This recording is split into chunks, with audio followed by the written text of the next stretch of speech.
be watching St. Louis. The best in the U.S. The best in the world. Only one will be king.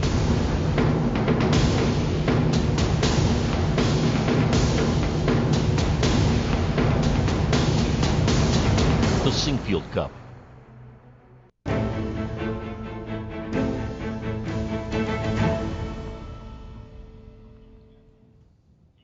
Hello and welcome to the second half of the Sinquefield Cup here in St. Louis. As you can see, the club is packed. Everybody is thrilled to see the top two players in the world and the top two U.S. players facing off in these last few days here. Absolutely. And I'm Jennifer Shahade. I'm here with Grandmaster Yasser Seirawan. My pleasure. We are thrilled to bring you all the games in the second half of this tournament. Of course, it's a double round robin, so we're going to see all four players play each other again, but with the opposite colors. Exactly. And let's take a look and recap what happened in round 3.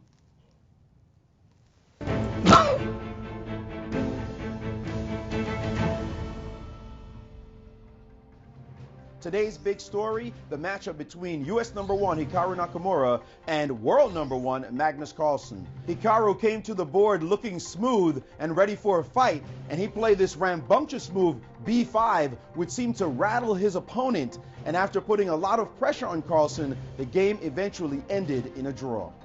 I felt like I actually played quite well, but I'm not really sure if it was ever enough to win. In the other game between the U.S. champion Gadakomsky and world #2 Levon Aronian, both players seemed to not want to lose more than to win. After what seemed like some chances for both sides, the game eventually ended in a quiet draw. And Nakamura wore some shades yesterday, as you can see. I don't know if he thinks he needs any gimmicks today against his illustrious opponent, that is world #2, Levon Aronian. We will see how well he's been playing in this tournament. It's been incredible. He played incredibly aggressively in the game against Carlsen, so he's going to want to press the pedal to the metal in this matchup. In the other matchup, Carlsen is against a tail ender, Gadakomsky. Magnus Carlsen hasn't been too happy so far with his play, so he's got to be thinking, I've got to beat this guy today. You see the standings, Hikaru with 2.5, Magnus at half a point behind at 2. Aronian really needing a victory if he's going to have any chance of winning this tournament, and Gadakomsky hard-pressed to get any points in this competition. So a very exciting round ahead. I expect it to be a full-blooded fight on both boards, and there's got to be a victory today, or else somebody's going to be either back or you see Nakamura not pressing his lead.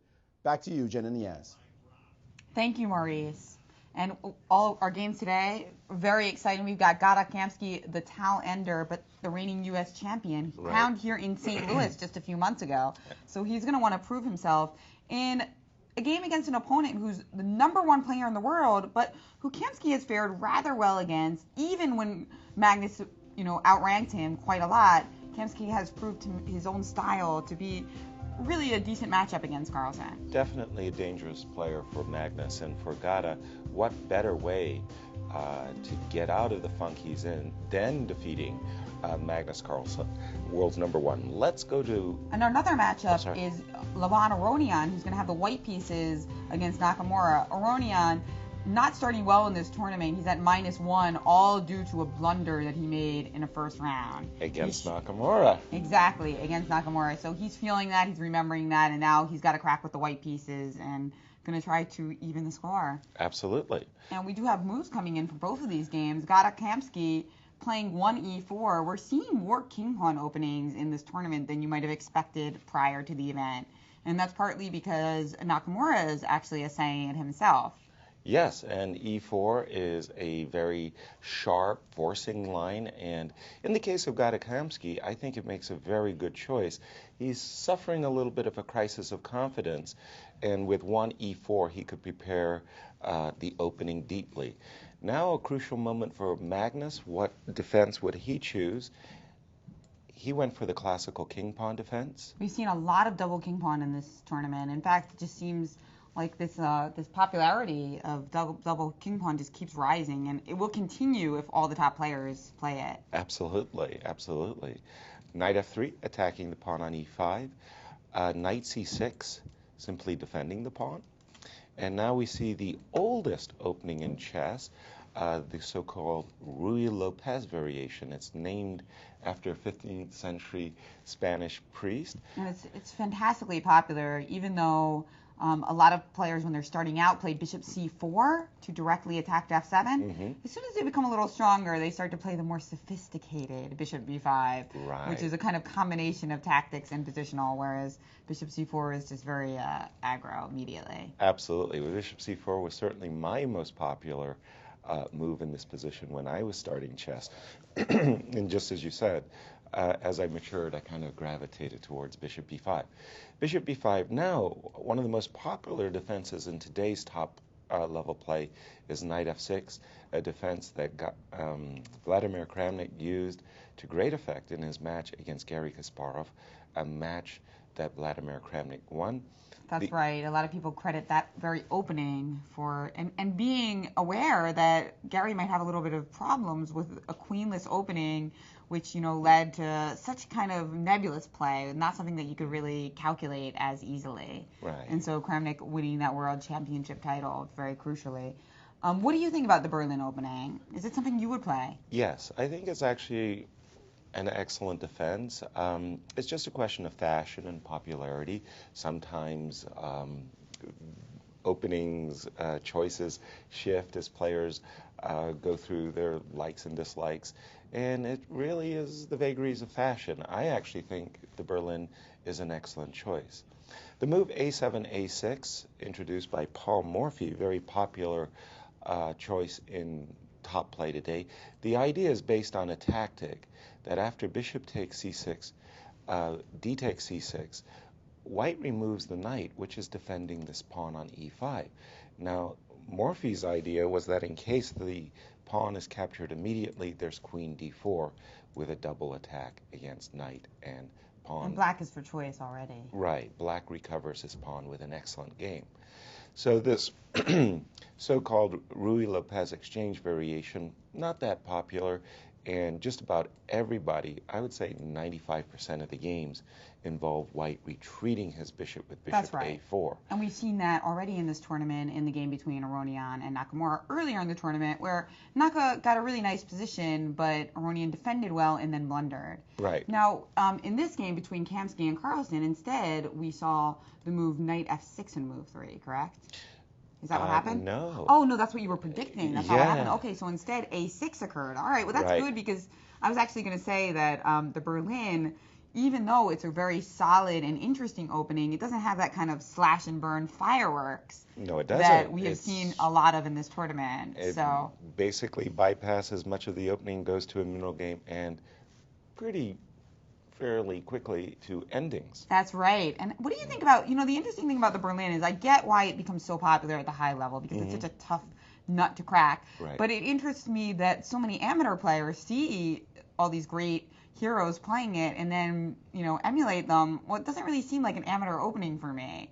I mean, it just seems like something that you play when you're a strong grandmaster or at least an international master and you want to try to equalize with black and, just like stunt white. But for somebody who's only playing, seriously but not professionally, I find it kind of odd to see the Berlin. What do you think of that? Yeah, well, I mean, there are layers of chess mastery, and you have to go literally in a maturing kind of way from phase to phase. And the first phase is you want to get those tactics and forcing variations before you start becoming an endgame specialist. But okay, I mean, for an amateur player, just so long as you're having fun with whatever you're doing well. That's right. I guess that's what I'm trying to say. You want to have fun, and sometimes the Berlin is not that much fun. Now, how about our other game, Aronian Nakamura? What's going on over there? It looks like we're having some fun there as well. Okay. In fact, I couldn't have... More moves have been played in Kamsky Carlsen, though. Should I just get to the position that they're reaching Sure, before we just get break caught up? up. Bishop takes c6. The Ruy-Lopez exchange variation, a line that was discounted but was popularized somewhat by Bobby Fischer in the 60s and 70s as he took up bishop takes c6, d takes c6, castles, f7, f6. There are a lot of ways that black can defend this pawn on e5. The move f7, f6 is considered the most classical. White breaks in the center with d2, d4, and now Carlsen has played the pinning move, bishop c8 to g4, which pins the knight to the queen on d1, and the players are still in the opening phase. A lot of theory to go in this one. Let's switch to our other game for a moment. Yes, we've got Aronian playing white against Nakamura, and after the expected queen pawn opening, we weren't sure whether Aronian was going to play d4 or c4. Right. Nakamura has vast choice. We were predicting maybe he would play the solid Slav, which he didn't fare so well when he tried it against Aronian in their last battle. We thought maybe he'd play the Dutch because, the Dutch is a pretty exciting opening, and Aronian had some trouble with it against Carlsen. Right. But instead, none of the above, as is often the case with predictions. And Hikaru has essayed in the first half of the tournament the King's Indian defense, what he used against Magnus Carlsen, and he's doing the same King's Indian defense for his matchup today with world's number 2, Levon Aronian. Now, what do you think of this choice? The first thing I think of when I think of this opening is the World Team Championship, where Levon Aronian just won an absolutely brilliant game, probably one of my favorite games that I saw. I mean, just a fantastic game on the white side of the King's Indian, which was immediately after Nakamura won a beautiful game on the black side. So you kind of got to see both sides of the King's Indian, right. The pain and the glory. Right. But that game, I mean, I encourage you all to look it up. That's Aronian Nakamura. That would have been, 2010? Turkey. Sounds right. And that was a beautiful game. So I was thinking that maybe Nakamura would try to play something else. That being said, obviously very well prepared and is going to, do something a little different. If I recall correctly, that was a bayonet, or it was very... Right. Yeah. Right, the bayonet attack with b4, you bet. So maybe this will go a little bit differently. Well, let's set up the table here. The King's Indian defense is an extreme defense in the sense that both sides are taking almost opposite approaches to the game of chess. At the start of the King's Indian defense, you'll look and you'll see that white has occupied the center very nicely with his pawns right across the 4th rank, whereas black's pieces are more restrained, and we have this bishop developed on the fianchetto long diagonal. So after d6, there are a lot of moves. Knight f3 is by far the most established move, although there are others, and Levon played h2, h3. Lots of pawn moves in this opening by white early. Levon takes the square g4 under control. Have you ever played this? I feel like you've played something similar, like bishop d3, knight e2 or something. Yeah, that's my pet system. Usually if I'm going to play this particular line with controlling the g4 square, I usually go for the same-ish variation, which is f3, bolstering the center at the same time preparing the bishop e3. But there are some very concrete reasons why h2, h3 has become very popular of late. After h3, let's just go and see, I believe Castles was played by Hikaru, building a fortress on the king's side. Whenever we see this bishop fianchettoed and this knight on f6, I always like to refer it as either building a castle or building a fortress. So black has a very nice safe king at the moment. That's such a team way to refer to the dragon bishop. Yeah. Although that being said, in the King's Indian defense, unlike the dragon, a lot of times that bishop actually ends up being weak because black plays the move e5 and the dark squares are all occupied. Blocks so it in. Even though it looks similar at first glance, it's actually quite different in the value of that piece. And now we see this move bishop g5. It doesn't really threaten anything. It's not like white has any great intentions of capturing on f6. The idea behind the move bishop g5 is in the King's Indian we see this freeing center move e7, e5. Well, white's idea is to, after d4, d5, well, this knight is in a sudden pin, and it makes it very awkward for black to play f7, f5, a freeing move that black is aspiring for in the King's Indian. Right. After bishop g5, I believe c5, okay? A different approach in terms of how black is going to attack the center. So Levon was really the one to kind of like mix things up a little bit and play off the beaten track. At this phase in the game, yes. d4, d5. Again, white takes a very different approach from black in the opening as he tries to occupy and have a big influence in the center with his pawns. And black takes a much more restrained approach. The problem with the King's Indian is you can get cramped. Oh, yeah. Very badly. That is a problem, and I know that you are somebody who loves the space edge. Nakamura did try to play back at the center with the 6-move c5. Aronian has positive memories of this because in the London Candidates, he actually won a game against Rajapov. Mm-hmm. Rajapov played a different move. He played a6. Right. Well, let's update or refresh our game for a moment, and we see what happens. I'm trying to keep a track of the times, by the way. Notice that Hikaru is behind on the clock early here. So after d5 came the move a7, a6. And this, too, is very common in what we would call a Benko gambit, where black sacrifices a pawn on the flank in order to get counterplay on the queen side. That's right. Some kind of combination here of those systems, which we've seen in this tournament as well. Now, I think we have something from what we mentioned earlier, that game that Aronian played against Nakamura back in 2010. We've got Grandmaster Maurice Ashley with a few little tidbits from that. Well, Jen, that was indeed one of the great games you'll ever see between these two players. Such an incredible fight that I had to look it up and bring it for our viewers. You see this position, it is also a King's Indian. Actually, it came out of a classical variation of the King's Indian. And as you see, Nakamura was trying to attack on the king side with his rook, couple of pawns, knight, but he wasn't getting anywhere because these pieces were stopping him. The bishop, knight, and pawn is stopping this obvious break. And in this position, Aronian played the move rook to c6. Just blatantly offered an exchange to this bishop. Of course, he would get an amazing pass pawn on the c6 square, and his threat was to play a move like a5, get some more pressure. So Nakamura played the move b5, and after this trade, his pawn was weak, but there was an attack on the queen. So rook to a6 blocking that, offering more trades just to break through on this side of the board. As we know in the King's Indian, that's what white wants, to break through here before black breaks through on the king side. And after rook to b7, well, what did you expect?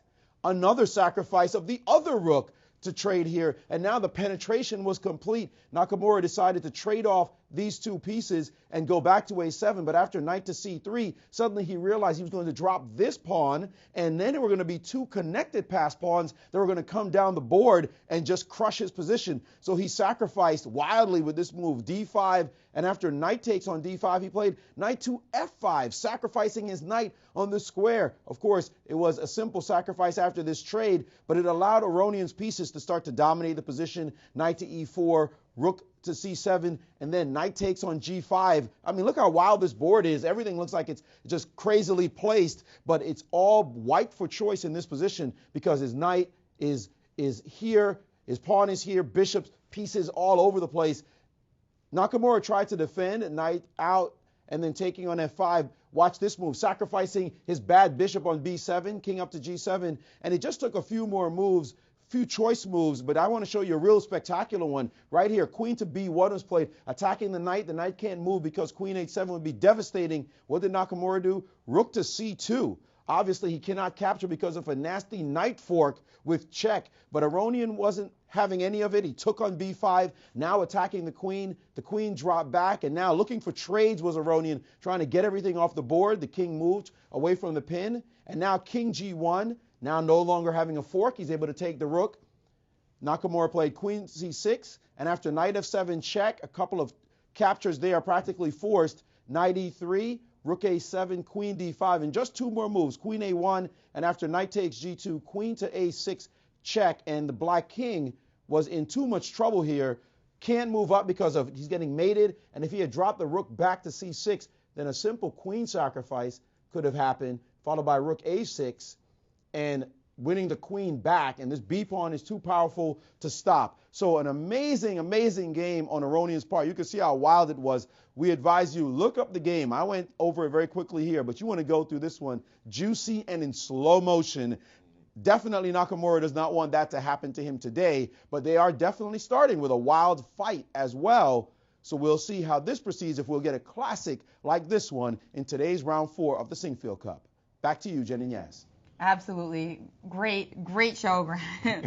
I mean, I love that game, and thanks to Maurice for sharing with us. Take a look on a slower pace.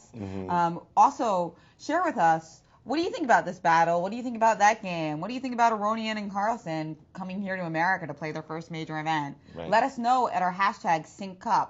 You can also email questions at stlouischessclub.com. And we got a lot of great comments and questions in previous broadcasts, so keep them coming. Now, just to add to what Maurice was saying, I mean, I don't think we could have hoped for more in this game in terms of excitement. I mean, this is just such a double-edged battle already. It almost is like I'm an E4 player, so the queen pawn version of a wild Sicilian. Right. It's like it just doesn't get more hot than this. And the King's Indian is a really combative defense. And again, just because both players are taking such opposite approaches to the game, it forces a great battle. So this one is heating up. I just will finish and say that the last move by Nakamura has been knight on b8 to d7.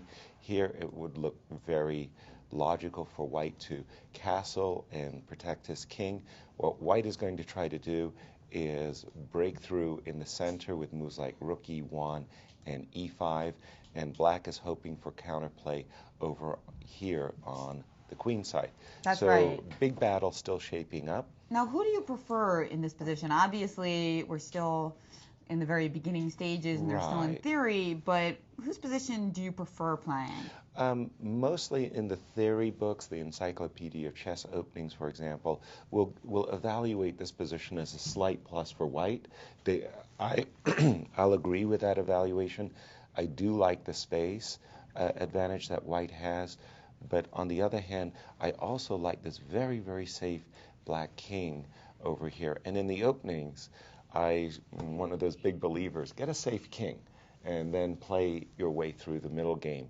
And unlike a lot of King's Indians, black doesn't have like some major strategic weakness or, you know, queen side disadvantage. So I like this opening choice for Nakamura. I think that he can be relatively happy with the results of the opening, which was also true when he was white against Aronian. So Nakamura is showing not only good preparation, but good psychological choices. I think at this level, it really is a combination of the two, because they're all well prepared. Of course. But it's also about picking the right thing. That fits your style. And so far, well, obviously he's the tournament leader. Things have been going very, very well for him, Hikaru that is. And today I think he will be satisfied, as you say, with his opening choice. Yes. And what are they playing for? In addition to the Sinquefield Cup, the first ever, and the prestige of that, there's a lot of money at stake here. $70,000 for first place, $50,000 for second, $30,000 for third, and $20,000 for fourth place. So it will be very interesting to see our top two players right now, Nakamura and Carlsen, fight for that $70K first place prize. If either Kamsky or Aronian wants to even have a prayer of fighting for it, they must win today. That's right. That's right. And for Gata especially, I mean, he's the reigning U.S. champion. He has got a great deal of pride. He has a wonderful chess career. But here he's suffering a crisis of confidence, is the best way of putting it. Especially, he lost his first two games by overpressing, and then against Aronian, he really just basically revealed he came to that game trying to make a draw. He achieved it, but not in the way he wanted to. And today, he's after the rest day and refortifying himself, what better way of getting into the tournament than winning against the world's number one? When we left it, we had just seen this position, bishop g4, by Magnus Carlsen, pinning this knight on f3 to the queen on d1. The move d takes e5 was played. Queen takes queen, rook takes d1, pawn takes e5. So at the moment, really this is going to be a strategic game, not a lot of tactics. It's all about white trying to prove that these double pawns on c6 and c7 represent a significant strategic deficit. If white is unable to prove that, black will, with his 2 bishops, will have easily equalized the game. Let's see how it continued. Rook d3. Firstly, getting out of the pin of that bishop. Secondly, defending the knight with the rook, so there's no double pawns by white on the king side. And with this move, rook d3, this pawn on e5 is now up for grabs. Magnus had to defend his pawn. He did so with bishop d6. Very logical developing move. And now we saw knight b d2 by Gadakamsky, knight f6, and this move knight c4. Again, very logical and clear play by white and black for that matter as well. White is intent on capturing this pawn on e5. Black set up that counter play with knight takes e4, and also notice that there's another threat in the position, which is knight captures d6, followed by rook captures d6. So Magnus, having to play very precisely now, I believe castles is the theoretical move, but there could also why be... is knight, so if knight takes e4 immediately, let's take a look at that. Knight takes... No, I mean if black. Oh, let's go back, sorry. Yeah, we always want to take a look at the captures. Right, we should, of course. So if we begin with the move knight takes e4, not only winning a pawn, but having the benefit of defending our bishop on d6, we'll probably see the move knight on f3 captures e5. Now you're also threatening f3 in some situations. Of course, it would allow bishop c5 check, but... Right. But there is a tempo against the bishop on g4 at the moment, and that's the most significant at the moment. So, shall we drop the bishop back? Yeah, sure. Bishop okay. e6, you're thinking? Bishop okay, e6, either one.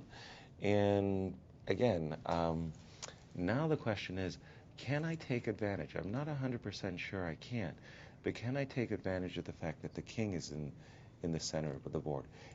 In particular, I'm looking at the move rook e3, and I'm hoping I'll have some nice little tactics. It looks awkward indeed, and f3 is another candidate move that has to be considered, and which would pretty much force bishop c5 check. He gets out with a check. That's what I didn't like. And then after king f1... Maybe castles? And that's probably sufficient, so maybe your rook e3 was a better try. But why do that when you can castle immediately, get your rook into the game? Exactly. And, you know, just keep the equilibrium. Now, we do have a special guest flying all the way from the Netherlands. We have Grandmaster Maurice Ashley with the editor of New in Chess. Yes, indeed. I didn't fly all the way from the Netherlands to get here, but the editor of New in Chess is Dirk Jenten Gauzendam. Did I say that right? Very close. Thank you very much for the kindness. Is with us. He is the editor of New in Chess magazine, which is known as one of the great professional chess magazines that all the professionals read and follow. I see Che Guevara is on the cover, a revolutionary's passion for chess. Tell us a little bit about that. It sounds very intriguing. Well, actually, that was an old wish of the publisher to have an in-depth article on Che Guevara and his connection to chess. And we found a writer for that, and he uncovered all kinds of interesting things, and also the role that Che Guevara played in the development of chess in Cuba. I mean, in fact, he was at the basis of the new bloom of chess life in Cuba in the early 60s. And he was involved in the organization of the Havana tournaments in 1965, 1966, the Olympiad in 66. So that's, and there's some great photos there that we found. Absolutely, so, quite interesting stuff. I see in the magazine. I have to get my copy quite soon and take a read. You've been here at the Sinquefield Cup now a few days. What do you think of the action here at this tournament? It's fabulous. I mean, it's a dream tournament the way it's being organized. You're just amazed. I was here 2 years ago for the U.S. Championship and was very impressed then. And then you just see that they've only been looking for improvements, doing this better, doing that better. The broadcast is fabulous. I mean, it's wonderful. We'll take the compliments for the broadcast. Thank you. Yeah. How do you see this kind of tournament stacking up historically? I mean, it's the strongest tournament in U.S. chess history. Yeah. You've been around for a while. How do you see this matching up with the great tournaments in Europe, for example? Well, what I find interesting here is that there's this connection to the Pietrogorski Cup that is made also with the exhibition that's going to open I don't know, next month across the street in the Hall of Fame. In the Hall of Fame, and that's a very interesting comparison, because you had the Piotrowski, both husband and wife who were very much interested in chess, and here you see the same with Rex Sinquefield and Jeannie Sinquefield. They both were very much interested, or are very much interested in all kinds of slight improvements, technical improvements. I was fascinated by the Staunton pieces that they had made with the electronics in it here. Very beautiful, and those small things. I mean, that reveals a passion and a love for chess that you cannot see enough of. Indeed, a great job they're doing. Yeah.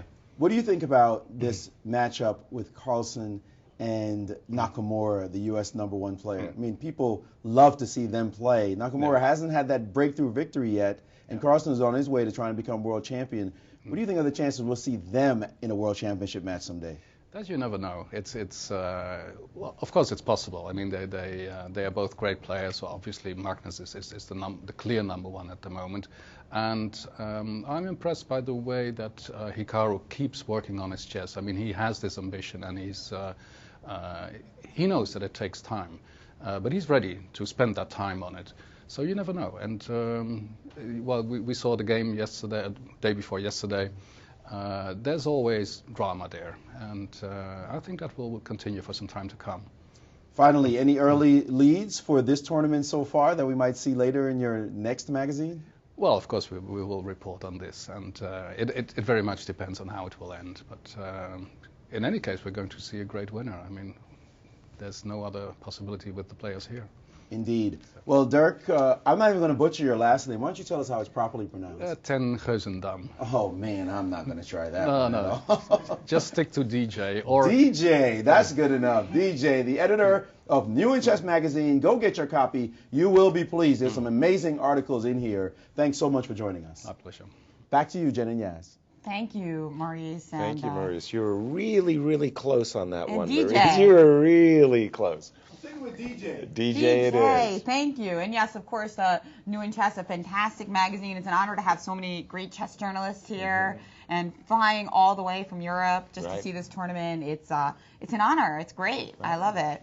We have Kathy and Ian Rogers all the way from Australia as well. And Ian Rogers will be writing a little something for Chess Life Online, which I edit. So that'll be nice to see. Okay. And we've got Mike Klein from Chess.com.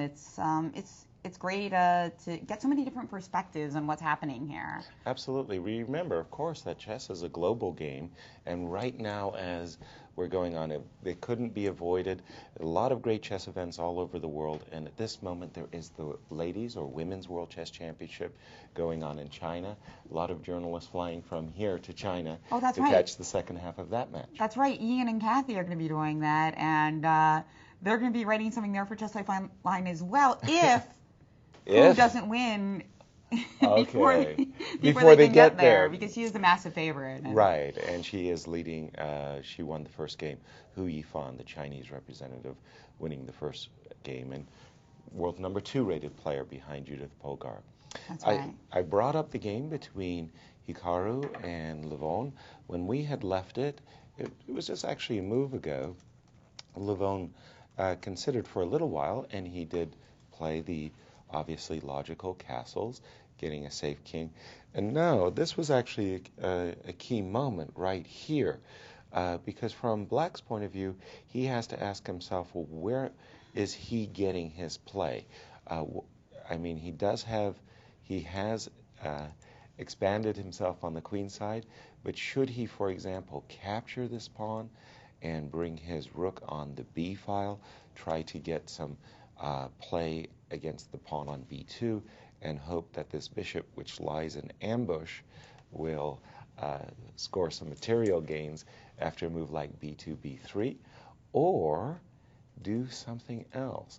That something else was a hard guess for me, actually, because I didn't really see what else there was to play, so to speak, and Hikaru played the move h7, h6. Oftentimes in a King's Indian defense, Black is reluctant to play this move specifically because it does end up weakening the king side for the long term. I'm expecting the bishop to drop back. I would probably drop back to f4. I noticed that Levon played bishop back to e3. Now, in this case, because Black already has a decent amount of counterplay on the queen side, he's not compelled to play for e5 and f5 like he normally is in the King's Indian. That's right. So that's why Nakamura probably thought that it was acceptable to play this weakening move h6. And we saw him play h6 followed by g5 against Magnus Carlsen. And we were really surprised by it, but Magnus was like, yeah, once he played h6, we figured he was going to keep going. With g5, right. But in this case, it would be very weakening. Exactly. And instead, I think he's going to fortify that pawn on h6 with king to h7. Right, right.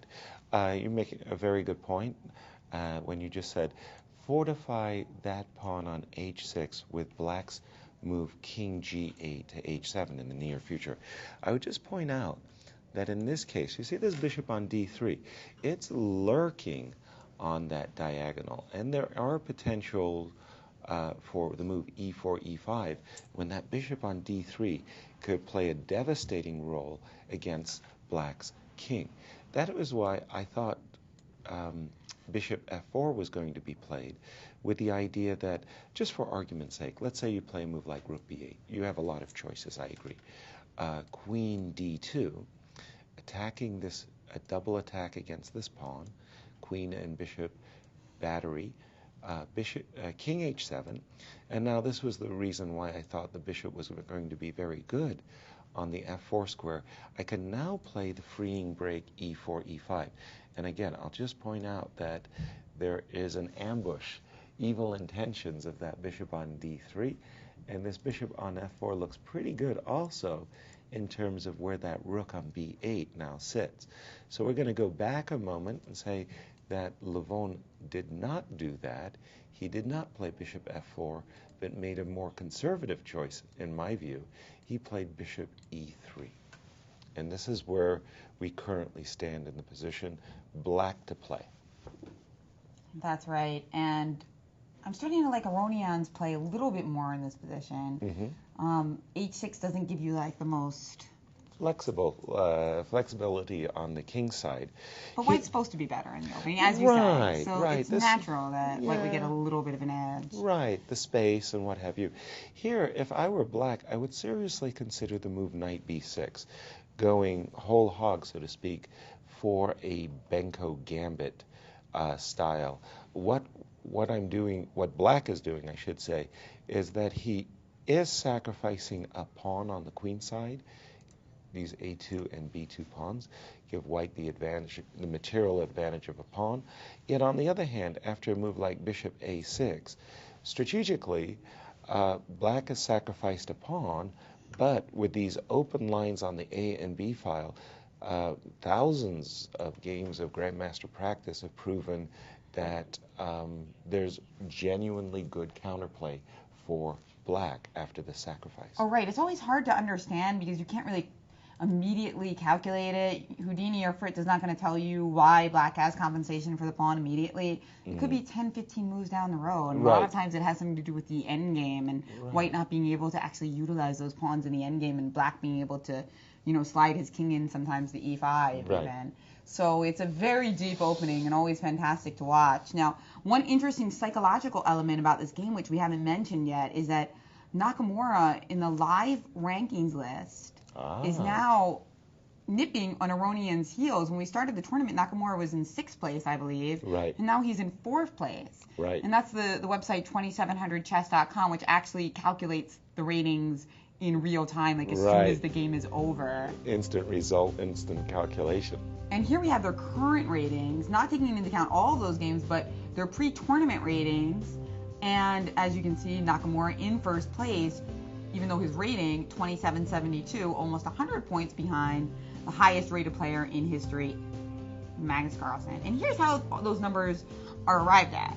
All right. It's a little bit complicated. It's called the ELO rating system. It's a complicated rating system for determining a player's skill. It's used by the U.S. Chess Federation and the FIDE. The Federation International de Échecs. That's right, and many other federations around the world. And it's based against an opponent's one opponent's rating and our performance against them. Right. And you have to have a rating of 2,500 or higher to be considered for the title of Grandmaster. It's named after its creator, Arpad Elo, and chess players are just obsessed with ratings. I mean, one of the things that I love about chess is that chess players are not as obsessed with money as most people are in American culture. But they kind of replace that obsession with money with obsession with chess ratings. Right. So it's tit for tat there. Well, Professor Arpad Elo's baby, so to speak, was he wanted to create a statistical mathematical model of what would happen when two players came and competed against each other based on the database, on the results. And you're right. Chess players, like baseball players, love statistics, and it's the rating where we really look at deeply to say, who's the favorite in the World Championship matchup between world champion Viswanathan Anand and world's #1 Magnus Carlsen? Well, all the chess players go and they look at the ratings and say, well, Magnus is the favorite because statistically, Elo's formula says that he has a better chance of winning the match than does Anand. Now, speaking of numbers in baseball, we actually got a chance on the free day to go to the baseball game with many of the chess journalists in town and, of course, the top 4 players in this tournament. And they were actually out on the field on the Jumbotron. So you saw Magnus and Lev and Nakamura out there right on the field. It was really cool to watch. Even cooler, the founder of the chess club here, Rex Sinquefield, got to throw out the first pitch. He didn't embarrass. He did quite well. Yes. He got it to home plate, right? Absolutely. Yeah. A big applause from our skybox. Yes, and I asked him afterwards if he was nervous. He said no. Don't believe him. He was more nervous making Magnus's first move of the tournament. Really? I think he was nervous because he knows that everybody was watching him, and we'd tease him incessantly if he didn't get it to home yeah, we place. didn't want him to make it into the worst 10 first pitches of all time compilation, right? Exactly. But it was a fantastic experience. Again, these guys, we've mentioned it before, but one of the wonderful things about having particularly our foreign players, Levon Aronian and Magnus Carlsen, into town is that we're able to introduce American players, and especially St. Louis locals, to these great personalities, not just great players, but just wonderful young men, really. I mean, really charismatic and funny, and you can see that in the interviews, but also very down to earth, especially at a sporting event where everyone is just rooting for the home team. Absolutely. We're in great admiration of their on the board exploits as well as off the board. And Grandmaster Maurice Ashley has a little something for us. Yes, Jen, seeing them on the Jumbotron as a baseball fan, that was a great moment for me. It was just incredible. And yeah, Rex, he didn't pull a Carl Lewis. If you go look up one of the worst throws ever, you look up Carl Lewis on YouTube, and Rex definitely got it almost there. It had been one of those maybe 0-2 pitches where you decide to waste the pitch, throw it in the dirt right in front of home plate, and get the batter to swing. I think that could have definitely happened even in a real game. Well, I'd like to share a little tidbit with you in terms of the games today, particularly one game between Carlsen and Kamsky. Carlsen has never defeated Kamsky, that is ever, with the black pieces in a classical contest. So Kamsky's got to be feeling fairly confident today that he shouldn't lose if he does his normal, super solid style. And he has definitely started off in that fashion. But he did lose a game in more rapid play, actually in blitz, before against Carlsen, and it was a sad one. And I'll show you how this happened. In this position, Carlsen played the move King to F8. This is from the World Blitz Championship in 2007, so quite a few years ago when Carlsen wasn't the monster he is today.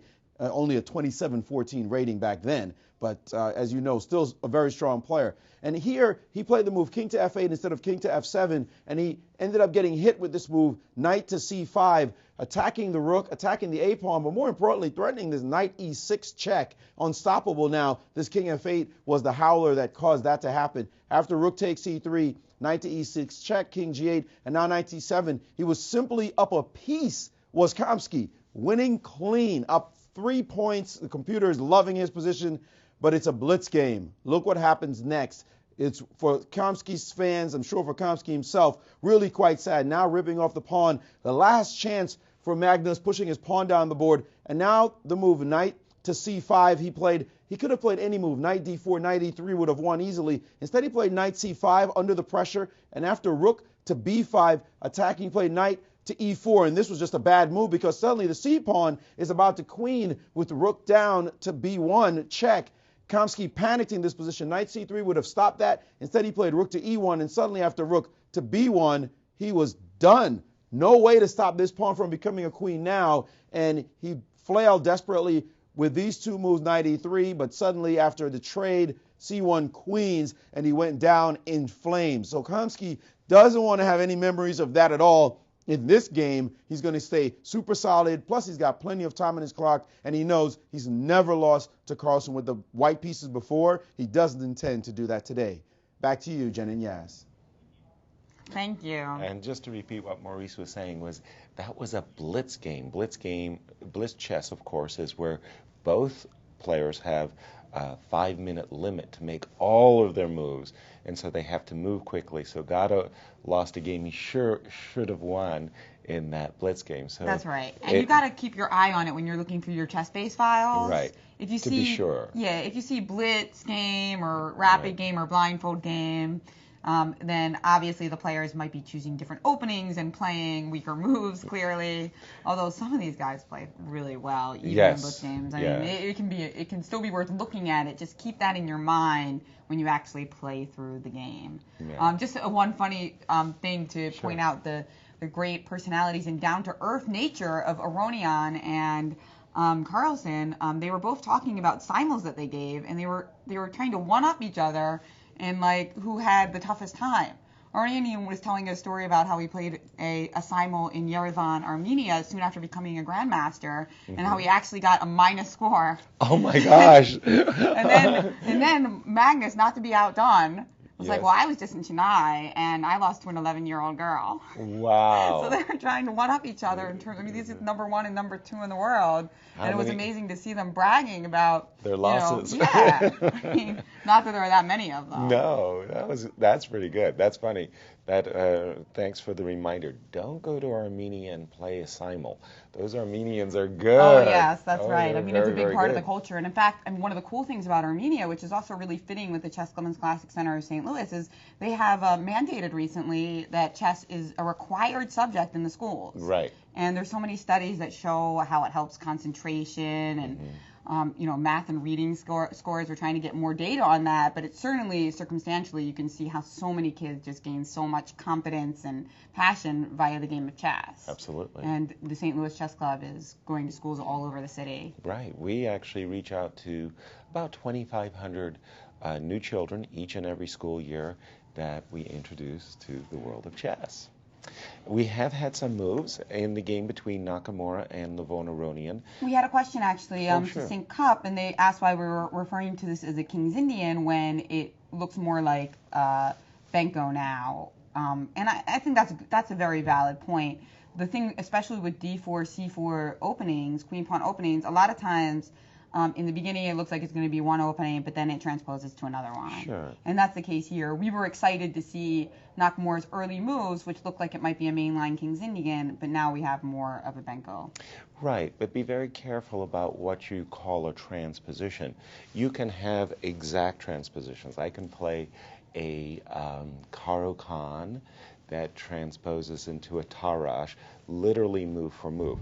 This may appear to be a Benko gambit on your screen, and I can absolutely assure you this is not a Benko gambit position, because very oftentimes in a Benko gambit, to get such a position as White currently has, White loses a tempo by playing move e2, e3, and a future e3, e4. So while the position may really look like it came from a Benko gambit, in truth, this isn't a transposition. This is a King's Indian going into a Volga, if you will. In any case, captures was played, bishop captures c4, and now Hikaru is still thinking, let me refresh and get the clock times, because it does appear to me 20 minutes, 21 minutes advantage in time for Levon shows to me that not completely Not completely comfortable for Hikaru here. He is under some kind of a space cramp. But he's got the B file now. I kind of like that, and his powerful bishop on G7. I don't think 12 moves have been played. I don't think this time differential is likely to be a huge issue unless the position really starts to explode. I don't know. I like being ahead on the clock. I like having the extra time. I'm sure Hikaru has an awareness that he's burning a lot of clock, and something to be careful about.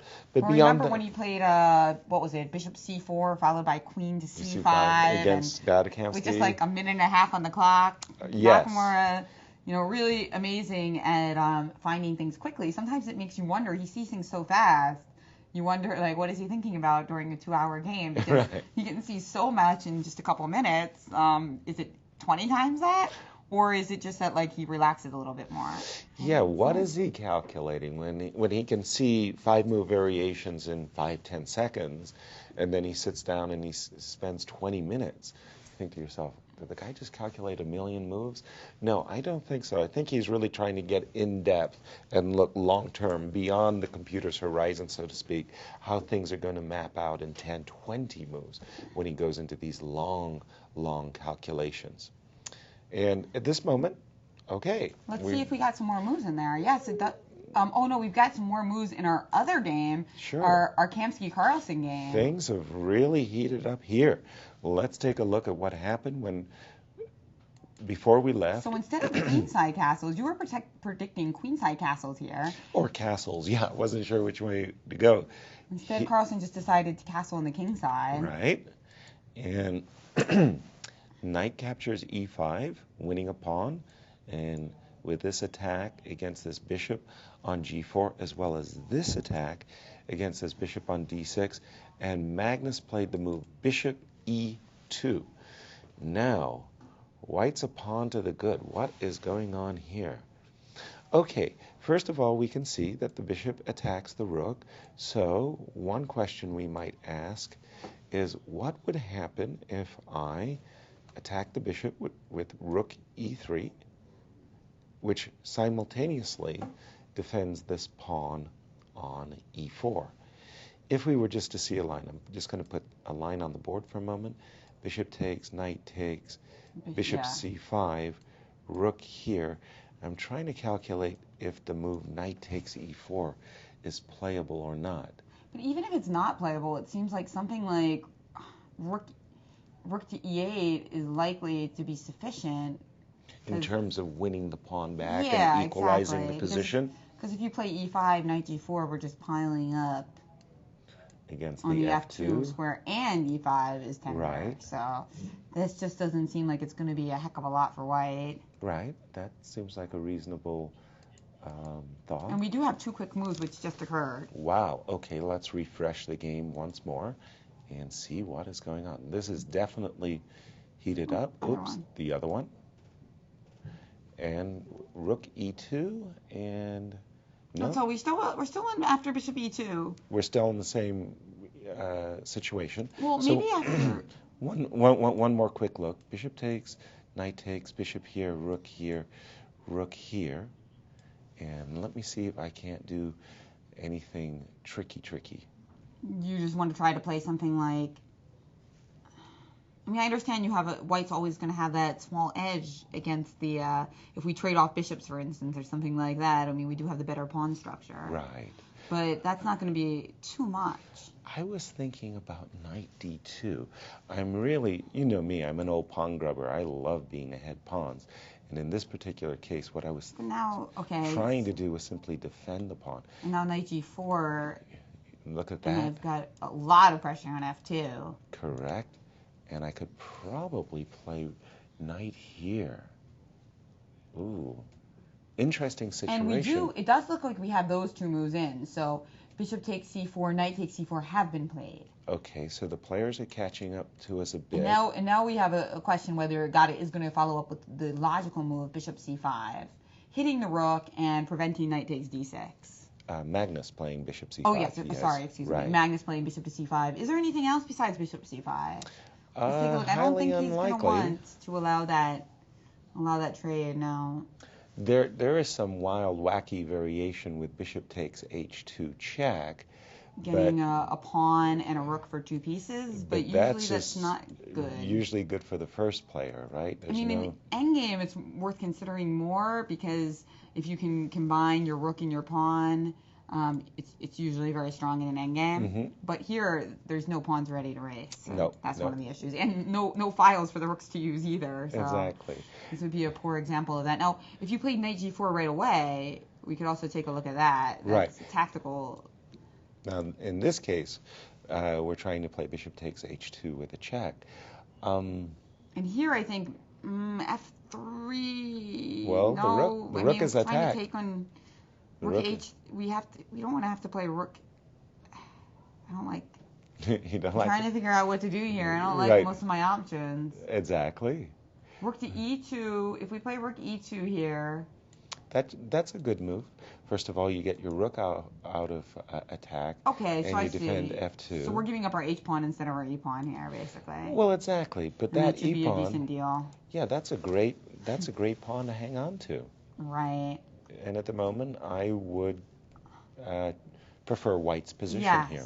Now, do we have something besides bishop takes h2 check?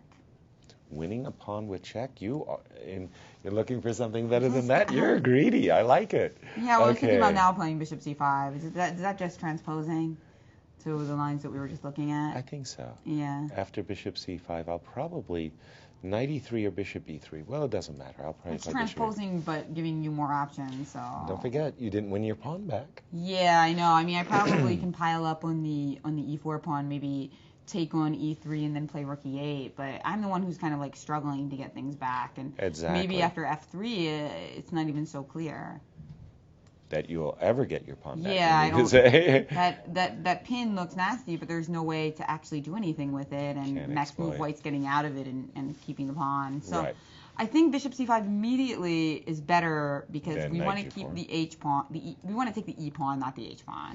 Okay, let's try that. That's whole line. This whole variation again, from the top. Bishop c5, rook e2. Now rook on a to e8, and let's see if white can do anything to maintain the advantage of the e4 pawn. I was trying knight d2. You attack, I defend. So what's the follow up here for black? Well, we could also try something really quiet, just doubling, perhaps just like a little move, like rook to f7 here, aiming just to play rook e7. And I'm curious about how. I guess your idea is you're going to move your king and then play f3. Yes. Is that it? Something like that. But, I'm not sure where to move your king to is the issue. Because if you move it to h1, maybe I can play knight g4. Well, don't forget, I've actually got two strategic ideas here for white. The first one is, let me keep my pawn. Yay, I'm a pawn up. I'll like to hold on to it. The second strategic idea is, remember at the very start, we were always talking about these double pawns. Let's just flash forward and imagine that you're really wonderful and you won your pawn back on e4, right?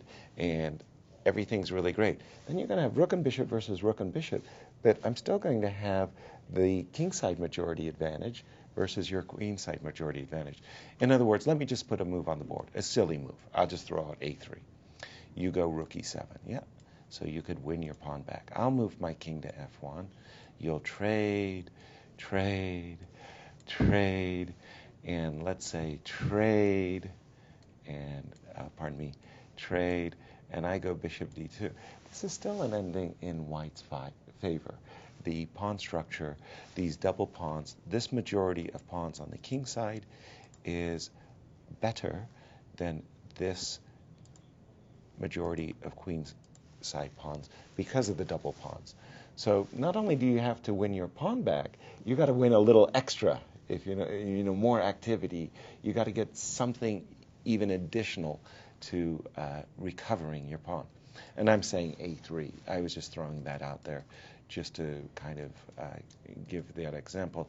So let's go back. Before you played that move, we didn't really take this to the nth degree, so to speak. Knight g4. My intention was to play knight f3. And is there a way to exploit this situation or not? This looks like a hard one. I'm looking at these ideas of knight f2, right? Yeah. I'm a little doubtful about these sacrifices, but here I have to move my king, I'm assuming, just to maybe defend this square and get out of this pin. It looks to me like white's for choice here. Bishop takes, king takes, rook here. You have two pieces against a rook, which normally favors white, as we know. But in this particular position, here I feel like this is what black's got to do. He's got to get a little bit more than just simple material equality. Right, well, he's got to get these imbalances. And now he does have activity with the two rooks. So this is so much different than the other line we were looking at. Which is really tame and, you know, like a clear advantage for white. Here, I still, by the way, I still prefer white's position. I don't know by how much. You could play something like this, and, well, it's activity, it's play, and knight d2, knight f3 to d2, bishop d4, pardon me. Well, yeah, but the issue will be how to get those moves in while also guarding all of your pawns. True. So yeah, definitely. Bishop e2, rook e3. Let's refresh and just see if the players are any deeper than our analysis took us. Where are we here? Yes. So still at this, and we're both expecting this move, bishop c5 and rook e8. And it looks like we have Maurice we've got a little can, something on this from Grandmaster Maurice Ashley. Yes, Jen. Well, Gadakomsky, remember, has only half a point in this tournament. And one thing I've noticed over the years listening to him is that he is an ultimate realist. He's the kind of guy who he's always saying, well, you know, even if I have a big 4-0 score, it doesn't really matter. There's a lot of room left in the tournament, a lot of rounds left. He never gets excited about anything. It never seems like he gets too down about anything. And he's always very pragmatic. Now, sitting at a half a point, he might be thinking, look, Carlsen's the tournament leader. He's the #1 player in the world. He's going to want to win this game. So if I just stay cool, my chances of winning this tournament are terrible right now anyway, and Carlsen's the one who's a half a point out of first, then maybe I can get him to push too hard and somehow implode. I don't know that it'll happen talking about Carlsen because he's so good in the end games, but certainly Kamsky is playing this game very, very solidly, very tepidly. He had options, as a matter of fact, and I'd like to show you one of those right now. A very dynamic option in this position in front of us. Here, he took on e5, a very forcing move. He didn't need to play that move. He could have kept the tension in the position, but he forced Carlsen to play the move bishop to e2. No other real choice here. And it was in this position that he could have, if he had wanted to, played an interesting sacrifice, the move f3, allowing the exchange to drop. Now, this is a variation that the computer gives. It thinks that the position is still equal.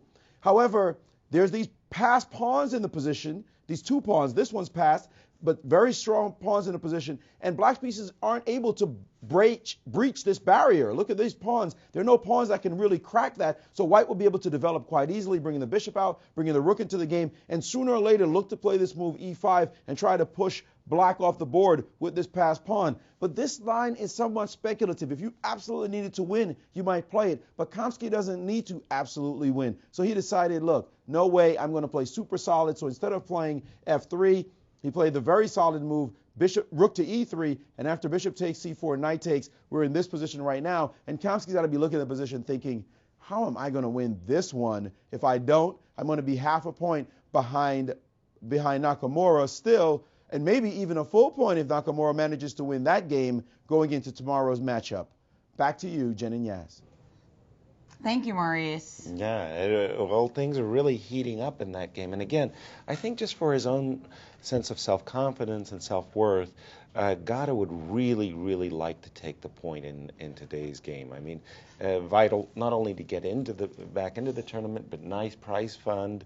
It's very meaningful moving up to the middle of the field instead of being the tail ender. Oh yeah, apparently it helps your self-esteem to beat the #1 chess player in the world. It's been proven. Studies have shown it's remarkable. So that 11-year-old girl in Chennai also, you know. Oh boy. That was a simul, I'm sure, on promo tour for his World Championship match in November. Right. And we do have a move. We actually have some tweets also from our audience that we want to take a quick look at. Thank you guys for chiming in, and keep it up at Sinq Cup, SINQ Cup. That's what we're using here as our hashtag. And this one's from Drum Circler, not to be confused with the Chess Drum, who's here actually. Yes. I'm reporting for his website, and he says Rex Sinquefield is a model of community philanthropy. May he inspire many copycats. The Sinquefield Cup is a high class through and through. The coverage is professional and very entertaining as well as educational. St. Louis knows how to do chess.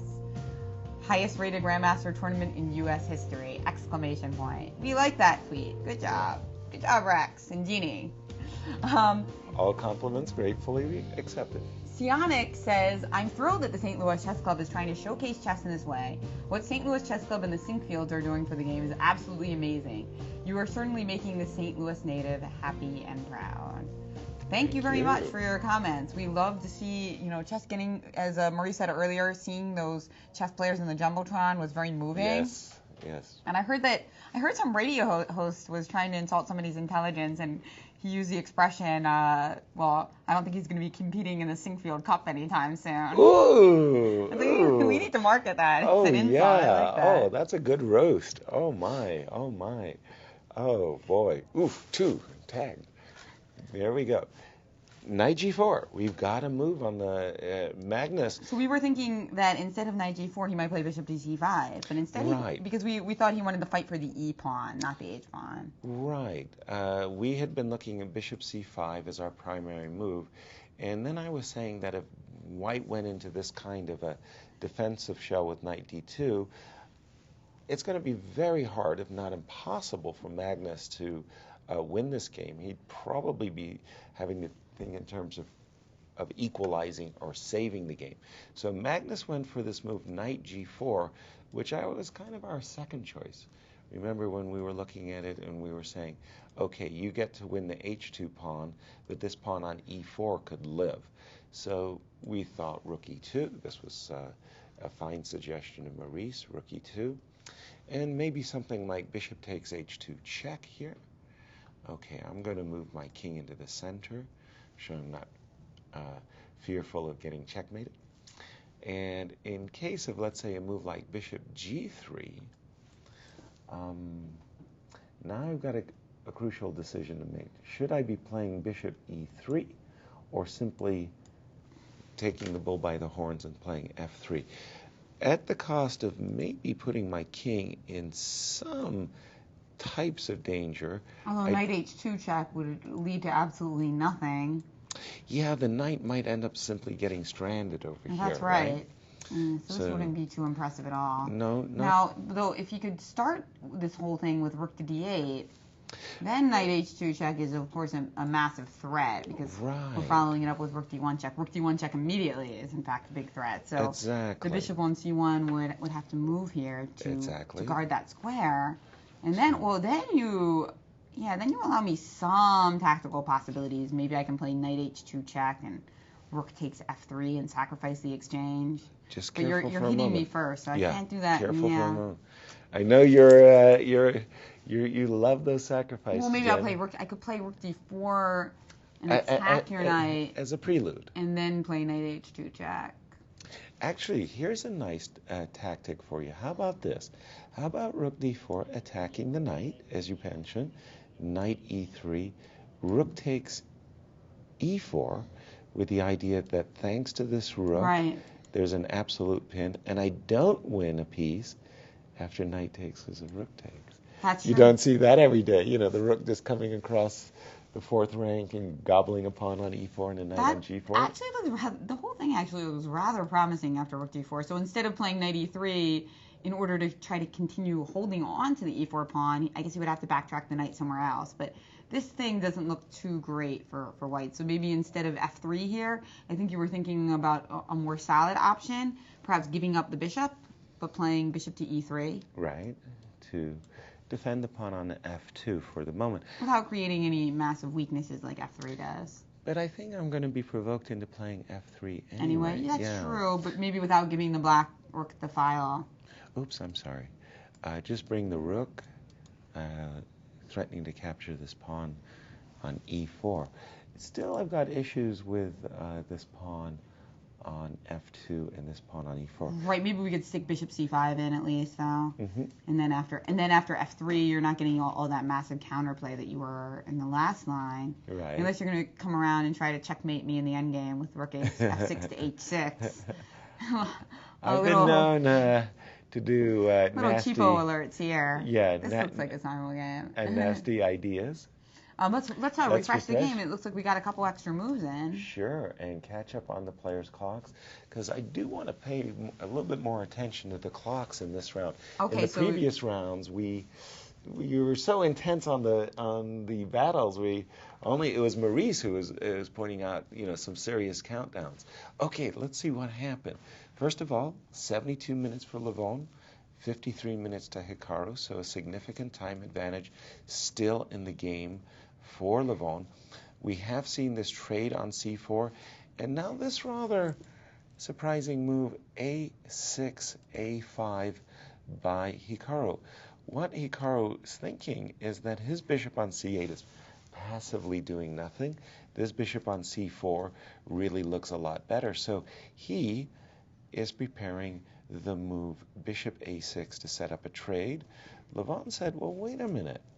When Black advanced his pawn to a6 to a5, Black lost control of the b5 square, and in Levon's mind, he's ready to set up a kind of a light squared blockade on the queen side with moves like knight d2 and knight b4, and that could spell trouble for Hikaru because he won't get this queenside activity that is so common. That's right. In Benko Gambit. That's why a5 actually strikes me as a little bit anti-positional, but I'm sure Nakamura has something tactical up his sleeve. We saw him play kind of moves that seemed suspect positionally earlier in the tournament and then prove them with his energetic and dynamic play.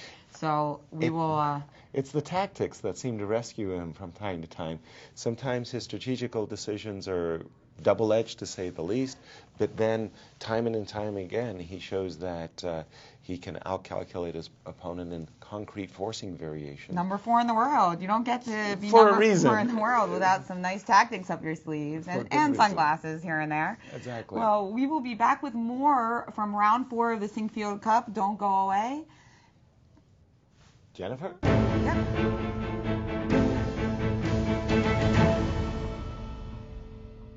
Hello and welcome back to the 2013 Sinquefield Cup round 4 with our two big games today, Kamsky-Carlsen and Aronian Nakamura. Kamsky-Carlsen featuring a lot of early trades, but with some interesting tactics along with them. And Aronian Nakamura, our exciting game, which started as a King's Indian and looks like a nice edge for Aronian, but lots of dynamic play in store and very few trades. So this game could really get interesting later as we approach time control. And as you point out, Nakamura, with a big deficit on the clock to start out, has some catching up to do, not only in the position, but also on the clock. Indeed, Jen. As we see White with this pawn on d5, e4, he's enjoying a nice space advantage. And what we mean by that is literally on the chessboard, there are 64 squares. I have my space, my 32 squares. You have your space, your 32 squares. And we see here that Hikaru has a cramped position with a lot of his pieces still placed on the back rank, whereas from White's point of view, after a move like queen d2, he's connected his rooks, and at the same time, with this move queen d2, he attacks this pawn on h6, probably provoking a move like king h7. Blackwood still is going to have to play the defense, let's say, for many more moves to come yet. And from White's point of view, White wants to get in this freeing advance e4, e5. He'd probably do it something like rook on f1, e1. So I like world number 2 position, Levon Aronian. I think he has a serious pull. Serious is a good advantage. Well, that's why we have all these marks in chess to kind of denote serious, very serious. Yeah, decisive, hopeless, and so forth. But and also sometimes that's not completely objective. There's also like some positions that are very easy to play for a certain player. So even if the advantage is technically not massive, it's so much fun to play that it feels bigger than it is. Right. And there are some positions where you know you have a disadvantage, and yet you feel very comfortable about them. That is to say, you're very familiar with the end games that crop up, the middle game kinds of tactics, and king safety, very, very crucial element in chess. And if you've got a safe king, normally there are hopes. I just What was wanted. A5 a lemon? Lemon is strong. I didn't like it. It wouldn't have been my choice in that specific position. And I think Maurice actually had more of a aversion to that move. Aversion? Yeah, he really Not didn't like it. Not a version of it. No, aversion. Aversion. He didn't like it. He didn't like it. Well, it does come off very anti-positionally, again, as we said, because that b5 square is just so much easier to use than the b4 square, right? Right. Like, we can stick a piece on b5 immediately, whereas the positive effects of a5 are harder to understand. I mean, I suppose you could put your bishop on a6 at some moment, but that's about it. That's about it.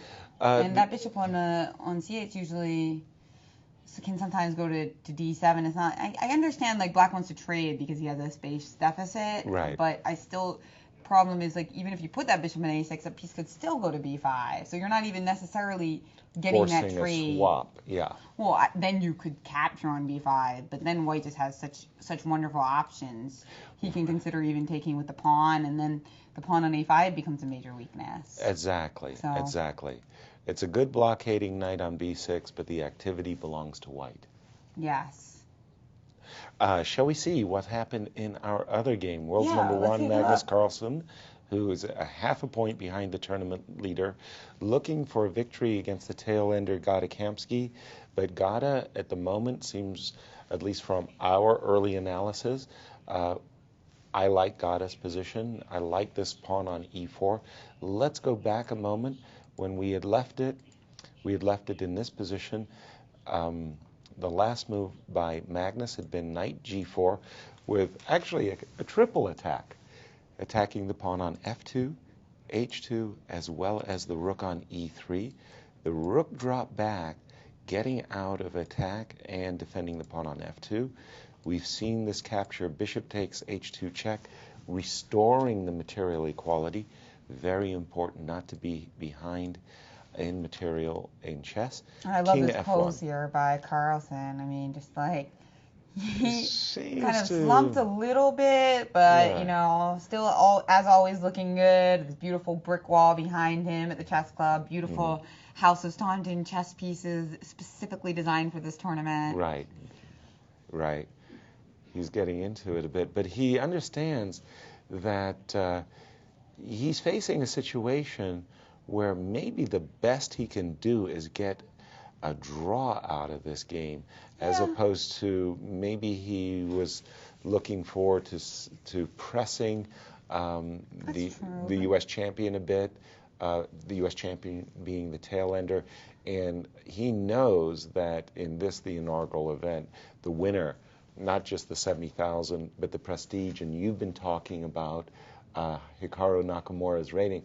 If Hikaru does end up winning this tournament, He'll be number 3 probably in the world. right, he'll really go up there in the Might be world's number ranking. 3. He might be number 3. He'd have to overtake Vladimir Kramnik, I suppose. No, Aronian, because now Aronion's actually number 3 in the live ratings list. Oh, because he of- slipped. Yes, exactly. So he'd have Oh. to. So he'd probably have to win a head-to-head battle against Aronian today in order to actually make that flip-flop. But nonetheless, just number 4 in the world for the first time ever. It's pretty incredible. Now, let's take a look. Yes, let's take a look and see what Grandmaster Maurice Ashley has pulled up for us. Well, Jen, looking at this game, it seems as though Carlsen wants to try to win, but that Kamsky really is not trying so hard. And he's gotten this solid position. As we said before, Carlsen has never defeated him with the black pieces, and Carlsen's going to have to do something extra special to win this game. But the other game is the one that I really had a more strong opinion on. Yeah, as you mentioned, this position after the move A5. You see this kind of move A5, and you see all the light squares on this side looking weak, and it's precisely this kind of way that Nakamura has lost to Aronian in the past, seeking hyperactivity, looking for some kind of way to get in lots of tactics, lots of sharp play, but Aronian, solid, strong, powerful, keeping Nakamura back and not letting him get the kind of position he wants. However, Nakamura did play a maneuver after the move A4, knight to B6, bishop dropping back to D3. Now this sophisticated maneuver, knight to E8, and I've seen him do this before, where the knight now looks to go to C7, to A6, and then to B4, and maybe that was his rationale behind moving this pawn off of A6 in the first place, this long-range idea of getting this knight onto an impregnable square on B4 and looking for tactical opportunities on that side of the board, and that might be something worth seeking for Nakamura that will give him some great dynamic play. So things are just heating up in this game at the Sinquefield Cup. Back to you, Jen and Yas. Thank you, Maurice. Well, Maurice is certainly trying to turn a turnip into a gem there. I agree. The knight on F6 to E8 to C7 to A6 is a kind of a maneuver that a lot of grandmasters have come up with, and the B4 square is a nice square. But I don't know, you're leaving your king exposed over there on H. Jesus, what was that? Who was that? Oh, Jason, Friday the 13th. My goodness. I think he was after you. I was ready to We'll have to watch protect. out for that. It can get kind of scary here doing You never know live what's going to happen, commentary. huh? Oh, boy. Yeah, don't go into a chess club basement alone Not on Friday the 13th. Not unless you're well protected. Impregnable position. Okay, so Maurice, knight c7, a6, b4. You're going to make all of those moves. That's fine. We'll start with queen d2, attacking this pawn on h6. I'm sure we'll see king h7. I'm going to bring my rook into play. Rook d1, knight c7, rook e1, knight a6. Let me toss in a move like b3 for a moment. Knight comes to b4, and bishop drops back to b1. What I'm trying to set up for Aronian in this particular case Let's is actually e5. take a quick look, just to work on a couple sound Sure. issues. We're going to take a quick look at a feature on what chess is.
Great montage of beautiful sets and events here at the St. Louis Chess Club. Now, a lot of those gorgeous chess sets were over at the World Chess Hall of Fame. Right now, we've got a collection from a collector in Princeton, John Krummeler, and wow, he has some amazing sets. I actually, as a board member of the Hall of Fame, I got a chance to check out his collection at his house in Princeton, and it was amazing because he just has so much passion for it. You could see just chess sets everywhere in the house, but displayed very elegantly in these glass cases. And otherwise, an extremely modest house, like, you know, priceless chess sets everywhere, but no other, you know, huge pomp and circumstance. And like, wow, this guy is just really into chess sets. And they're really beautiful art pieces, aren't they? I mean, art.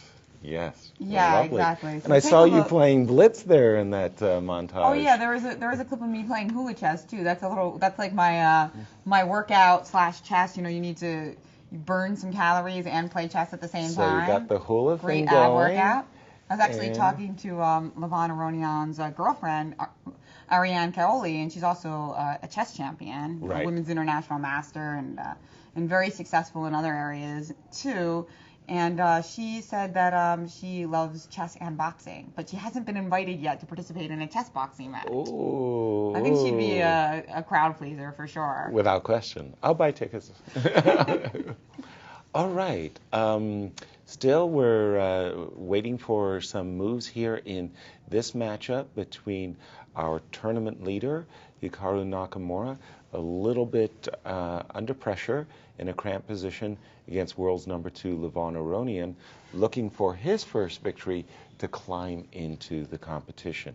Should this position, what I have on my board, come to fruition, then I would really like to play White's side in this type of setup. Sure, you've been liking White for since pretty the start. Much the whole game, right. You know, starting with the move d4, right, and the appearance of the King's Indian, but you're continuing to like White even more. Right, only because what has happened on the Queen side, if we notice, even though this knight on b4 is, in the words of Maurice, impregnable, on the other hand, there's no activity, there's no real open lines that Black is able to produce a concrete counterplay, while it's really clear that the move e4, e5 is on White's agenda. Now, Black might want to play c4 at some moment. Without question, this type of move, c5, c4, he wants to do it at a moment that it's not a pawn sacrifice going on, but that is maybe a pawn sacrifice that Black could live with. So this move c5, c4, I've underestimated it. This is probably a good idea. Because you're saying that after bishop takes b6, queen b6 takes on c4, you're just going to start piling it up in that c pawn. It might be difficult to defend it because, for instance, the d3 square and the a2 square are covered by that knight on b4. Right. But again, I've referred to it before, this bishop on b1 lurking in the background, laying an ambush. Let me just play a move or two just to show what I mean by that bishop on b1. The rook could come over here to c8. You want to take this pawn on c4, I understand. And we could get a variation that looks like this. Now this bishop's diagonal has been opened, and maybe, just maybe, with a move like rook e7, I'm setting up for tactical ideas like some sacrifices here as well on the f7 and g6 square to blow up that kingside bunker that Black's king currently enjoys. This would be a very sharp line of play. All right, shall we go to our other game? World's number 1, Magnus Carlsen, has just played the move rook a8, e8, finally and at last bringing his last piece into the game. I do like this nice barrier, this pawn on e4. I also like this knight on c4. So one of the moves I would strongly consider if I was White in this position is to play the move a4, a5. A2, A4, pardon me. The idea behind that is to try to secure this knight on c4 and take away this option of b5 down the road. If I could play a4, a5, then my knight on c4 is going to be secure for the rest of the game. Right. Now, how hard do you think Gada's going to be pushing for the win in this game? I think he's going to be pushing for the advantage. I mean, Maurice mentioned earlier that Gada, has had his confidence rocked a bit. So rather than thinking in terms of a win, I think he just wants to keep as much control over the position as he can.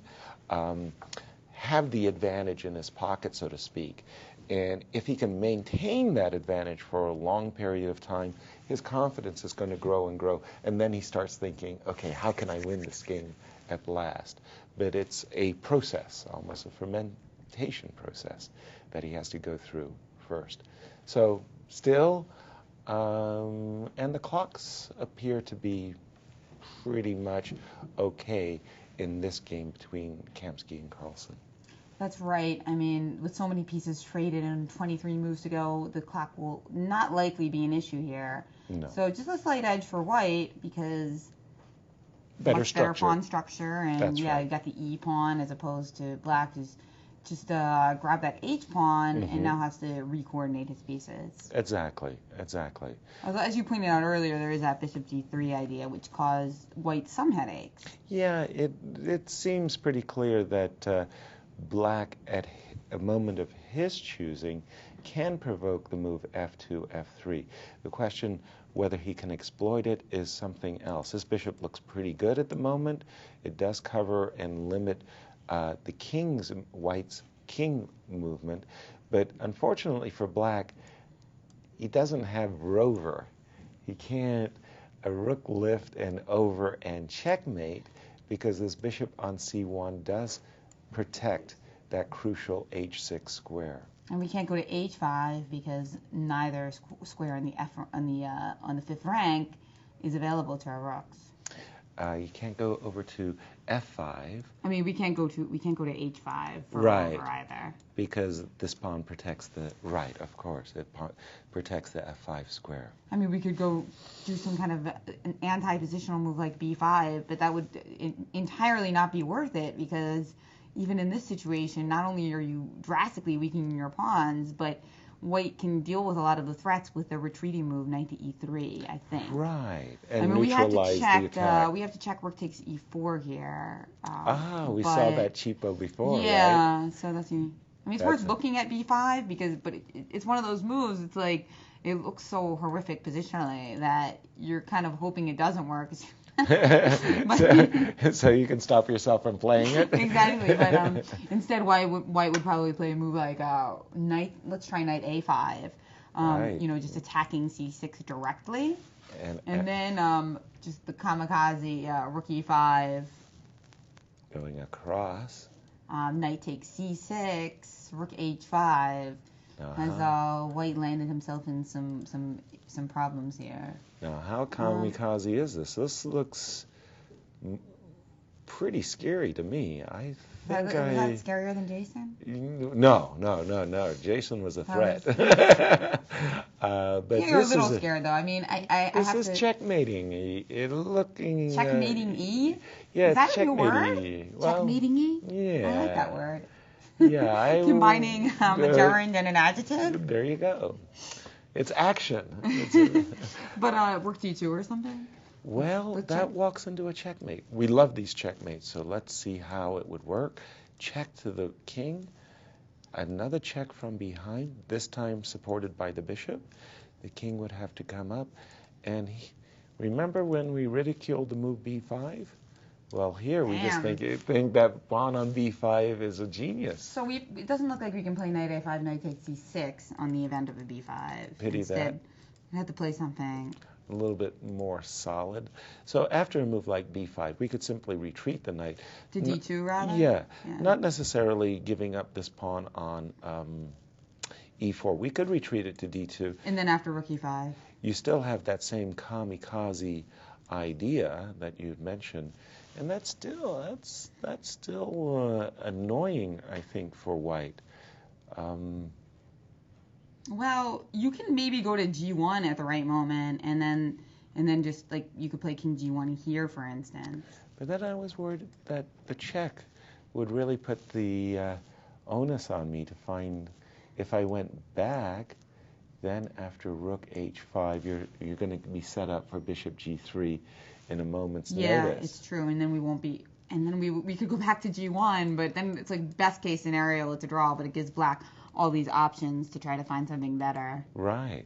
So I think I may have to, unfortunately, rewind the clock on my suggestion of a4 and instead simply develop my bishop so that I can bring my rook into the game. And in this case, maybe after bishop g3, I could actually step back with bishop e1, protecting my pawn in this fashion. That way my king isn't limited, but boy, I have given you up this square h6. Oh dear. So the tactics here are actually more promising than we thought. It's interesting that even though our positional proclivities we didn't like moves like b5, but we always analyze them because you've got to analyze those forcing lines and looking for those counterintuitive moves. When you start out in chess, those counterintuitive moves are things like queen sacrifices. Right. But then it becomes second nature if it's a forcing move. That's right. So as you move on, it's things like b5, which you don't even bother to look at, and you need to. Right. If you want to reach the next level of tactical mastery. And the point there is all of these players are so very, very creative in both their defensive and offensive skills. They would be looking at moves like b5 because from a structure point of view, we definitely like white structure, and it's up to black to make the tactics and the offense work for him to hold the position or to put pressure on white. At the moment, he seems to be doing precisely that, putting pressure on white. Quite a surprise for me. I'm just looking for a nice consolidating move for Gada here. And I had tried bishop d2. I think that's fine, by the way, bishop d2. But unfortunately, after the move bishop g3, it looks like you've provoked, black has provoked f2, f3 anyway. Now, this whole line with b5, should it hit its mark? Another checkmate that I'd just like to share with the audience is we could win this bishop, but this is a painful checkmate. Rook h1, and thanks to the knight on g4 controlling the f2 square, white's king is in the bag. And Magnus, no doubt, looking at this variation as he relaxes and stretches. Yeah, is he?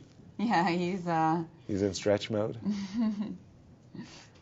Very nice. Yeah, so some surprising tactile activity for black here. We talked earlier in the show about how in chess it's not really the lack of queens that determines the end game, but the lack of worrying about king safety. That's right. So this is still somewhere in between a middle game and an end game, and black is showing some variations to support that. Exactly. Still some tactics. And we've got Grandmaster Maurice Ashley with his thoughts on the Kamsky-Carlsen battle.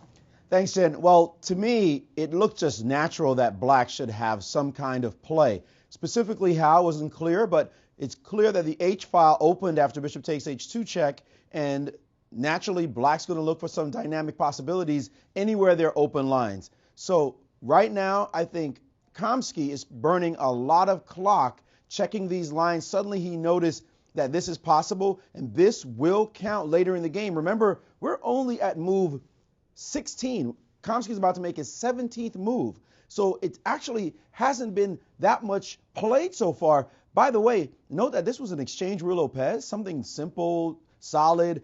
Play should proceed very quickly if you have white. Suddenly it's slowing down tremendously, showing that Kamsky is not clear on having the control he thought he would have. So moves like b5 are in the position, dynamic possibilities for black that may lead to checkmate. In the other game, we should pay attention to that one as well. It looks like Nakamura is looking for that idea. He did play the move knight from e8 to c7, and that was responded to by rook to c1 by Aronian. So this one is in the slow build mode. Not as exciting in the beginning, no quick checkmates, but this is the kind of position that gets hot really slowly and then suddenly explodes. So we'll keep our eye on this one as well as our leader and number one player in the United States tries to maintain that lead and maybe even stretch it with this play. Back to you, Jen and Yas. Thank you, Maurice, and you nailed it with the whole knight f6, e8, c7, a6, b4 idea, because that indeed is what Hikaru has been aiming for. And you're right, it's a slow boil, but when it explodes, it could be fireworks. Well, yeah, Friday the 13th, right? Yes, a scary day to be sure. Gata was scared, and he did a move that I actually did like very much. Some of those checkmating patterns that we were just sharing were frightening. Yeah, and Gata said, wait a minute, my knight on c4, as pretty as it looks, really I need some defensive firepower. Go back to F3 and just frontally guard that F2 pawn. Precisely. And remember we got a position like this a moment ago? We were looking at this type of ending. Right. We looked at something very similar to this a while ago. Right. But in that ending that we looked at, White actually had an extra H2 pawn. So this one should be obviously a lot better. From Black's point of view. Really interesting one because White's pieces are well anchored and Black doesn't really have any pawns to start like pushing forward. But that being said, it should be sufficient for Black to have the 2 pawns, even if they're not great pawns, and the 2 rooks in the end game. In the middle game, it would probably not be sufficient. Right, in terms of maintaining the balance. Yeah. So this move, knight d2, quite defensive in nature, but perhaps actually necessary. That's right. Those variations looked artificial, but sometimes artificial lines can lead to checkmate. Right. So chess is a very concrete game, and the top players are aware of that and constantly looking for forcing lines. In training with computers a lot of the time is really helping players to develop that instinct for playing odd-looking moves. Indeed. I remember when going in my 20s and 30s, I had this propensity to think that I played a particular variation which was decisive. And I said, here I won. And now I take the computer and I go through my old analysis and I say, well, in this position I had this winning idea. The thing about the computers is it's really showing that a lot of positions that we had already decided were terrible for one player or another are showing there are more defensive possibilities than we gave a position credit for. So a lot of the players today, the top players, because they're practicing so often with their engines, is they're willing to toss out these concepts that we had, knights on the rim are dim, and passive bishops and things like that, because they're looking at such concrete forcing variations. I see Magnus with his prized weapon, the OJ. The OJ and an Evian bottle, Big that's right. bottle of OJ. And knight d2, and Magnus to play. And the times are creeping closer together. And we've got a thought from Grandmaster Ashley. Well, guys, big news. The computer is saying that the last move, knight d2, is horrible. It saw the position as equal before. Now it sees a clear advantage to Black with the move rook to d8. After knight to d2, it thinks rook to d8, taking advantage of this knight trying to maneuver to this side of the board, and it gives Black immediately a clear edge, 0.53, which is half a pawn, more than half a pawn. Big move, tying down this knight, saying that White's development is not easy. Now the line, I'm a little bit confused by it. I was a little confused by it, and then it pointed out this variation, knight f3, rook to d1 check, rook to e1, and after this trade and the move, well, first of all, knight to e1, note, let's just call that the new main line, rook takes f2 is mate. Ooh, wow, okay, let's not make that happen. So after rook to e1, king takes, and it still looks sort of equal, but now the surprising move, bishop to d6 with the retreat. Now this e-pawn is about to come under fire with rook to e8. Also, bishop to c5 is going to hit this f-pawn. So suddenly, White is under a lot of pressure over a simple move after this knight d2. Let's get back to this line right here. After knight to d2, if Carlsen finds rook d8, Kamsky could find himself under serious duress. Jen and Yas? Wow, that is an easy move to overlook. I was thinking that the move knight d2, I was almost ready to applaud the move, let me be clear. I thought that knight d2 with the idea of knight f3, very clear defensive idea. But what Maurice just pointed out is that, yeah, the knight d2 is actually a poor move because it doesn't allow White to activate his queenside pieces. And after the move rook d8, a move that I had underrated. Yeah, it's hard to see rook d8 because we just played rook e8. Right. Yeah. Right. From the human point of view, it's kind of like taking your move back. But this looks dangerous. Like, wow, seriously dangerous. We've been talking about various sacrifices and stuff, checkmates. Just to share another one, Maurice pointed out what would have happened after knight f3.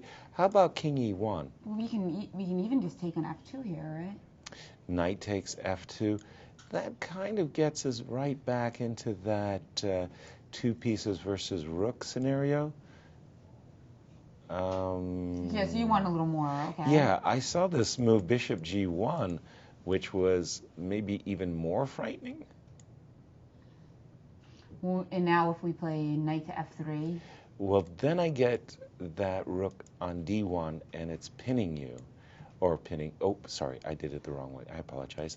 Bishop takes f2 check, rook takes f2, knight takes f2. Right, so this is just like a superior version. And now in order for me to get out of this, I'd have to play something like b3 and bishop to b2. And the question is, can you take advantage of these tempos and do something nasty? Yes, still not so problem easy. is I'm not really threatening bishop b2 because then you have rook d2 check, and then snapping up the c2 pawn would be too big, I think. So you'd have to preface it with king e2 and then play bishop b2. I see, yes. And yeah, it's not so easy. So maybe some very intriguing possibilities here for Magnus Carlsen, #1 in the world, and we thought that Kamsky would be nursing an edge, but it looks like tables might turn on him. And we've got a grandmaster, a special guest grandmaster from Chess coming in, and that's Grandmaster Alejandro Ramirez, and he is with Maurice Ashley. Thanks, Jen. Grandmaster Ramirez, thanks for joining the show. That's my pleasure, really. So you are runner-up to the U.S. champion this year in 2013. So you got to play Kamsky several games. You know his style very well. What do you think about his play so far in the tournament and then his play today? Well, I think Kamsky has been a little bit more passive in the last couple of rounds than he would have wanted. I think that the starting with two losses in the tournament, really put a break on his plans. And he's just trying to consolidate it. It's a short tournament. He doesn't want to lose all his games. He wants to at least be able to have some chances without risking too much. And we saw him playing against Aronian, something that was just completely offbeat, something that still kept some activity. It wasn't a dead draw, but it wasn't something overly risky. And today he's using an exchange Spanish, which is known to be a variation in which maybe white can attempt to do something, maybe obtain a very slight advantage without it being particularly risky. And it's interesting that Magnus was in no mood for that. This is actually one of the better attempts to complicate the issue once you've gotten into the exchange Spanish. Well, do you think this could backfire on him? And it looks as though Magnus did find this move. We talked about the move rook to d8 has been played, and the computer is saying that this is a serious advantage for black because white's pieces are being tied up. Is this kind of style of Kamsky's tend toward this? If you play too solidly, maybe you'll get in a lot of trouble against top players? Well, it's pretty funny because Kamsky's always worse according to the computer. If you see his games, especially on the A6 Lav, many of them in the U.S. Championship, in the Tromsø World Cup, he was always worse according to the computer, even clearly worse. But he showed that some locked up positions, he had maybe better understanding of the computer, was able to equalize and draw many of these games, even win some of these games. However, in this specific case, I play this variation myself with white, and I know that he's already misplayed it. So it's no surprise that he's going to have a lot of difficulties developing his pieces, especially in the queen side. And this is the danger of this variation, that it seems like structurally white is doing very well, but when it comes down to it, he cannot develop all of his pieces. We see the position here on the board. It's true, everything you said, no development and how to get out of this position now. It looks like a mess for him. It's tough, and especially when you consider that he's obviously not that familiar with the position. They've only played 17 moves, and he's already used almost an hour on the clock. He's going to definitely be on time pressure at some point, and this is not the kind of positions where you want to be in time pressure. It's black that has the initiative. It's black that has the easy plans. You don't want to be having to play on increment when you have to come up with moves and plans, and it's easier to flow here with black than it is to play with white. Very good point. Now, in the other game, we have what looks like a Benko-ish type position, Benko Gambit. And I know you just came out with a DVD on the Benko for Chess Base Magazine. What are your thoughts on this position? Right. Actually, these are independent DVDs. I recorded these DVDs about 6 months ago. One is on the Benko Gambit, and the other one is basically what do you do if the white players decline playing the Benko Gambit. For example, they don't play c4, or after c4 they don't play d5, or they don't take on b5. And this is kind of reminiscent of this kind of situations. This is particularly comparable to the knight f3 variations of the Benko, in which black takes on c4 very early. But I think that Hikaru has a rather good version of this in many ways. He's finished his development quite comfortably. The bishop has been forced off the f1, a6 diagonal, which is actually quite good in some variations. And he's, although Aronian has been able to pretty much guard himself against the f5 break, which is a very common resource in this kind of positions, he's going to be a little bit more vulnerable to e6. And you see that Hikaru immediately puts the bishop on b7. Now, normally this knight on b6 is not recommended to be there because due to the pawn formation, the knight is out of play. But in this specific case, if Hikaru can get e6 in at a good moment, then he's going to be able to create a lot of play. Now, one really bad thing for Hikaru's position is that he was forced to play h6. This is a move that you really don't want to play because once you play e6 and the pawns get traded on e6, the pawn on g6 will become a huge target. And you can see that Aronian put his bishop on b1, preempting that this might be a possibility. Indeed. So a lot of the finer nuances in this position. What did you think about this maneuver, c7 to a6 to b4? Is it solid here, losing time? Or what is your assessment now, feeling going forward for this position? Actually, this maneuver is very common in this kind of positions. The knight f6, e8, c7 maneuver is very common. Usually it's done swapping the bishops first, playing maybe bishop c8 to a6. But in this particular situation, I think the bishop was already on d3. And had the bishop retreated to b1, maybe the knight on c7 wouldn't have been able to continue in its path. Now, the knight sometimes is kept on c7 to pressure d5 quicker, and to also allow e6, maybe retaking on e6 with a piece. So instead, this knight back here instead of getting this far. Right, sometimes, because you want to play e6, take on e6, and maybe take with the knight, which would allow you to have some control over d4, and especially all the weakened dark squares along the diagonal a1, h8. However, Hikaru, he does something that's also quite reasonable, which is put his knight on b4. It's obviously an outpost. The knight is quite happy there. But how useful is this knight going to be at the end? Well, we'll see if he can get e6 in. What's your guess? If you're a betting man, this position, white wins, black wins, or draw? I mean, this is a 50-50, but being a Benko player, I just have to go for the black pieces. Black. Well, thank you so much, Grandmaster Alejandro Ramirez, with your insights. Runner-up to the U.S. champion this year. He came this close, folks, to winning it all. We appreciate his insights in this game. Back to you, Jen and Yas. Some fabulous insights there by Grandmaster Alejandro Ramirez.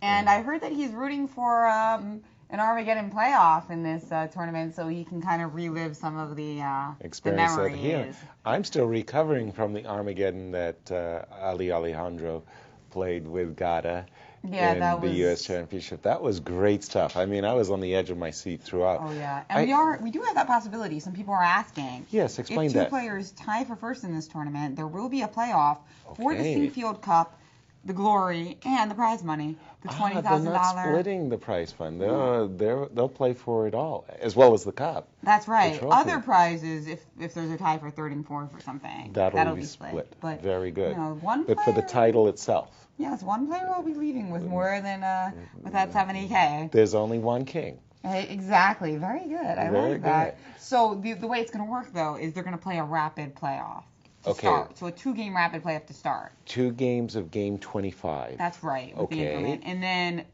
if that match split, then they'll go to an Armageddon battle, which will be similar to the one that Alejandro played against Gada Kamsky. Where the 2 players will bid for the time and having the odds of a draw, the black. Exactly. Okay. Now, in order for that to happen, though, it means that Nakamura will have to lose ground in this tournament because right now he's in the driver's seat, and tomorrow he plays Magnus Carlsen with the white pieces. Right. So a playoff will only happen if something bad happens to Nakamura. Or if if Magnus gains ground with, for example, a victory today. That's true. Which is entirely possible based on what we've seen so far and what Maurice has explained to us. And that's right. And Carlsen himself was quite confident about his chances despite being behind Nakamura going into the rest day. And he pointed out that in a game against Nakamura, the color is not that relevant because the game is going to be exciting, dynamic, and offer chances for both sides. So why not win his game against Nakamura? That was his point. A good philosophy it is. In listening to Alejandro, he was mentioning a lot of wonderful subtleties for black. That now this bishop is on b7, come in conjunction with the knight on b6 and the knight on b4. How black at times can essay the freeing break f5 or even e6. And I was listening though, and I'm thinking this is all well and good, but the reality is that, as Nigel Short likes to say, checkmate ends the game. And after the moves that we've seen, bishop b7, notice that black's king is really missing some palace guards. Imagine I as white would simply to play queen d2, gift me the pawn. You would play king h7, defending the pawn. You're going to go h4, e5. Well, I like this bishop on b1 lurking back there. But no, what I thought I would do, first of all, is I would play knight b5. Why do I play knight b5? First of all, I want to take away the punch of e6 because I'll be targeting d6. Secondly... Yeah, I think you're trying to mate me. What are you doing going over to the left side? Well, I am, but first I want to keep the counterplay with c5, c4 under control. Squash the counterplay first. But don't you want to play h4 again? Because we've seen that in a lot of games, and it looks like a powerful idea here as well. No, what I was actually going to... I was going to borrow a page from the Garry Kasparov school of attacking chess, and I was going to go for knight h2. Bring another piece into the game. I see. To try to provoke... to bring my knight to g4, to really target this pawn on h6 another idea. Yeah, induce more weaknesses. And also h4 looks like an interesting idea at some moment. So just also inducing the weakness of h5. Trying to provoke this one. Lots of good opportunities here in this position for Aronian. Right. And it looks like Maurice has some thoughts on our other game, Kamsky-Carlsen.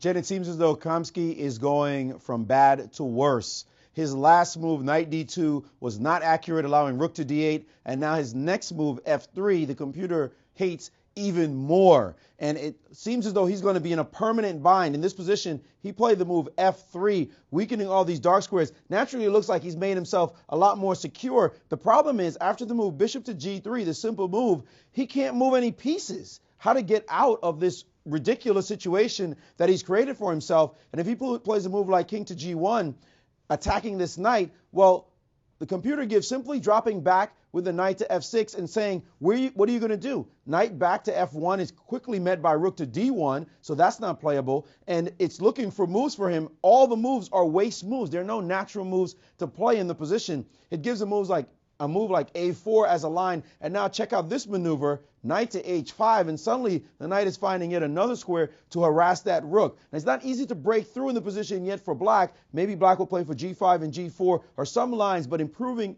his pieces while white's just in trouble looking around for a way to break out of it. So it looks as though Kamsky has found himself in a world of hurt. He's better be careful or he could lose yet another game, which would be a disaster for him, completely knocking him out of any runnings in the Sinquefield Cup. Back to you, Jen and Yaz. That's right. Losing a game with white in this point in the tournament would be disastrous for Kamsky and would completely take him out of contention for that coveted Sinquefield Cup. Now let's find out a little bit more about the cup. What's in it? What's all about this Sinquefield Cup? All right.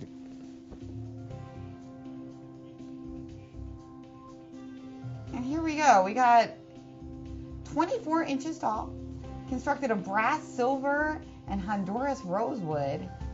And the names of past winners are engraved upon its surface, but nobody's won this yet. Right. Right? I'll have to sneak in there and put my name somewhere around it. Yeah, but It will be a perpetual trophy that will be hosted here at the club.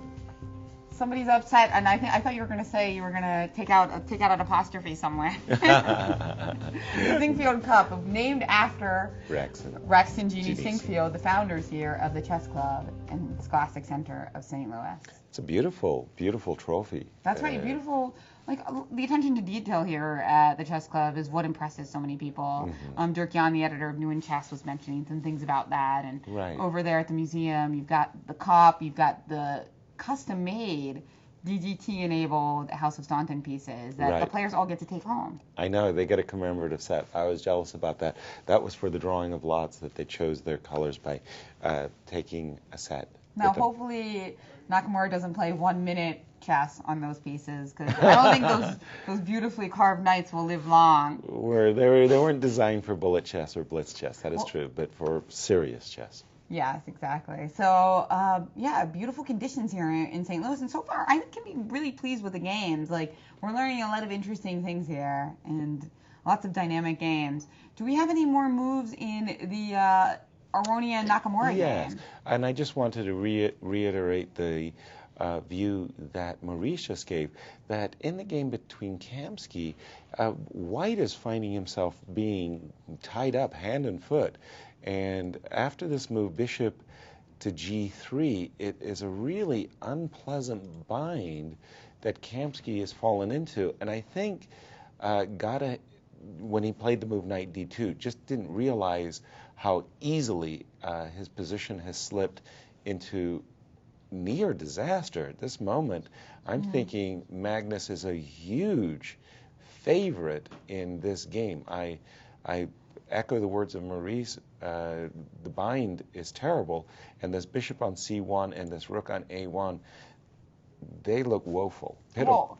Geez, I mean, talk about economy of forces, a phrase that Carlsen used in his previous victory against Gada Kamsky. You know, he might use it again for this because he's drumming up an attack with just 4 pieces left on the board. I mean, that's unusual.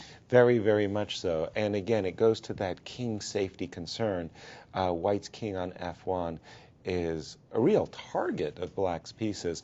And we had mentioned in the past that there's Rover, and that never really seemed to work because this bishop on c1 was protecting that square h6. But that was when the knight was on c4. Now, rook d6 to h6 is a scintillating threat. Well, but to be fair, I mean, we did look at some lines with pushing that knight away and then playing rook e5. Right. So Gada's problems were not that easy to solve in terms of development, which is one of the interesting things about the Roy Lopez. In some ways, at first glance, it looks like an anti-opening principles opening because Black often gets more development. White's playing the slow move c3 to get the space in the center. But okay, Gada facing serious problems here in round 4 as we start the second half. Let's go and see what has happened in the Aronian matchup, and he liked your move h4. When we left it, Although he didn't preface it with queen d2, which is interesting. We kind of instinctively wanted to stick our queen on d2, but perhaps he thought that the queen might prove valuable in the light squares at some point. Fair enough. When we left it in around these moments. Knight b4 attacks the bishop. Levon dropped back to b1, bishop b7. And here it was where I was hankering for queen d2 and knight b4, knight b5, and perhaps knight h2 as ideas for the first player. Levon played very directly knight e2. And this was something, again, I'll make mention of. You know, checkmate ends the game. And while Black's pieces on b7, b6, and b4 could all impress after moves like f5 or e6, in the meanwhile, there's not many palace guards. And from White's point of view, from Black's point of view, bad things can happen quickly. Let's see, rook c8 was played, and now h3, h4. Okay, Jen, well, this is really laying down the gauntlet. Levon is basically saying, with this move, I'm coming after the Black king. Well, sure. I mean, he's going to want to play h5 if he can. Without question. And then maybe black can play g5, which is weakening, but at least like stops the attack from coming super quickly, and then try to get his thing going on the queen side with c4. Well, But the problem is, right now c4 is adequately defended against. Right, c5, c4, no big threats from White's point of view. I mean, we'll just put the move on the board just to give an example of what Levon has in mind.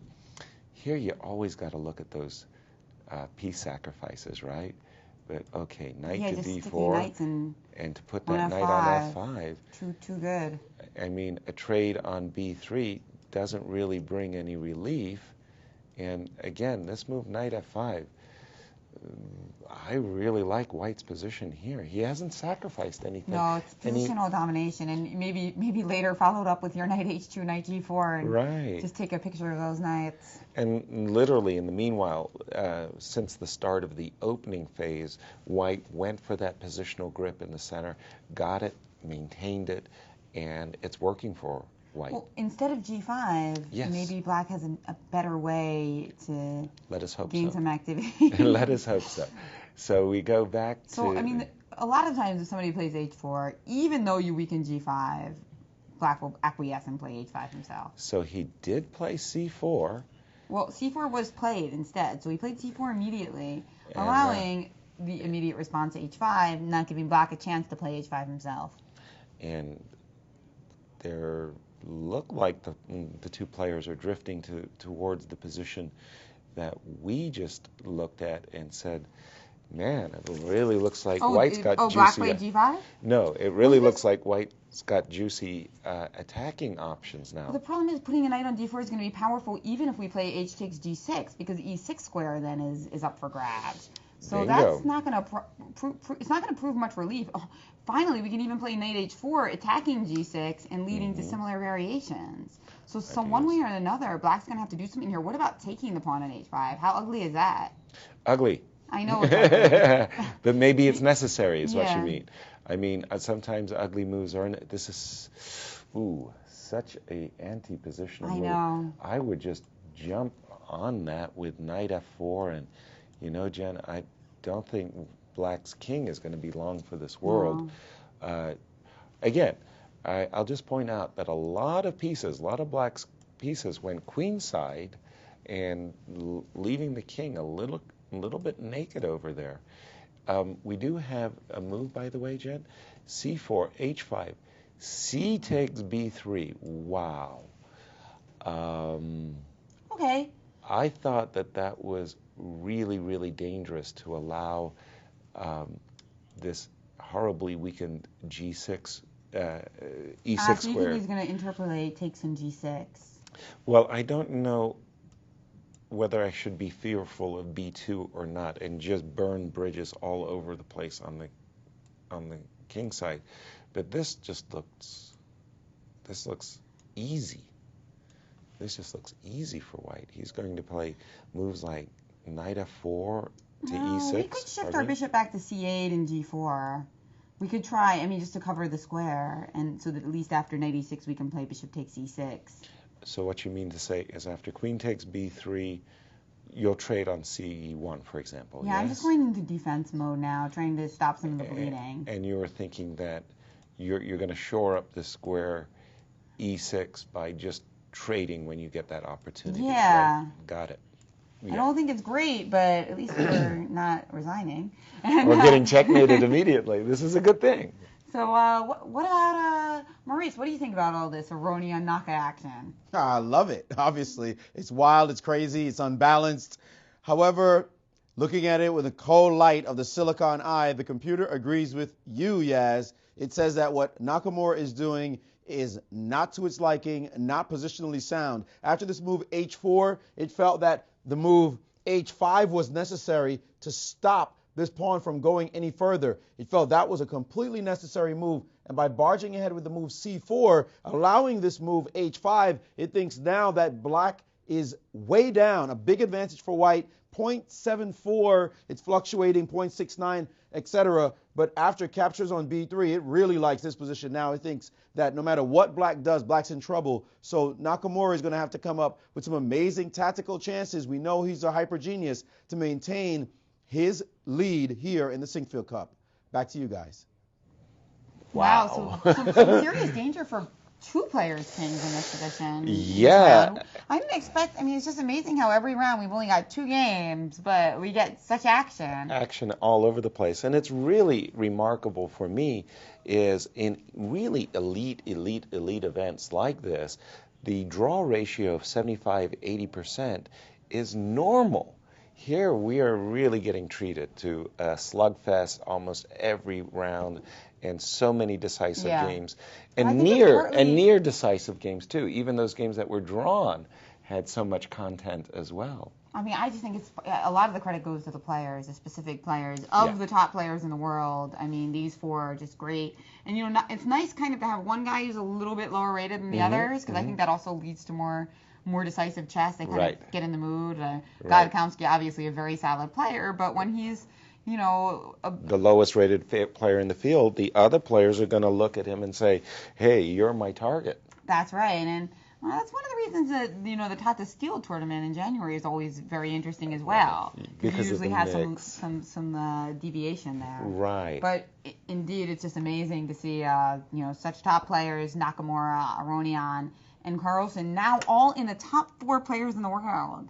Wow. Really just going for it against each other. Sweet. And we might see repeats of some of these battles in a world championship one day.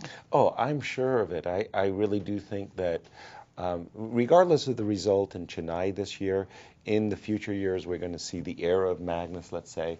I mean, I am anticipating him being in the top 10, top of the world for the next 10, 15 years.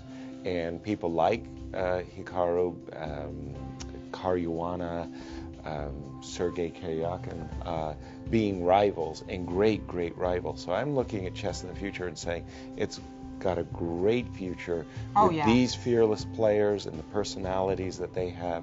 Yeah, that's right. It's going to be wonderful. And we just saw some world rankings up there pre-tournament. With Carlsen, of course, number 1, Aronian number 2, and before the tournament, Nakamura down at number 9. But now, after some recent successes, he's at number 4. Wow. Just fantastic. Simply fantastic. But now, having said all of these wonderful things about Nakamura and his wonderful success here, the reality is he's in deep trouble, Jen. Right. He's sweating cannonballs. Yeah, I mean, the problem, this concept of H4, H5, where it's either going to be the G6 square or the F5 square, it's or the E6 square, it's everything it seems to have a negative to it.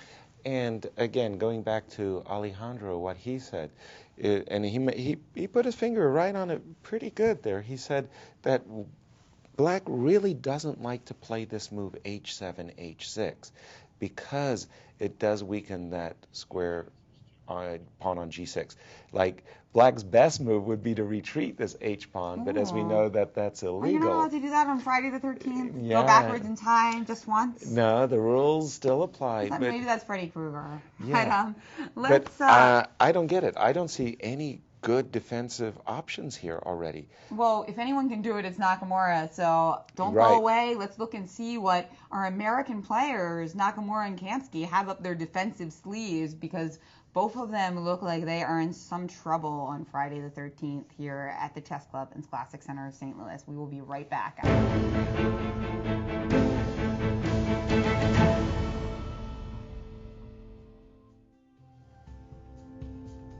Welcome back to round 4 of the Sinquefield Cup, and we have some bloody battles. In fact, some major action during the break in the Kamsky-Carlsen game, and Maurice Ashley with more on that. Thanks, Jen. Well, it looks like it has gone from bad to worse in the game with Kamsky versus Carlsen. We knew Kamsky had a difficult position, but it seemed as though Carlsen had given him a slight chance, a slight one. It still was going to be a worse position, but he could have maybe defended. Carlsen played the move knight to e5, which was not necessarily as accurate as the other move, that is knight to f6. However, just getting to what happened after knight e5, b3 was played, attempting to develop his bishop on the b2 square, but knight g6, bit too powerful, threatening knight f4, and Kamsky played the move knight f1, and after bishop to e5, he noticed that if he brought his rook over, then this rook would come down to d1, and he would be in a lot of trouble. He couldn't untangle himself, but that's what he had to do, but he decided, no way, I'm not going to sit here and get stepped on, so he played the move c3, which is, to everybody's eyes, donating a pawn, which is exactly what Carlsen did. He ripped this pawn off the board immediately, and so now black is ahead by a pawn. You can't give the world #1 player a pawn advantage. His technique is just too good. The move bishop to b2, finally developing his bishop to the b2 square, and now ignoring that move and playing knight f4 was Carlsen. Let's get back to the position in the game just to make sure, yes, we have this position on the board. Knight to f4 has been played, and it looks like Carlsen is hunting Kamsky down. Kamsky in big trouble, and this could completely upset the tournament standings, because if Carlsen wins and Nakamura loses, and it looks like he's in a terrible game right now, then Carlsen would take the lead in this tournament going on with white tomorrow against that pivotal matchup against Nakamura in round 5. Back to you, Jen and Yaz. Yeah, that's right. That would flip-flop the standings, although Nakamura will have white in his game against Carlsen. That's right. So at least there's a nice point for Nakamura if he manages to draw today, or even if he loses, he will get a crack against his rival, as he likes to call him, Magnus Carlsen. Now, what happened over there? We've got some developments in our Aronian Nakamura game as well. After queen takes b3, which we saw g5. Well, it looks to me like that game too has just simply blown up. And rather than, as Maurice would like to say, getting stepped on, Nakamura has just sacrificed a piece to slow down White's kingside initiative. We left it about this moment with the move h5, and during the break, Maurice and I were looking at each other pretty sadly. What on earth was Hikaru going to play? After captures, Hikaru decided to play the move g5, ceding control of the f5 square. Levon did what we would all do, jumped with his knight on g3, anticipating the opportunity of playing knight f5 in the very near term. And check this out. Knight b6 takes d5, sacrificing a knight for 2 pawns. I'm anticipating bishop takes d5. Wow, so is this desperation or is this creativity? We'll find out. This is a little bit of a suicide squeeze. I think it's both. I think it's forced creative desperation. Right. Necessity is the mother of invention, and I think that this was a necessary sacrifice by Hikaru.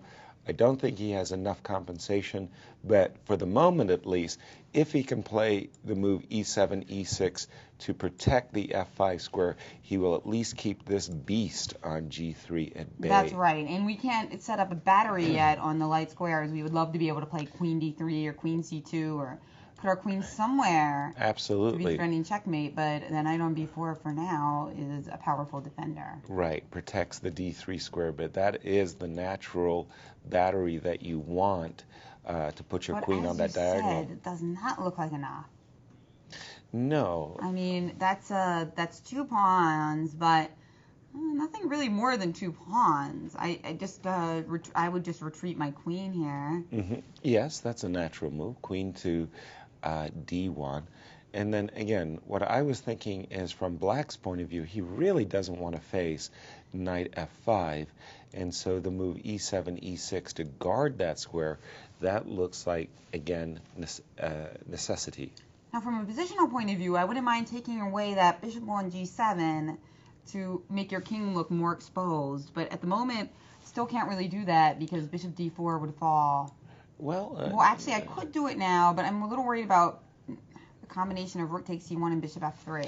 Right. But maybe the tactics actually work out, because if you take on d4, yeah. Well, let's look at it in a more simplified way. After the move e7, e6, just to kind of cut out tactics for a moment. You could take on c8 first. I could prelude. Yes, exactly. I could try this one, and you mentioned that you would like to take away that key defender over here. I'm a little bit more concerned about knight takes. Going all in on the king side, so to speak. After knight takes, you better take the knight, right? Well, let's look at it anyway. And now h6.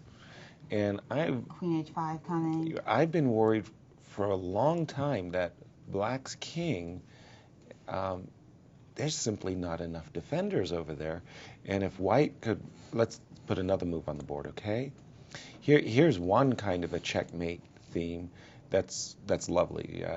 I love this since I was a kid. I'm just going to put the checkmate theme that I want to show on the board because the two bishops are so cool. This is why we love the power of the two bishops, by the way. Check and checkmate. So a counter sacrifice on the king side, I think, is in the cards, Jen. And Naka has just made a move, and he's shaking his head. He's wishing that he brought his sunglasses to the game today. Okay, we go back to the position at hand.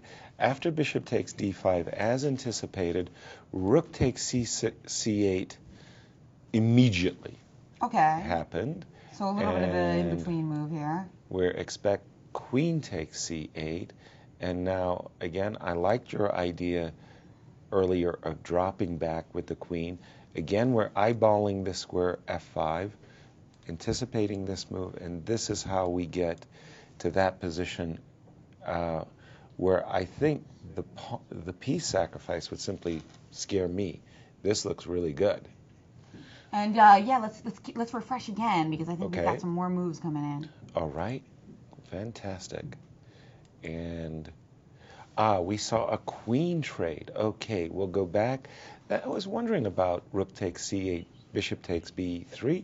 This was played, and after rook takes d8, forced move, rook takes d8. How about this? We could go over here and nibble this pawn, but I still think knight f5, get that knight to that good square. We could drop in on this pawn or take this knight, or in a really good case situation, we get bishop b6 and rook takes e7. I mean, I understand maybe he just thought the middle game was totally lost because of the mating attack, but this just looks really bad. This is jumping out of the fire into the firing. I mean, whose position is frying worse? pan?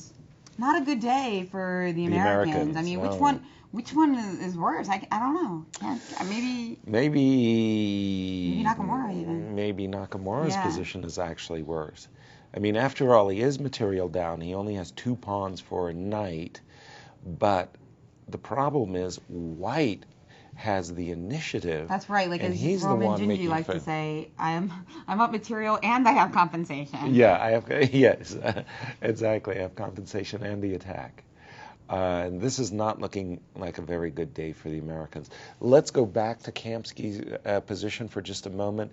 I mean, I know Maurice was chiding Gata for having dropped the pawn, but in his defense, not too much to say I meant by that, but in his defense, he still got a pass pawn on the e4 square that might give him enough chances to draw, but it's a stretch. When we left that game, Maurice was explaining this was the position, bishop b2, protecting the rook in the corner. Then came this move, knight f4, bringing the knight from slightly passive square to a great outpost with a gain of tempo against the rook. The rook was forced to move to c2, and then Magnus dropped back with his bishop a5. And I like this move a lot, actually. This isn't, I mean, I think most amateurs, and for that matter, strong masters would probably just simply traded bishops and done something like rook d3 and said, yeah, it's very intuitive. Look, I've got a great position. What's my problem? Let me just trade those bishops.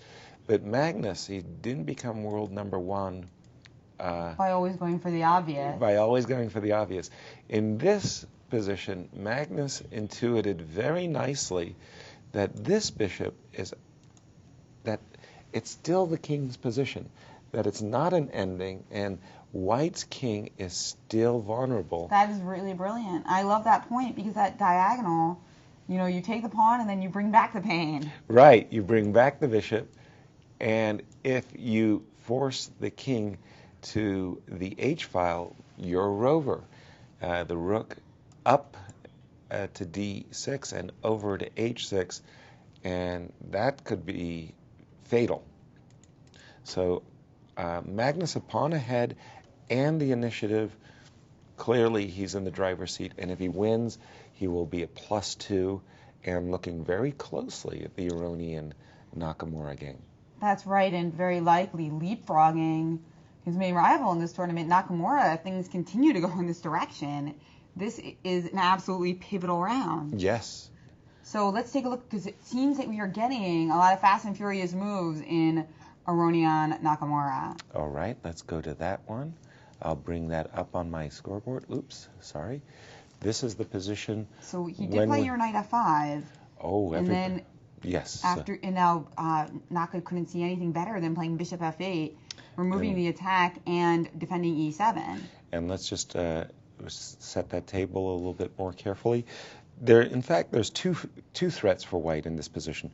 Besides just grabbing the pawn, we don't want to lose the bishop.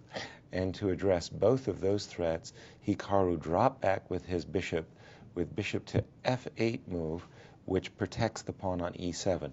But now bishop b6, uncovering more pressure on e7 and attacking the rook. So now the rook is going to have to deal with both threats. And don't forget about that pawn on a5.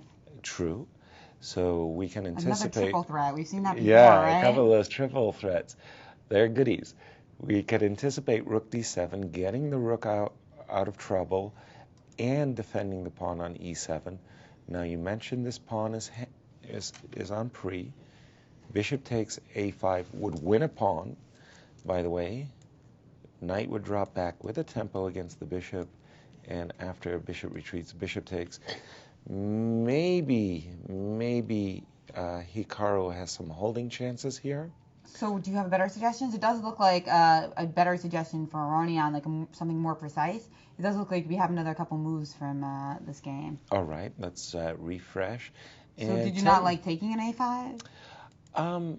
Actually, I kind of thought it was okay, and that final position was still good enough for white to claim a concrete, serious advantage.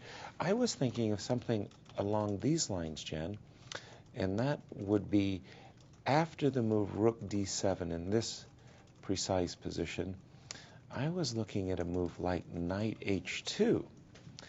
The idea behind the knight h2 is as obvious as it seems. Put the knight on g4, grab this pawn on h6 with check, and sack black's king. And that move just looked like a really strong maneuver to my eyes. Maybe it could be even prefaced with this whole line we looked at a moment ago. Bishop takes, knight back, bishop back, bishop takes, and still again this maneuver of knight h2 and knight g4. This looks really promising. Yum yum. Yeah, really promising for Levon Aronian. I mean, the pawns are really outgunned by that extra knight. That's right. The pawns just aren't doing much. They're fixed at the moment, yeah. Yeah, so pretty tough position here for Nakamura, but... And we do have a different... I'm sure Hikaru saw this variation and said, I don't want anything to do with it. And after bishop b6, he's trying to mix it up, and instead of defending his pawn on e7, he has played rook b8.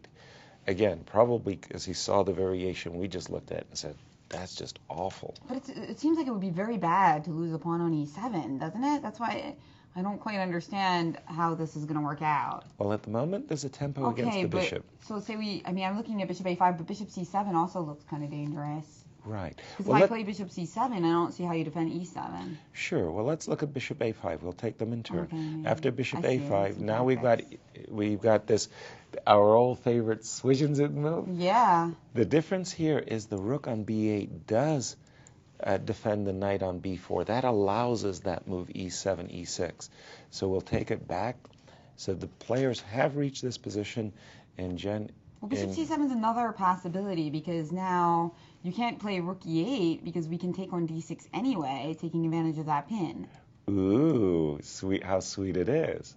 So that's not a way to defend the pawn. So in order to try to defend it tactically, I'm assuming he has to play something like rook b7, and then are there some issues here at all with knight e7, bishop takes e7, rook e7? There's a knight d5, but you see it all. But even then, there's we have a check.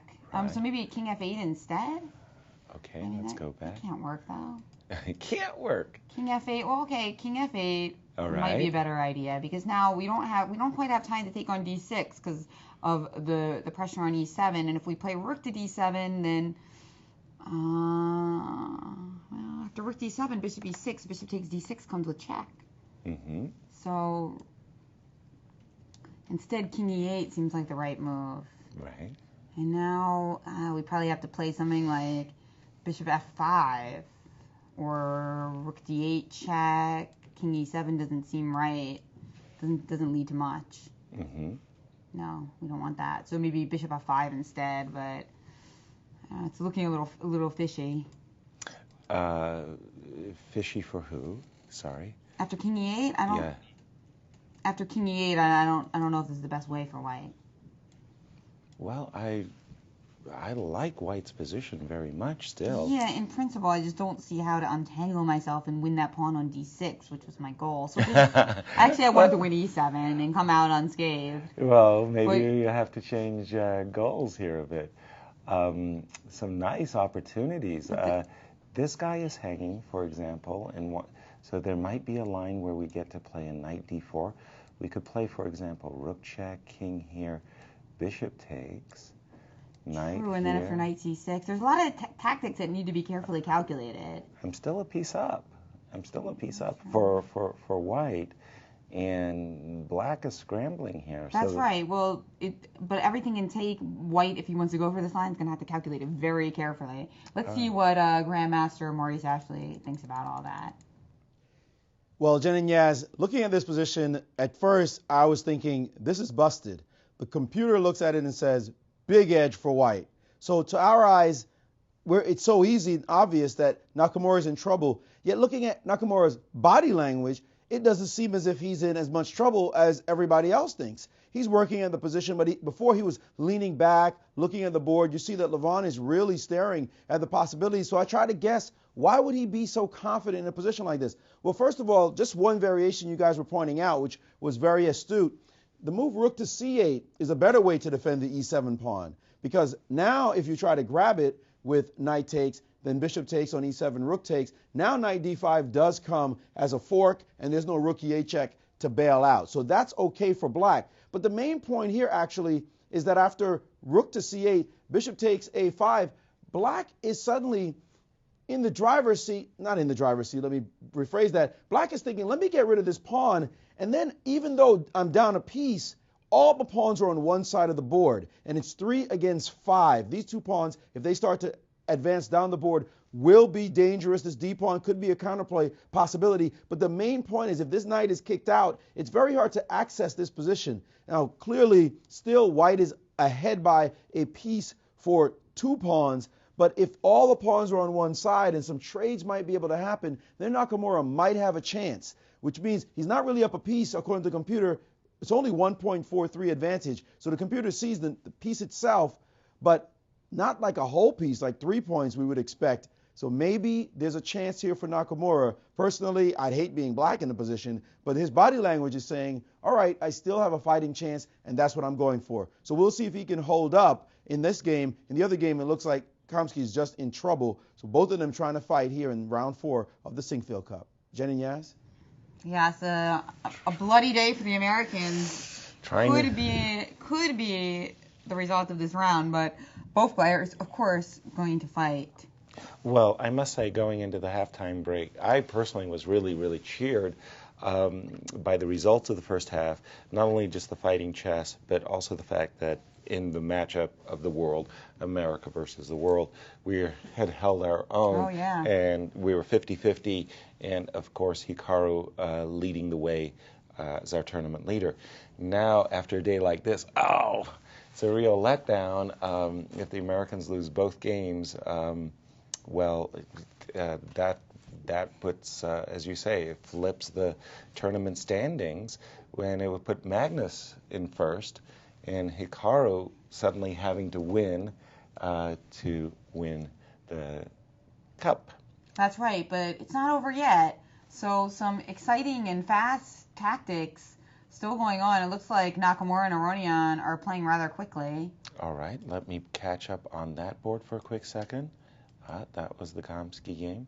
I'll flip over to the other side. So we do see this move on the board. Okay, so Rook C8, and that also this whole thing with Rook C8 as opposed to Rook B7 does show that nice little saying we have in chess, long variation, wrong variation, which is a very important concept to show that in chess you really need to look at the branches and all the different possibilities right in front of your face. Sure. Sometimes if you start analyzing one variation for too long, you realize, wait a second, instead of Rook B7, Rook C8 was better. Right, and because of that Rook E8 check idea, as Maurice pointed out. So let's again look at the very straightforward line of play that we might expect. Bishop takes A5, and after knight C6, gaining a tempo against the bishop drops back to C3. This is the natural diagonal for the bishop. It's the long diagonal. The bishop on C3 controls more squares on C3 than it does on, say, D2. And now black, and in fact the players have reached the position that we have on our analysis table. Now black has to think, Hikaru has to calculate, should he advance his pawn and get rid of the knight immediately, or does he take that moment to play bishop takes A4? A very, very key decision here, and I'm not 100% sure what I would do. I really want to get rid of this knight before capturing the pawn, so I'd probably be inclined towards a move like E6, but the reason I hesitate is because this move, knight E3, really does scare me. Let me just give an example. Bishop takes, knight jumps to G4, and there's a lot of checkmating kind of ideas that... I mean, you caught on to that maneuver many moves ago, but it could even resurface in the endgame. Right. Now we have... Still scary. We do have a move, bishop takes A4, I think, did occur instead of E6. Okay, so Hikaru decided that he had to live with this knight on F5 for the moment, and again, I'm concerned that there are bad tidings afoot here. That knight on F5 is just such a dangerous piece. Boy, how could I improve it? I'm looking for a moment. I'm looking at the move bishop A2, which I think is kind of a sneaky move to stop E6 because of rook takes E6. But the move I'd have to, can I get anything out of this, Jen? I mean, maybe this is just looking good. So the problem is that knight G4 just takes on F5, and you don't see anything for your discovery here. Well, it may be one of those situations where optically it looks great for white, but there's just no victory, no win after this piece sacrifice. Let's just see. So, key moment here in this game. And what do we have the times, Jen? Could you just update me here? Well, it looks like it's 15 to 18 here on the time. So the times are only 8 moves to go, though. So probably not going to be a massive factor, but you never know.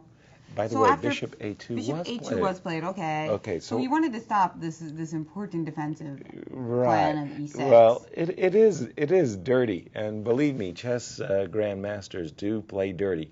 In case of E6, what Aronian wanted to do was sacrifice his rook, and this is a petite combination. Check. to the king. The king has only one square and then wins the rook back and takes the 2 pawns. Thank you very much. So now we're up a piece for nothing, and That's a win. Nakamura would resign. Right, so we're not going to see e6, and instead we saw what move? Hikaru to play under a lot of pressure That's interesting. here. White can actually play rook e6 anyway in this position.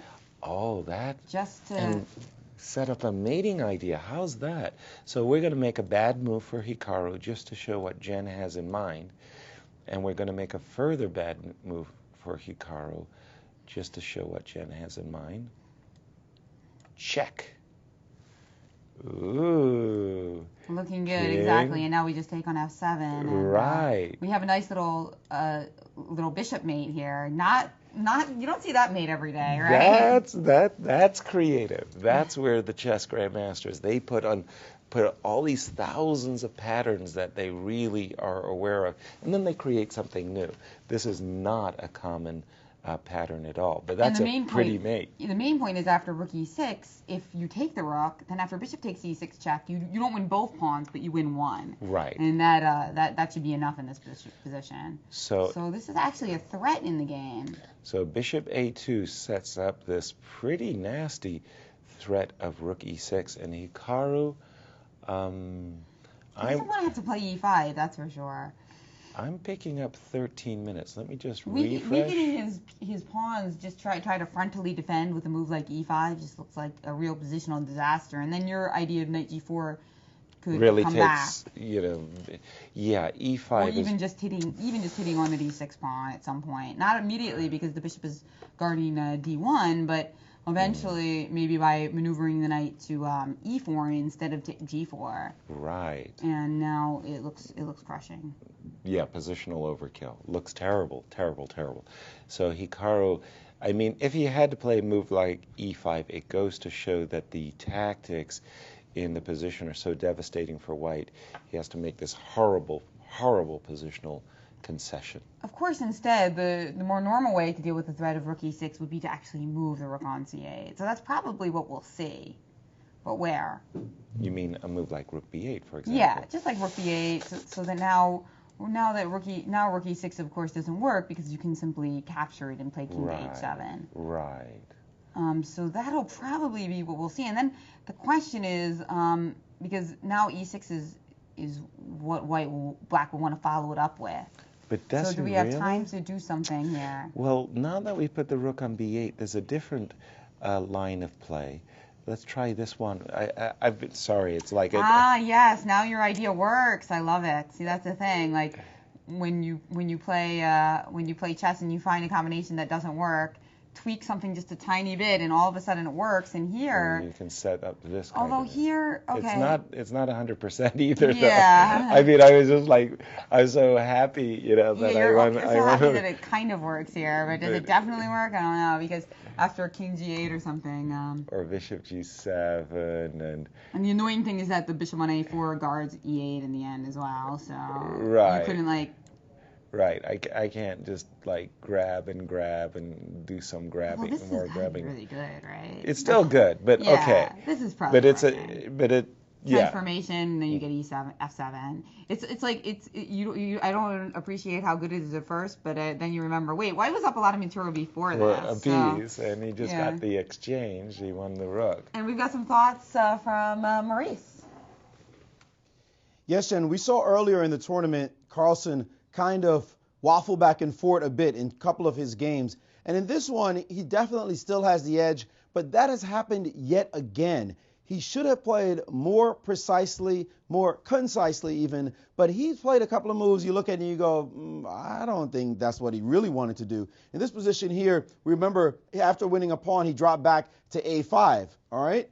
a5 in particular, giving himself the opportunity, of course, to go to b6 with check. After knight to g3, the idea of coming to f5, potentially g6 was played, and now the move rook f1. Now, in this position, knight d3 seemed like a very natural move, plunking the knight down on a very solid square. Instead, he played the rook to d3, looking as though he wanted to double rooks in this position. Now the king left along diagonal, and now he changed direction with his bishop coming to b4. Maybe we wouldn't call that waffling at all, but now after knight e2, check out what he had to do. Bring this knight back, And then after knight to c1, now bring this rook back. So suddenly his pieces are going in the other direction. Now g3, and he's finally doubled rooks, and it still seems as though he has the position under control, but it's not quite as harmonious and easy and straightforward as we would have expected. However, he does have a time advantage. The clocks are starting to tick down. We can switch back to the board position here to show that he has a time edge and should feel very comfortable here in the position. We just jumped to the live position for you guys. And as you see, slight time edge, 3 minutes ahead, 9 moves to make. So Kamsky has to be careful not to make any big mistakes in time pressure. We'll see how this game proceeds as we wind down to the time control here in round 4. Back to you, Jen and Yas. Thank you. So what are you thinking now? Who has a better chance to save themselves? Boy, both players are still in desperation mode. I'm going to give it to Gada just because I agree with Maurice. There seems to be a little bit of hiccuping or too much toing and froing, if you will, by Magnus in this game. He's not like really hitting the nail directly. He's kind of, his advantage is clear. He's a pawn up and he's got great pieces, but Gada's putting up very, very good resistance. And Magnus, to break through, is going to have to start playing very accurately in the next few moves. Otherwise, well, give White enough time, and White's going to organize some counterplay himself, perhaps directly with f4, f5, or just rook f1, f2 to e2, and then keeping the position as best he can. I'm intrigued by what is going on our leaderboard between Levon Aronian and Nakamura, and Hikaru went for this rook c7, knight e5 pawn sacrifice. We didn't get a chance to look at that, but I was beginning to think that that was what Hikaru had to do. In this position, he did move his rook, as you suggested. We were looking at rook b8 a moment ago. He chose c7, probably a better square, and now came knight h2 with that fearsome threat that we've been wanting to see, and now came knight e5, and if I'm reading these times right, 11 minutes for Nakamura, more or less 18 or there's about. Okay, so the idea is that for the moment we have some counterplay on the back rank. So if White just snabbled the pawn, snatches that pawn, Black does have rook c1 check, and now after knight to f1. There's bishop b5. Not immediately. No, not right. So bishop.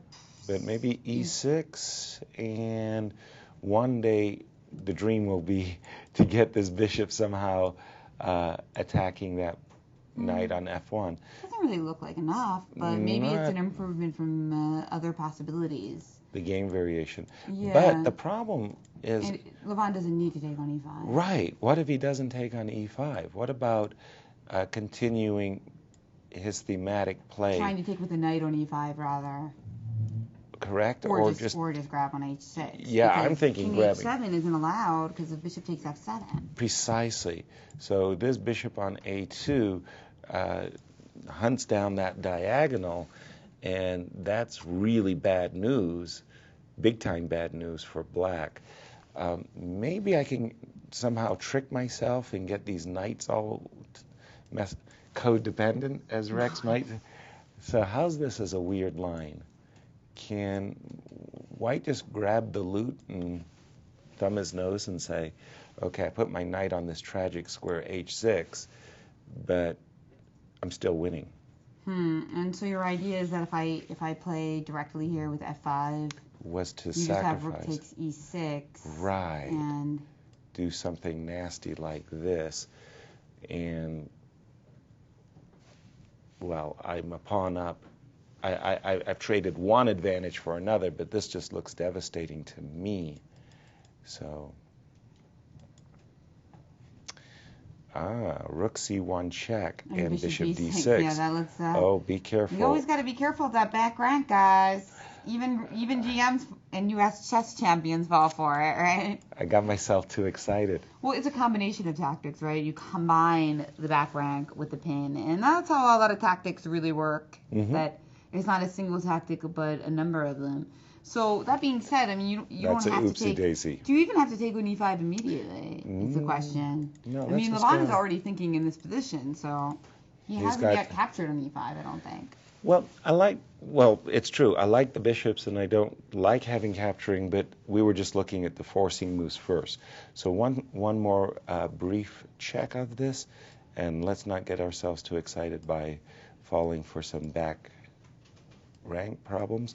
How did we get that last time? Did we start it with a e7, e6? Yeah, you started it with e6. Okay. And then after knight takes h6, you were playing king g7. King g7, and after rook e5, you were playing f5. But let's hear what Maurice has to say about these kind of wild technical finales. It looks as though Nakamura's dream of removing the pawns on the queen side of the board and making the battle all about the king side of the board with no real disadvantage to himself despite being down material is about to be realized. He has played beautifully, according to the computer, to minimize Levon's advantage, and in fact the computer thinks that knight h2 was not a great move.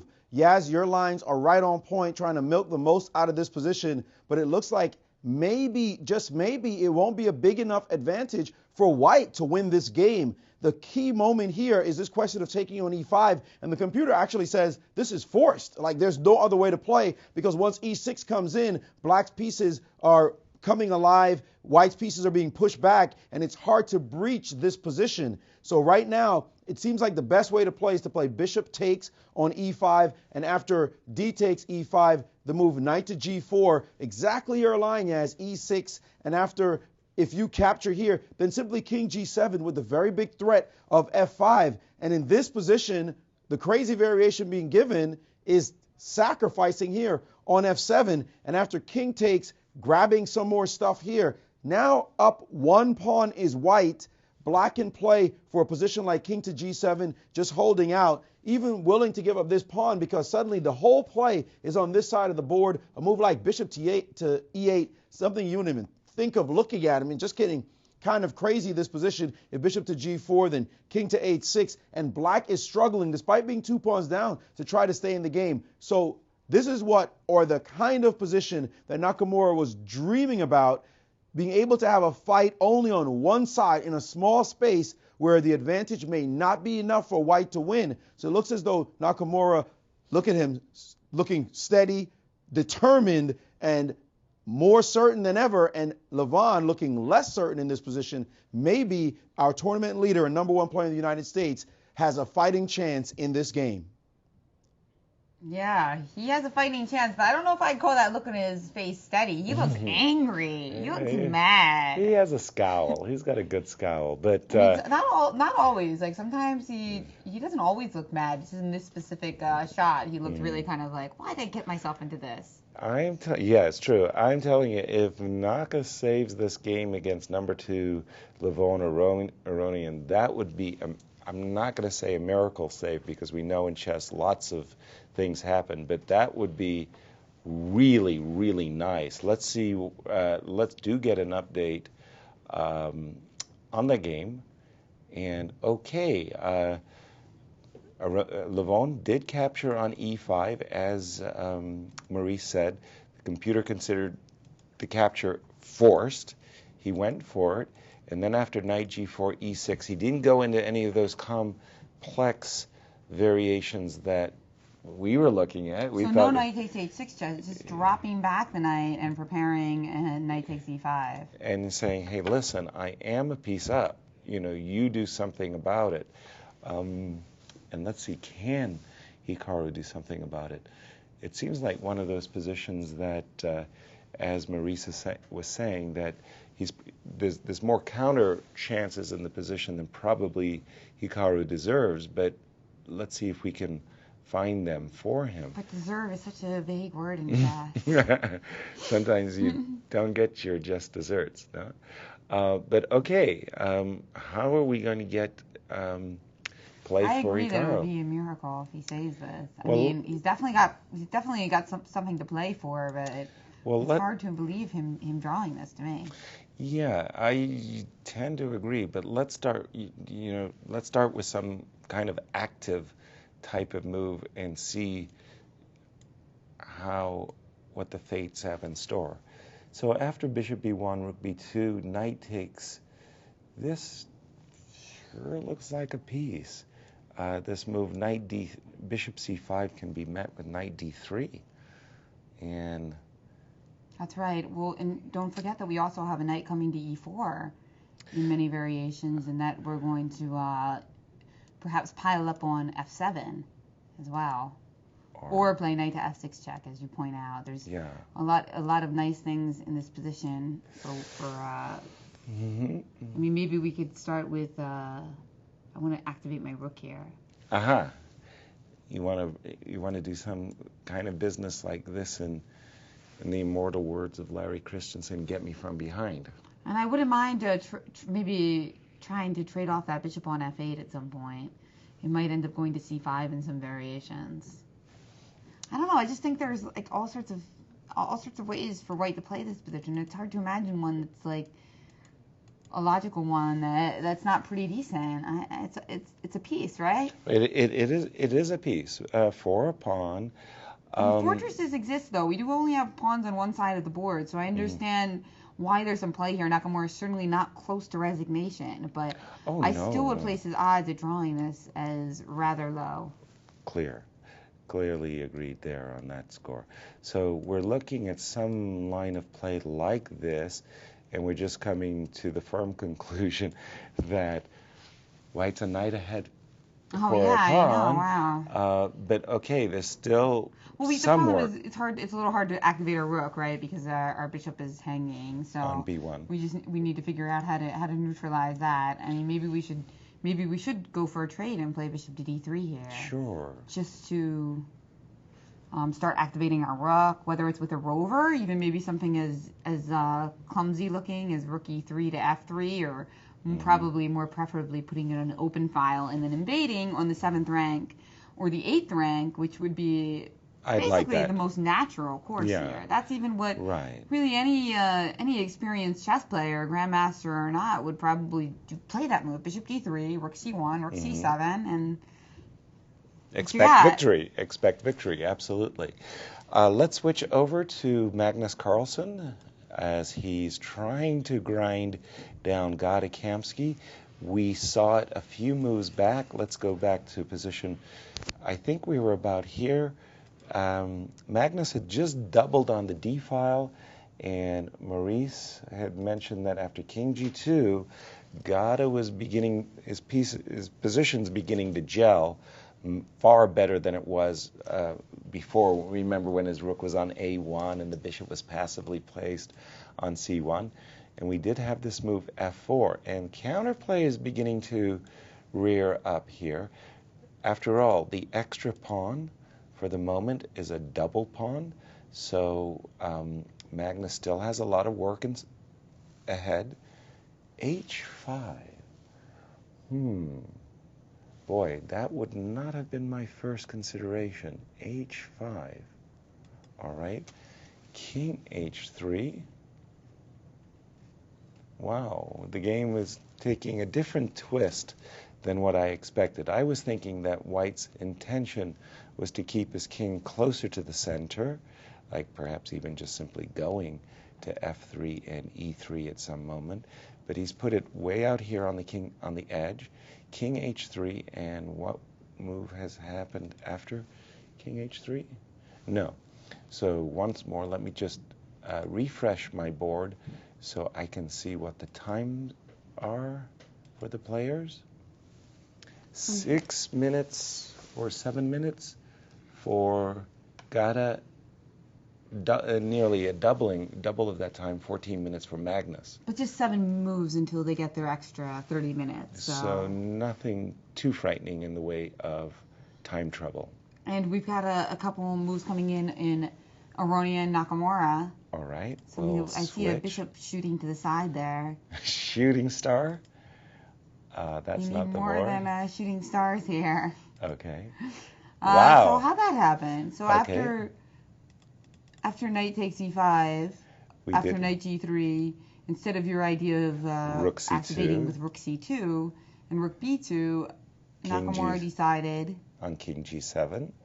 The knight captured the pawn. So now it's a knight for a pawn. A while ago, Hikaru had 2 pawns for the knight as compensation. Now he's down to 1, and this should just be technically winning. But this was the move, bishop a3.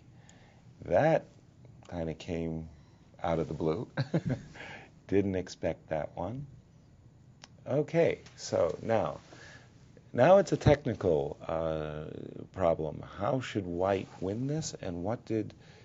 First of all, we have to find out if another move was played or not by Levon Aronian. No. So we're up to date with the position. Looks like he was just about to make a move. He picked up his pen, and then he put his hand back on his head. Is that 8 minutes for Nakamura? Yes, it says 8 minutes for Nakamura and about 11 for Aronian. So again, no real time trouble issues for either game. But okay, so now we just have to think in terms of a technical exercise. What do we do when we were happy to try to trade off those light squared bishops, but without black actually putting his bishop on to b5, and driving our bishop back to b1. How do we trade a pair of bishops here?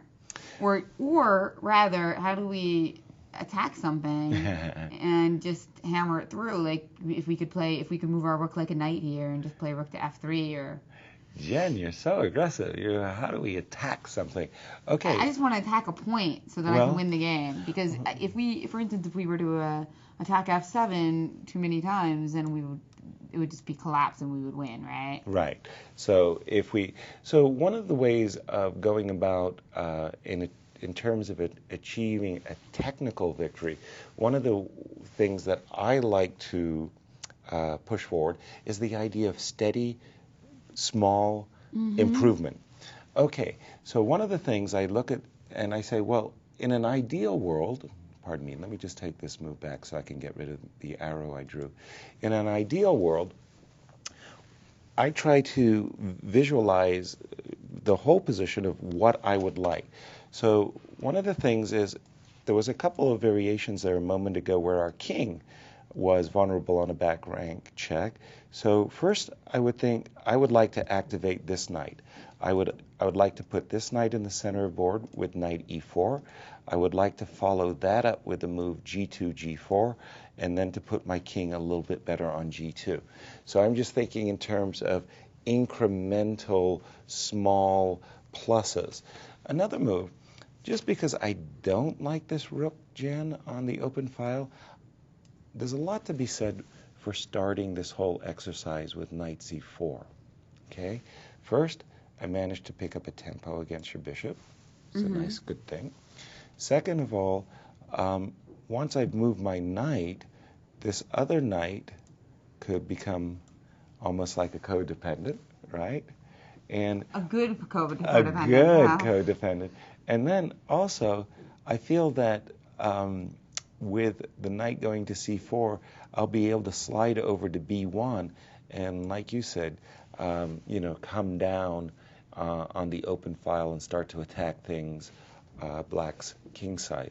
So I think that this position is simply a technical victory at this moment for Levon Aronian, and all he needs to do is to put together a long series of good moves, and I think it's a matter of time before he claims victory. A long series of good moves. Yeah, and that's what he's really good at doing. Number 2 in the world, he got there by playing a long series of good moves. That's all it takes. Everybody can play a few good moves, right? Right.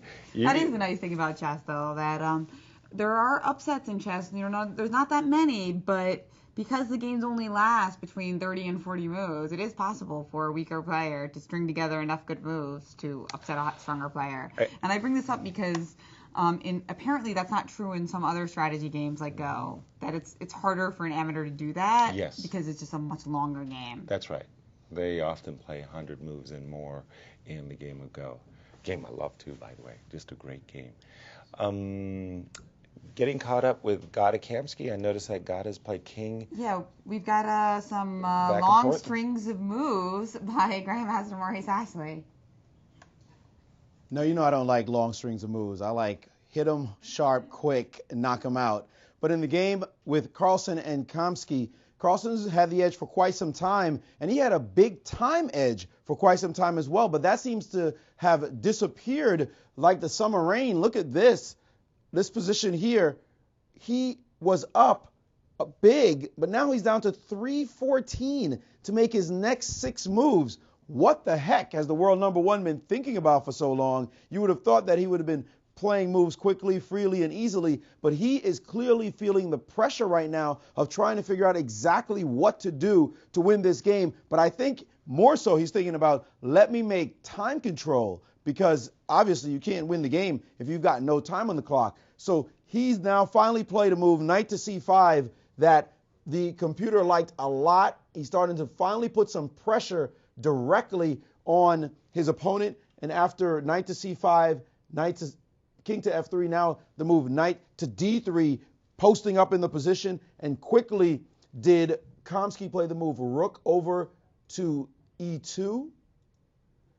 And we are sitting on this position right now.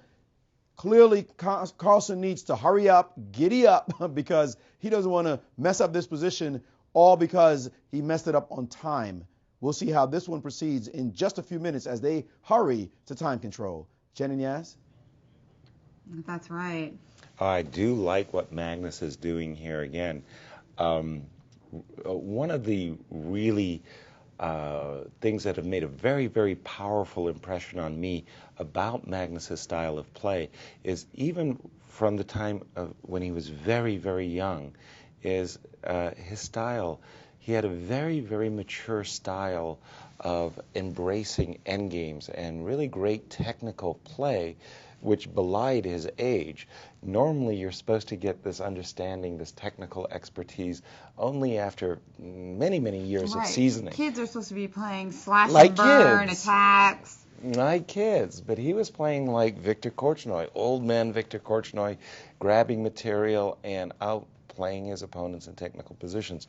What he's done so far, now I really think he's found the right sequence of moves. And with this knight now on the d3 square, backed up by his rooks, things are looking perfect for Magnus.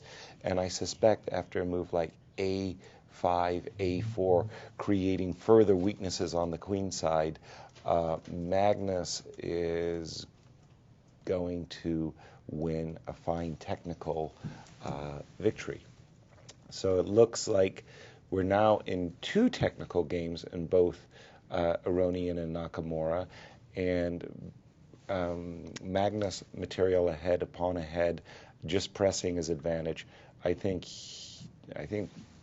both these games are going to be won, but not for the Americans. And not rather quickly. Now, we realize we're having some technical issues with the stream, and we're working on it. Darn. So, yeah, you wouldn't know. But You would know. apparently, we look like stars. I think that Jason did that to us. I like blue.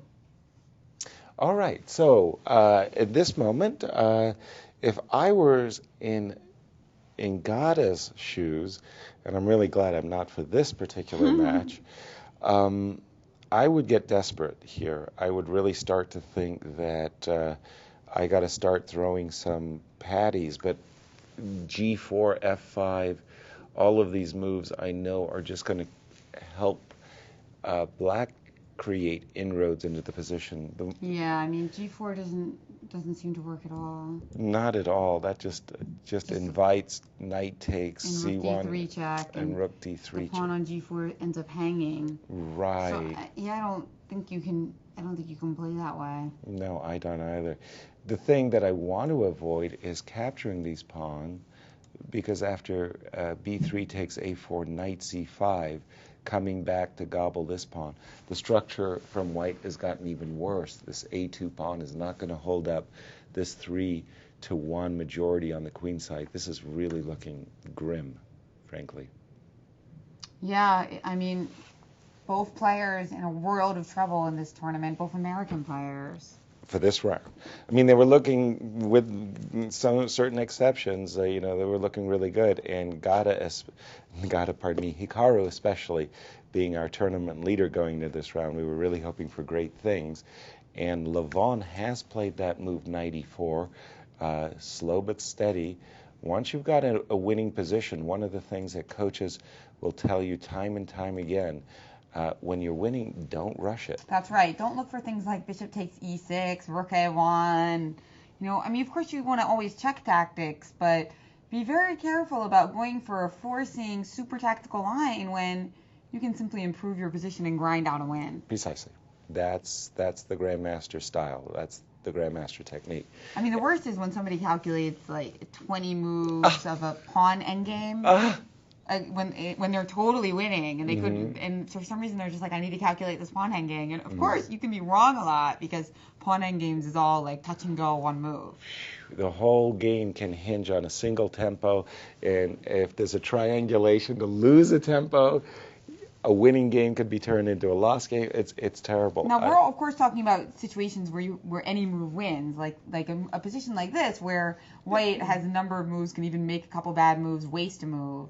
Not a situation where the only way to win is a forcing line. That's right.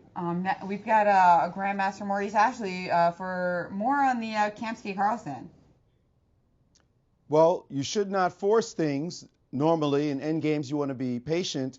But if you can win the game, then force away. And it looks as though Carlsen might have missed a forcing line that would have given him a very nice advantage, maybe much more than he is actually playing with right now. He played in this position a calm, patient move, bishop to e7. Remember, he's trying to get to time control safely. But in this position, he could have played a very solid, very direct, I should say, move. Knight takes b2, getting rid of that bishop. And then the move bishop a3, a little surprising move. And after the move rook to c2, to then come in with rook to d2. And suddenly, the pressure of this bishop and knight and this rook on this pawn is quite potent. As a matter of fact, if you try to guard the rank with rook f2, suddenly rook takes with check.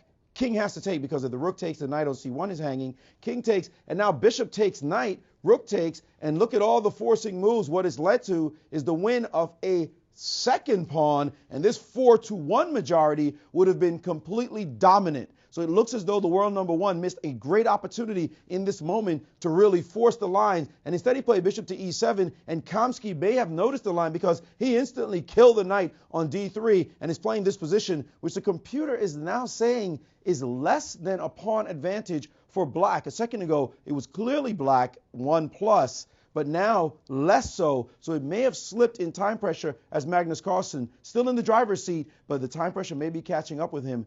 We'll see how he does in the next few moves. Just how many? 2 moves, 3 moves to time control. Back to you, Jen and Yas.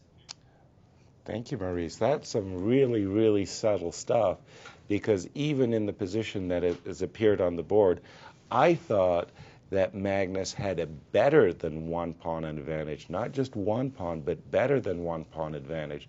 So I didn't see his play as being poor or lousy or anything like that.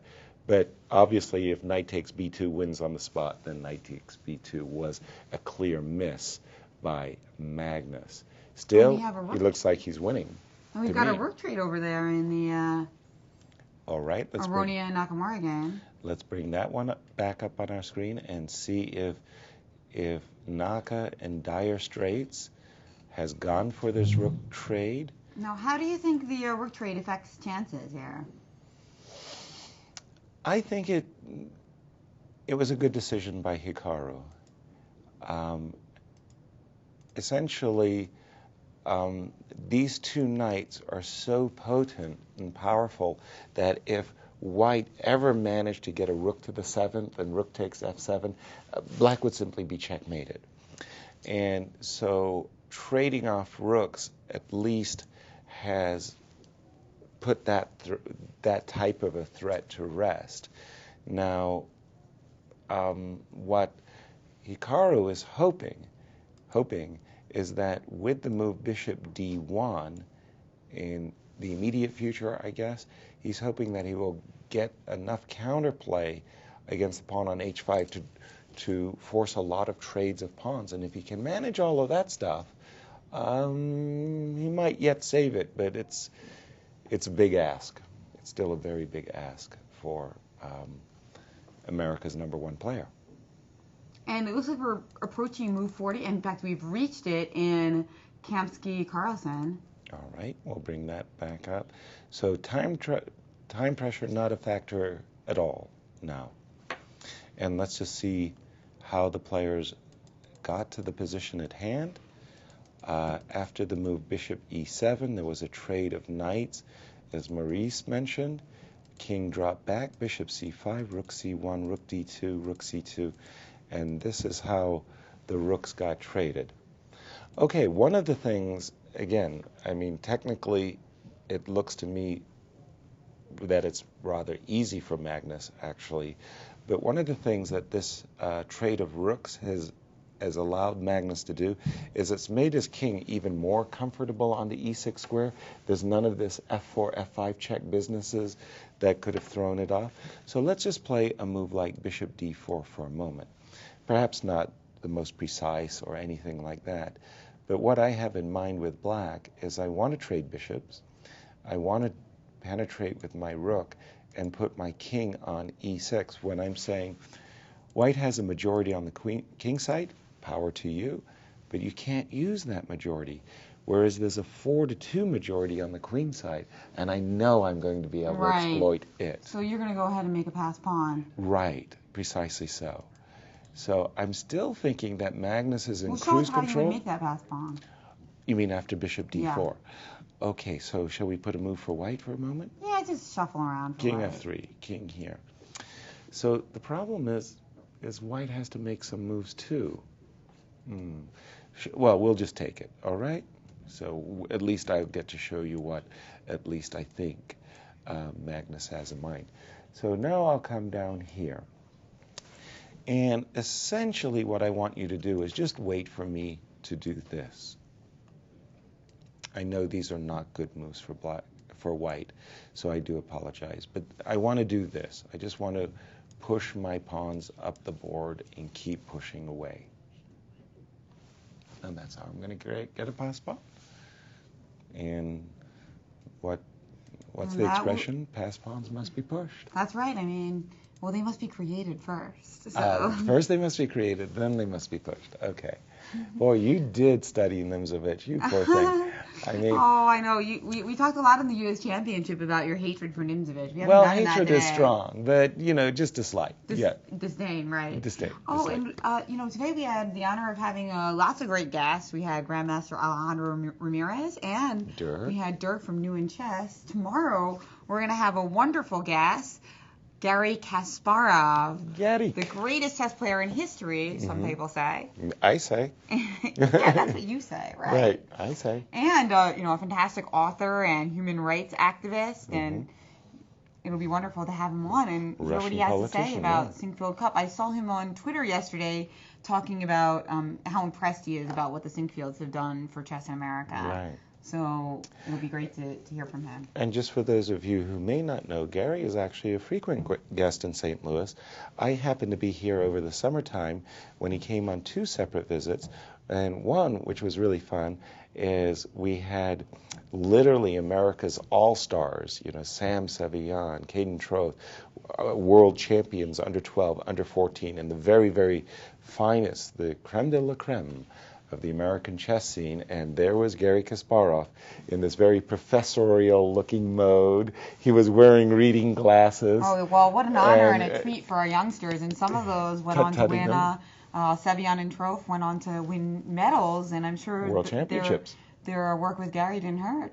It didn't hurt at all, and so that summer camp happened here at the St. Louis Chess Club, just in the very room where the Sinquefield Cup event is taking place. Very cool, and maybe one of those youngsters will one day be playing in a tournament like this. So right. As we reach time control, as we have reached time control in both games, which look like technical struggles, but both of our American players fighting to see if they can squeeze out draws, we are going to take a little break. So don't go away. We'll be back with more from round 4 of the Sinquefield Cup.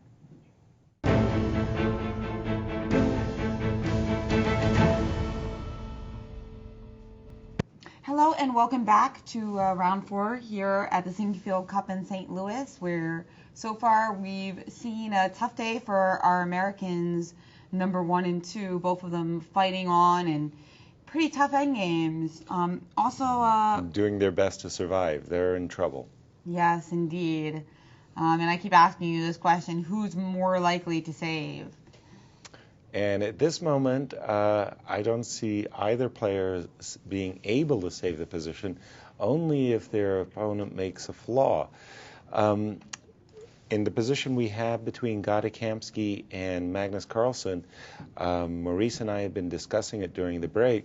The reality is the computer thinks that Gada is putting up great defense, and the computer rates his chances as only as being less of a pawn better for Magnus, whereas I'm looking at the position with the eyes of a grandmaster and I'm saying it looks nearly hopeless. In the position, this wonderful rook, this great rook, invaded into White's camp on d3. There was this massive threat of h5 to h4. That prompted this retreating move, bishop c1, by Gada Kamsky. I'm just expecting Magnus to improve his position nicely with the move king e6, and then one day there's going to be a break on the queen side, either with c5 and b5 and a4, or simply just c5, b5, c4, and just pushing the pawns. And my goodness, I really don't see how Gada can realistically save the game. The other game isn't that much better either for the American. Hikaru Nakamura, our tournament leader, under great pressure, a piece behind, and doing his best to make life as difficult as possible for Levon Aronian so that he just doesn't claim victory. Let's go back just a few moves to see how the players got this position. They are in their second time control, so both players got that extra half-hour bonus. When we had left it, there would have been a trade of rooks, and this move knight d6, attacking the pawn on f7. So Nakamura pushed it to f5. f5. And now there's a weakness on e6. Now there's a weakness on e6, that's right. But really, realistically, what Hikaru is hoping for is that this pawn on h5 could be vulnerable one day to bishop d1. Maybe provoking a move like f3. That type of thing. And then White doesn't really want to trade more pawns off either. And then we'll see a move like bishop f4. All right, so what happened after f5? Knight drop back to c4, keeping this knight well anchored on the e5 square. And are we caught up? Not quite. Bishop f4 has been played. And I can see a chance, however small, you have to look for them. A chance for Hikaru would be, in case of g3, takes, king f6, f4, and this is what I was talking about in terms of isolating and perhaps simply winning this pawn on h5 with the move bishop d1 followed by bishop takes h5. And that is realistic opportunity to save the game if Nakamura could get a second pawn first piece. If he doesn't manage to win the pawn, however, then I don't think he has any chances of surviving. So that white king needs to get activated so that in a position like this we could just play king h4. Right. If our king was a little bit further up the board, we would be winning. Let's refresh that and see how Levon answered the move bishop f4. He's at the board. We can see him on our webcam thinking carefully over his move because he knows that this is a critical moment. Maybe he should just simply drop back with the knight, which would be unfortunate from his point of view that he can't maintain this really nice outpost on e5. But I do it with a concrete idea, Jenna. I want to play knight c5 with a double attack against the bishop on a4 and that pawn on e6. So that might be the move that Levon needs to play for victory. Right, that is a good idea. So if we use our king to try to defend e6, perhaps starting with a move like king f6. Right. Then after this capture, now it's not so easy for black, I beg your pardon, to go after this pawn on h5 because I'll have this defensive, in case of bishop e8, let me just put that on the board for us, I have this defensive idea of bishop e2, maintaining the pawn on h5. Still some technical issues here for Levon, and he's going to have to play it very well, very precisely to win. Maybe more difficulties than I originally gave Hikaru credit for. Now, for those of us just rejoining us, thank you for sticking with us through these technical problems. Hopefully they will be better over the weekend. But here we are in one of the most thrilling rounds of the Sinquefield Cup so far, with Nakamura and Kamsky both in the ropes, and they're going to be fighting to the bitter end, trying not to give away those 4 points, but boy, is it going to be tough. Really, really, really tough. And 2 victories, that would be my best guess at this moment, that 2 wins for world number 1 and number 2 are in the cards at the moment. Right. And to recap the Nakamura game, he got a kind of not very pretty opening, and Levon just had weaknesses to play on, a nice attack, which provoked Nakamura to go for this sacrifice, this sacrifice of a piece on for D5, 2 pawns, right. And then not enough, but he thought that was his best option, because otherwise his king was going to be sacked. Yes, precisely so. And the king safety was the key issue in the Kamsky-Carlsen game as well, and that was even a little bit bizarre because there was only 2 rooks and 2 pieces for each side, but it was enough for Carlsen's threats to be so scary.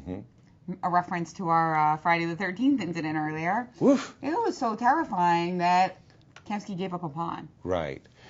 And in this game of Nakamura, where you mentioned that piece sacrifice by Hikaru, that's almost by design. In the King's Indian defense, you don't want to get squeezed, and it's very easy to fall for a bind, the type of bind that Levon achieved. And if Levon goes on to win this game, it'll be a real credit to himself, because he was very savvy in his opening choice, this move h3, which he almost single-handedly, by the way, has popularized at the very highest levels. He really demonstrated why it's a poisonous variation for King's Indian defense players. All right, and we do have moves in Magnus Carlsen, and Magnus Carlsen did go for that a5, a4 break. I thought he was going to do it with knights on the board, but he's certainly done it here, and it looks very well timed to me. The point of Black's play is he's not sacrificing a pawn after B3 takes A4. There's this move rook to D4 with the double attack against this pawn on E4 as well as the pawn on A4. Maybe Gada can toss his A pawn up the board and make it somewhat awkward for Magnus, but I still like Magnus's chances all the way here. But I think B3 takes A4 is obliged in this moment. And let's just go back for a moment to the game between Levon Aronian and our current tournament leader, I should say. Oh, and we saw a position where Hikaru, it looks to me, is managed. So Levon did play the retreating move knight d3, but instead of the king f6 that we were peeking at, instead Hikaru went for the immediate bishop e8, which is clearly stronger, and going after the pawn on h5. And Maurice Ashley is going to share with us his thoughts. Maurice. Yeah, as you know, in these end games, precision really is paramount.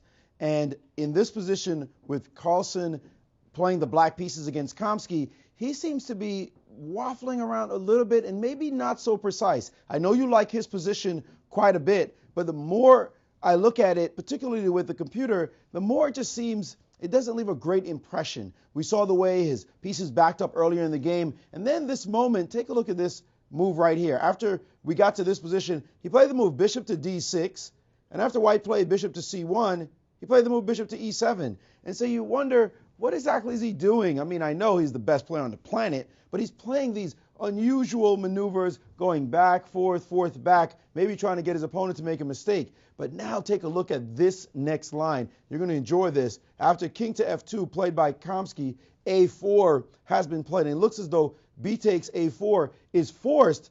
Now rook to d4, the natural move, trying to win the pawn back. But white has this counterplay move, rook to b2. And there's some funky lines here. First of all, the natural rook takes e4, rook takes b7, rook takes a4, rook takes c7, rook takes a2 check.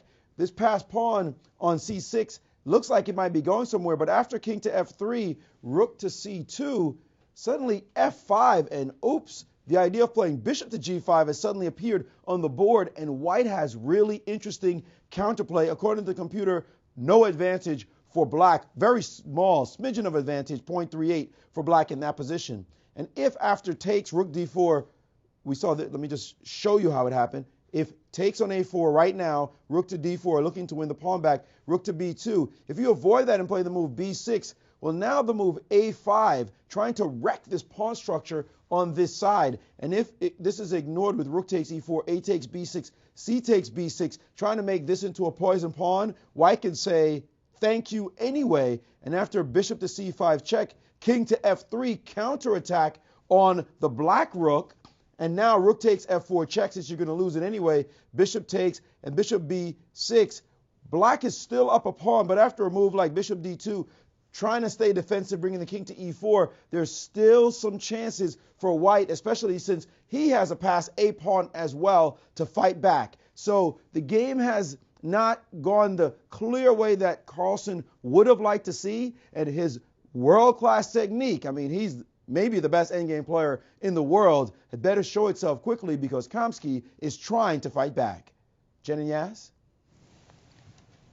It always impressed me whenever I was playing these giants, these legends of the world of chess, the Boris Spasskys, the Anatoly Karpovs, Garry Kasparovs of the world.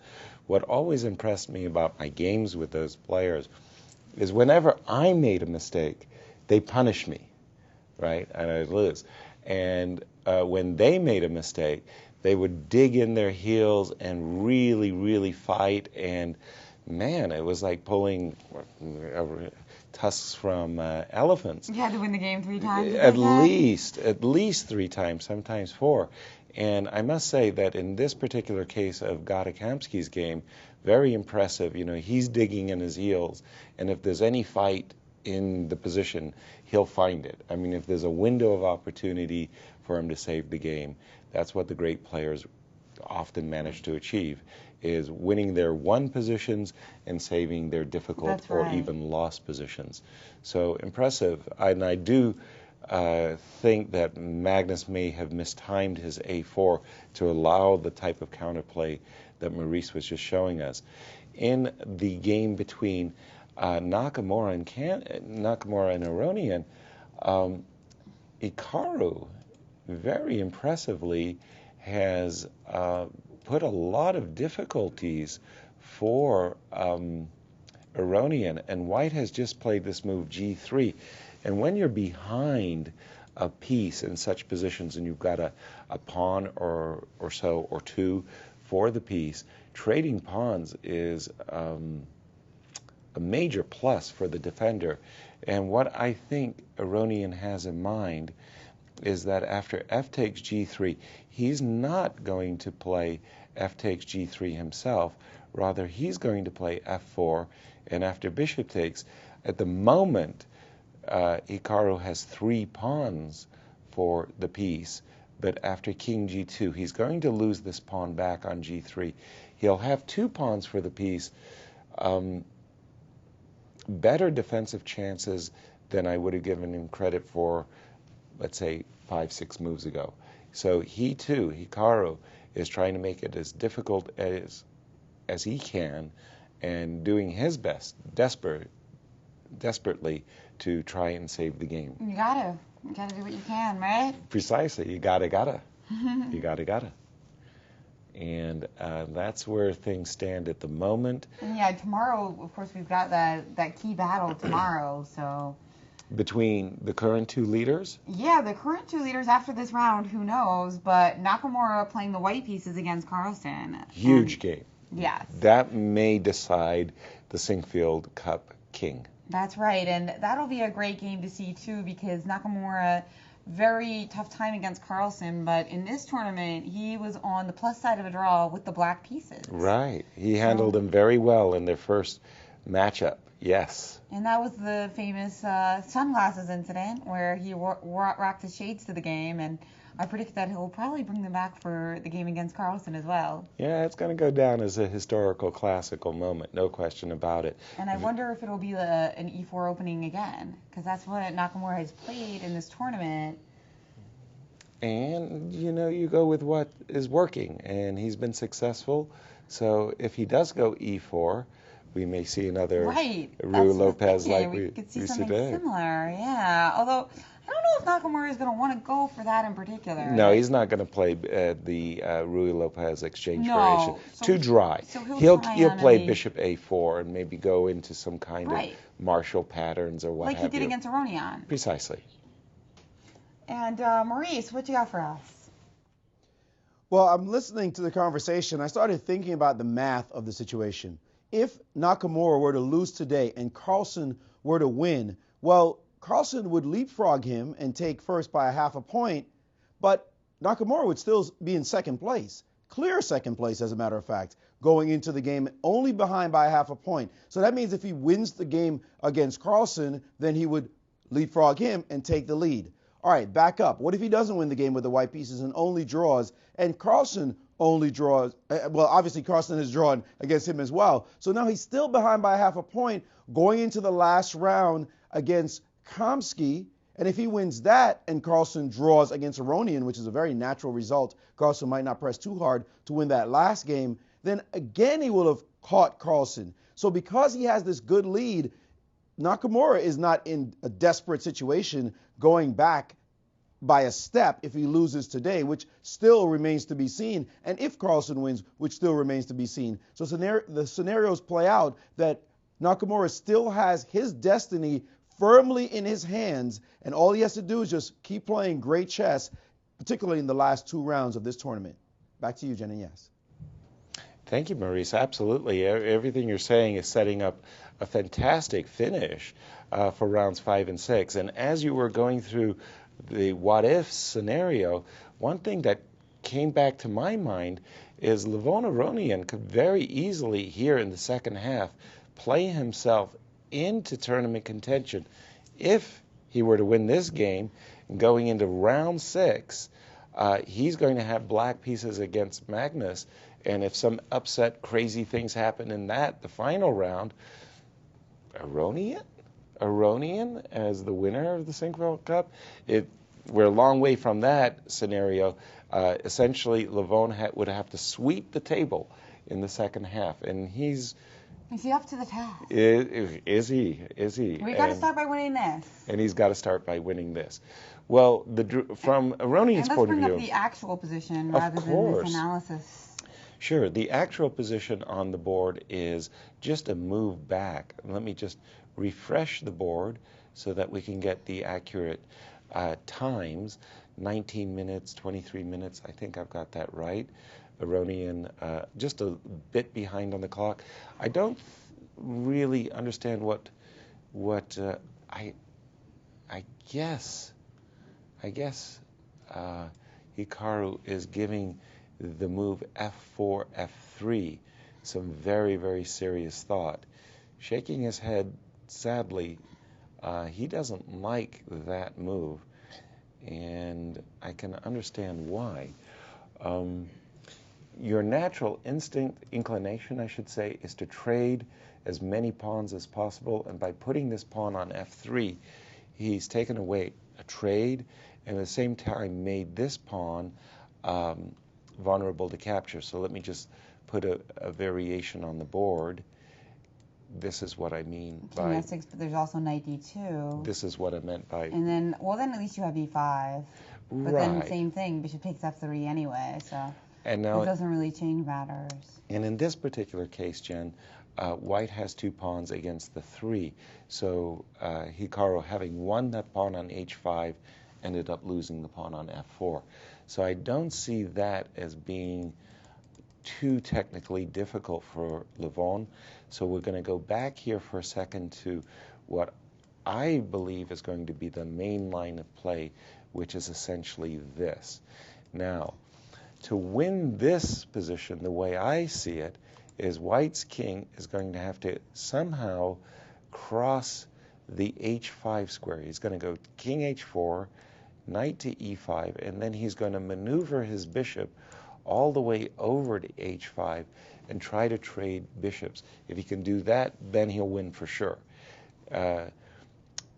No way Hikaru is going to allow that, but can he keep white's king out of the h5 square? That's a tough question to answer, and I think Hikaru believes the answer is no, which is why we were seeing him shaking his head and looking away from the table. Look at those expressions. He is his so head, expressive. His head in his hands. Oh, to be fair, though, I have seen these types of expressions from Naka, even when he's winning. Like, I saw some expressions similar to this when Aronian blundered with knight to d7. I feel like Nakamura was making some like really disgusted expressions, more from sympathy for his opponent than for disrespect or rudeness, actually, in that case. No, but right. Yeah, it's like sometimes there's not an exact corollary to the expression on the face and the position on the board, but he is definitely emotional. Without question. And Maurice, do you have something to share? Yes, Yaz. You know, we say many times that Nakamura would make a terrible poker player. Well, in terms of the technical side, definitely he would be great, and I think he does play poker, and he is very good at it. But in terms of the facial expressions, he is definitely not someone who hides his emotions when he's competing. However, one thing that he said to me that struck me yesterday, or actually 2 days ago when he was being interviewed after his draw, when I said to him, you know, you're in the driver's seat, you're doing really quite well, he said, not so fast. I've been in this situation before, and I have epically collapsed before, which I thought was an amazingly frank admission because he has had those situations happen in his career. So he might be thinking about that right now. You imagine losing after doing so well, after taking the lead, after everyone pegs you as the tournament leader, maybe winning the historic inaugural Sinquefield Cup. It's got to be plaguing you that instead of playing well in this game, suddenly you're under all this pressure, you lose a big game, and then have to face your main, well, nemesis, really, in Magnus Carlsen in the next game. So hopefully that's not on his mind. He can play with some clarity and go into tomorrow's game fresh, even after losing this game, since he has so many chances anyway to win the tournament. Guys? Oh, yes, I definitely believe that Nakamura will come back with guns blazing, Ray-Bans donned if he loses this game. He's a fighting player. Oh, without question. And still a lot of play going. The players have been moving quickly. We have seen, as expected, this capture f4 takes g3. This is the natural inclination of any grandmaster in such situations. Trade pawns as many pawns as you can. Very nice move, f4, as expected by Levon. Bishop takes h5, king g2, just as we had predicted, king f6, king takes g3, and the players are closing in on the position where the big question is going to be asked. Can white's king cross over to the h-pawn? If white's king could succeed in doing that, he'll win. If Hikaru can prevent white's king from crossing into his camp and invading, he'll manage to draw the game. So everything to play for, and he's, you know, hanging on. And how about our other American champion here? How's Gata Kamsky faring against Carlsen in this pawn down endgame? Well, I'm a little bit saddened by this choice by Gata Kamsky, rook c2 to d2. I was really taken aback by the analysis that Maurice Ashley offered, where it looked that after the move b3 takes a4, there was some serious counter play there for white, and he's really on the precipice of making a draw. Instead, Gata has chosen the somewhat passive rook d2, agreeing to go into a straight-up bishop ending, a pawn down, and I don't see that as giving him any solace whatsoever. For example, let's start with a bishop check, just to drive the king to a lesser square, king g2, a trade of rooks, a trade of pawns, and what we see over here is a 3-1 pawn majority, and at the same time this pawn on g3 means that white's king can't get too frisky and run over here to guard the majority because there's a bishop f2 move. So I'm just thinking after king e6, king f3, bishop d4, king d3, move like c5, and it feels like, to me at least, Magnus is well on his way to winning this position. So you think that Kamsky just generally made the wrong decision there in terms of which piece to trade? Yeah, and rook d2, again, that's the type of move that shows a lack of confidence. A move like b takes a4 and rook b2 and a5, getting that counterplay that Maurice showed us, you know, that showed that Gata would have calculated positions deeply and you know, played those positions. This position, just a very unpleasant technical problem, technical position for white here.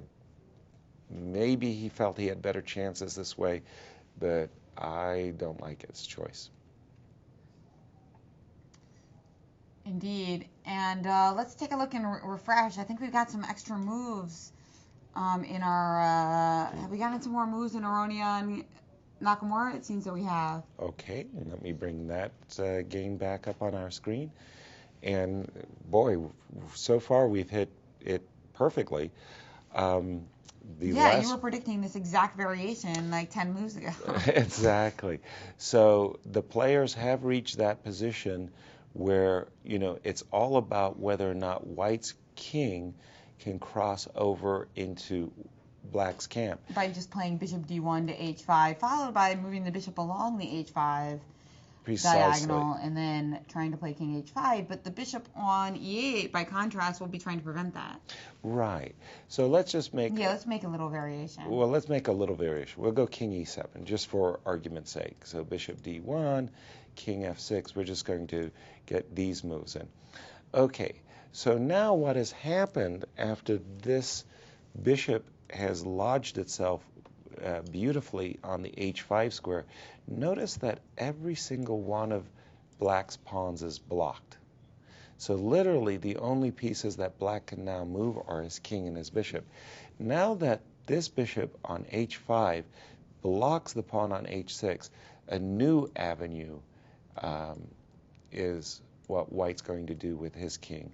White's king intends to come all the way around to this d6 square so that this bishop can either play itself to f7 or this knight could play itself to d7, and the loss of this e6 pawn, that would be catastrophic. That would end the game for sure. So Levon Aronian planning many moves ahead in this technical position. I think he's looking, you know, sometimes they say, how deeply does a grandmaster look into a position? This is technical type of position. I think that Levon is looking 15 moves deep and more. I thought you were going to say and accurately. And accurately. Both, more and accurately. I want to get them both. Even lower-rated players can see ahead 15, 20 moves in a position where the board's almost empty, right? Exactly. Because it's just easier to see the pieces moving. Right. There's fewer options for both players. But you got to be right also. Yes. Accuracy. And yeah, this does. So this looks like a very good for Levon and disappointing round for Nakamura and his local fans here in St. Louis. Yes, but also I must say that I liked both players' attitude as they came into this game. I mean, it seemed to me that they both were coming with the attitude that this was a big, crucial game for the tournament standings, for the prize money at stake, and both wanted to win. And we got quite a tussle in this game. A nice treat, I would say. Yeah, lots of exciting openings in this tournament. We started to try to predict what we were going to see tomorrow in Nakamura Carlsen, and you were thinking that there's a high chance that it's going to be some kind of anti-Marshall type opening of the Roy Lopez, or just a standard closed Roy. Yes, I do. Seeing a lot of successful E4 play in terms of getting an opening advantage. It may be that Gade goes down playing E4 today, but it's worked for Hikaru, and I'm a big believer in keeping up what works. If it works, go for it. And that's right. So far, it's been working for him, so I'm expecting E4 tomorrow. Now, Carlsen might not play double king pawn again tomorrow, though. He might switch it up. Yes, but it has been his bread and butter defense, the classical That's defense, E5. And let's see if more moves have been played. By the way, all of these moves have been played, just as we predicted. I'm now looking at the move bishop. He played bishop f3, and then came... I was anticipating bishop h5 a moment ago. So instead of bishop f3, perhaps with the idea of bishop c6. Yes. Trapping the bishop. He wanted to try... Levon was trying to force the trade of bishops, and Levon was looking at bishop c6, and out came the move bishop a4. Just to prevent that. To prevent bishop c6. So now with king h5, in order to hold on to the pawn, black will have to retreat with king g7. That's right. And so far, that's okay. No big deal so far, because the bishop's going to come back with check. I think Levon will likely play bishop h5 nonetheless. In that case, he's kind of cost himself a tempo, nothing special, but I do think that eventually he's going to need to bring his king all the way around the board. He went for a different idea. He played bishop to c6. Alrighty. So here he did go for bishop c6. And maybe he's just trying to play bishop d7 and king h5 if the bishop moves away from that square. But it seems that it can just hang out in the diagonal. Right. So if I was able to shut you from that diagonal, that would be good. But bishop f3, we just end up going back into the same position where the king is free to retreat to g7, defending h6. That's right. That would simply be a repetition.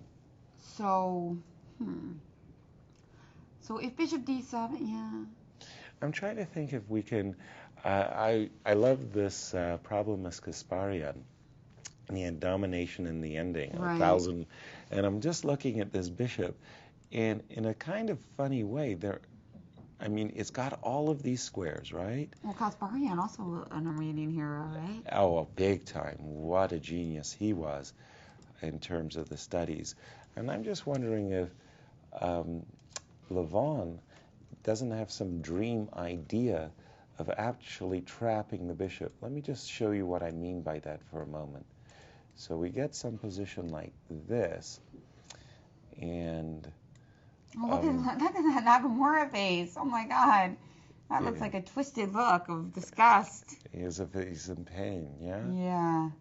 Well... Nakamura's patented chess face as opposed to poker face, where it would be a very bad idea. Yeah, right. Well, chess... It doesn't appear so, but it is an intense emotional experience. And when you're in a difficult position and you're doing your best to save it, and you can't, and an intense physical experience, which, yesterday pretty much all of the players did something physical, right? Nakamura and Carlsen played tennis. Mm-hmm. I'm not sure what Levon did, but I'm pretty sure he worked went out as on well. a run. He went on a run. I ran it. Well, I didn't run into him. I wasn't running. But he and his girlfriend had gone for a run at Forest Park, and he was telling me that he had an experience where he, I mean, it was a hot day. Let's leave it at that. Sorry, I won't go into that experience. Man, you leave us hanging. He had a good workout. And we do have moves in Kamsky's game. Holy cow, he's got connected pass pawns for Gada Kamsky versus outside pass pawns for Magnus Carlsen. And how did that take place? Things have heated up over here, and I'm about to pull Maurice in to give me a little schooling here. After G4, B5, GH, GH. In principle, I really hate giving my opponent protected pass pawns because I'm always fearful that they can move up the board and drive my king back. But maybe Magnus has seen deeper, and he expects his bridesmaids on H5 and C4 to win the game. Maurice. Well, Yaz, I'm as confused as you are the way this game has proceeded. It looks like Gada has figured out a way to fight back. And right now, the computers are saying that it's not that big an edge, the pawn advantage. You can forget about it. It's now white who's closer to the draw than ever, which is fairly astonishing considering how this position proceeded all throughout this game. Right here is the critical moment after this trade. Rook to D2. Actually, the computer preferred the move rook to C3. It thought that that was a superior line, or first maybe bishop C5 check, and then rook to C3 is a move. Instead, this simple trade, which makes it look like an easy endgame, takes, and then takes on B3, followed by C5, looking to make something of the passed pawn. But Gada had nothing but a strong move to play. In this moment, G4, looking now to get his own passed pawns. Obviously, a capture here can easily be met by the move king to G3, and he'll get his pawn right back. So in this position, this move was ignored, the move G4. Carlsen went about his own plan with B5, and then Gada play takes, and now, if you look at it, he has his own two passed pawns, and it's not so easy for black to create passers on this side. Anyway, effective ones, and Gada is looking to bring his two pawns down the board. If we jump to the actual position in the game, I believe he played bishop to C3. Yes, this is the position now, bishop to C3, and then B4 and bishop to B2 was played. Still an interesting position for Carlsen. He does have this pass H-pawn, but remember, guys, keep in mind, it's the wrong color corner. If these pawns, miraculously, I'm not sure how, but somehow he could trade off these pawns for everything else that is white, could get rid of these pawns on this side for everything else, including his bishop, then he would have an easy draw of it. But that's still a long way to go before that could possibly happen. But Kamsky definitely hunkering down, not willing to go down without a fight against the world's #1 player. Back to you guys. Wow, impressive that Gada could put up such stiff resistance in a game that really wasn't going his way from the early, after the opening. It seemed to us that Magnus just had a huge advantage. And, Magnus has done fine, don't get me wrong, but his play hasn't been convincing. He won brilliantly through great genius defensive play against Gada Kamsky. He spoiled a superb position against Aronian. Yeah, he made a draw in round played 3. badly or something, did he? Well, it wasn't too bad. He just. Well, I'm just saying, and his play hasn't been that convincing in the last 3 rounds. I mean, he's done well, but not that well. Maurice, further thoughts on that point, I should say. Well, just as I had spoken, when I saw the move bishop to C3, I hadn't looked at the board before that. The computer hadn't suggested that move. But bishop to C3, B4, bishop to B2. Now we're getting word from the computers that this was a blunder maneuver. It looked like Kamsky was just fighting back when he made two quick moves that may actually cost him the game by force. And this is the reason why. This move, bishop to c3, allows this idea. b4 is what he allowed, and bishop to b2, putting his bishop, if you look at it, on an awkward square. And now black could play the move bishop to f6, challenging this bishop. And in order to get a passed pawn, it'll be very easy for black to play c4, and then his b pawn will run, so that in an exchange of bishops, in the event of this, king takes, black is already looking to push this pawn and maybe push this pawn. That endgame is dead busted for white. So instead of doing that, after bishop to b2, bishop to f6, white will have to avoid this trade by playing the move e5.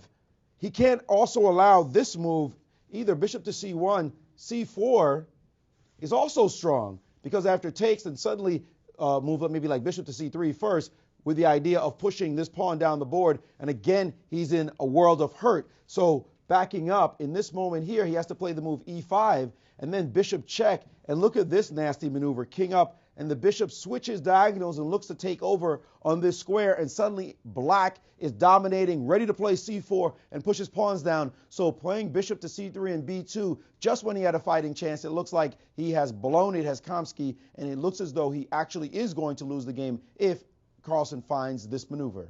Back to you guys. Wow, that's a really good maneuver. I think it's a little counter. It's a little hard to see at first, because you're provoking this attacking move. Right. You're provoking this move e5, and then you're playing bishop h4 check and sneaking in on the diagonal anyway. Right. Well, your natural instincts isn't to provoke your opponent to move his pawns forward with a gain of tempo, and that's a tricky one. I think that in a similar way, black could win it in a similar way. What happened was Magnus went, let me just refresh my board and get the times as well. The times are 5 minutes, if I'm reading this accurately, for Magnus to make the time control, and 15 for Kamsky. So going back, this was the moment right here where after this move bishop b2, Maurice was saying bishop f6 was a cruncher move provoking e5. Magnus went for something that looked very normal, human maneuver. Oops, I got it wrong. Sorry, I'll get that back. He went for bishop h4 check. Let me go back. Oops, I did something wrong. Hold on, I'm going to refresh my board. Pardon me, chess fans, as I get it right. Okay, here we are. We're back. Okay, so the players reached this position.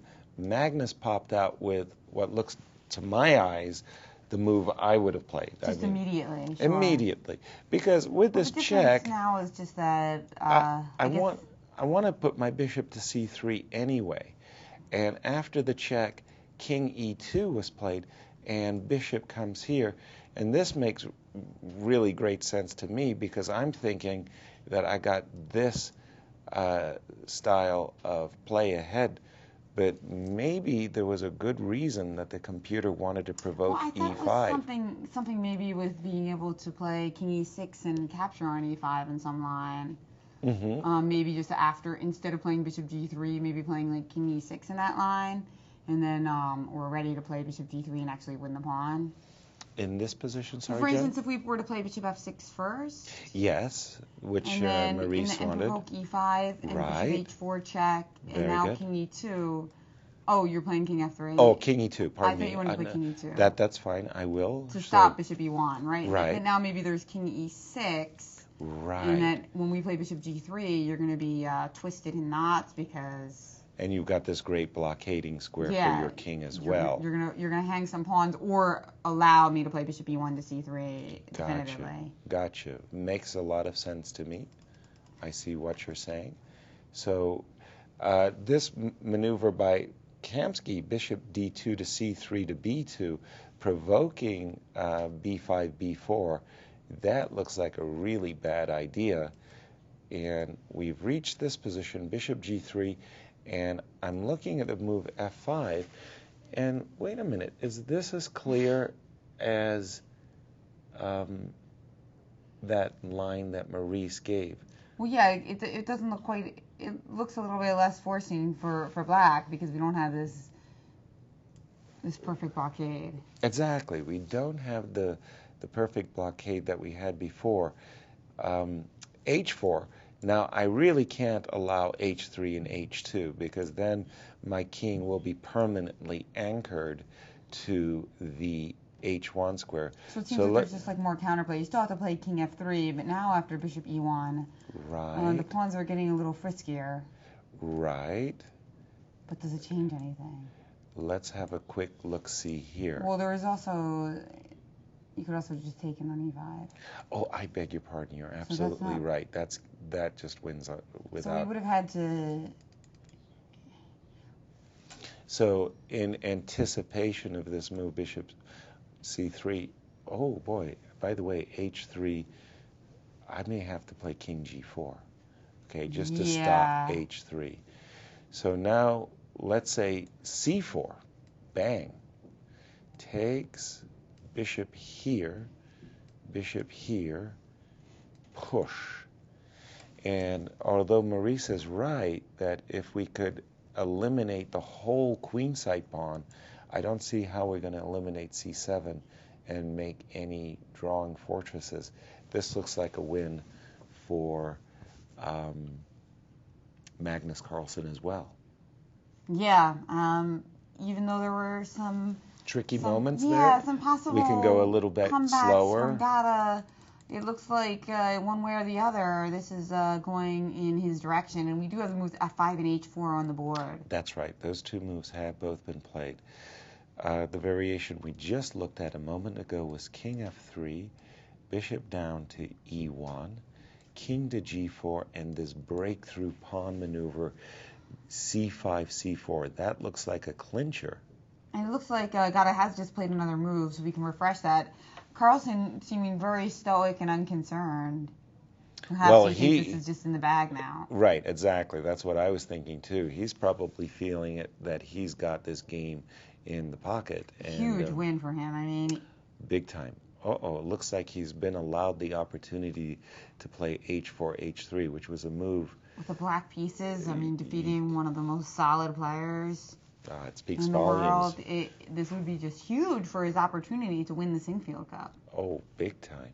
And especially with the situation going on between Levon and Hikaru at the moment. And he's playing relatively quickly, which suggests that he's quite confident. I mean, both players are playing pretty quickly.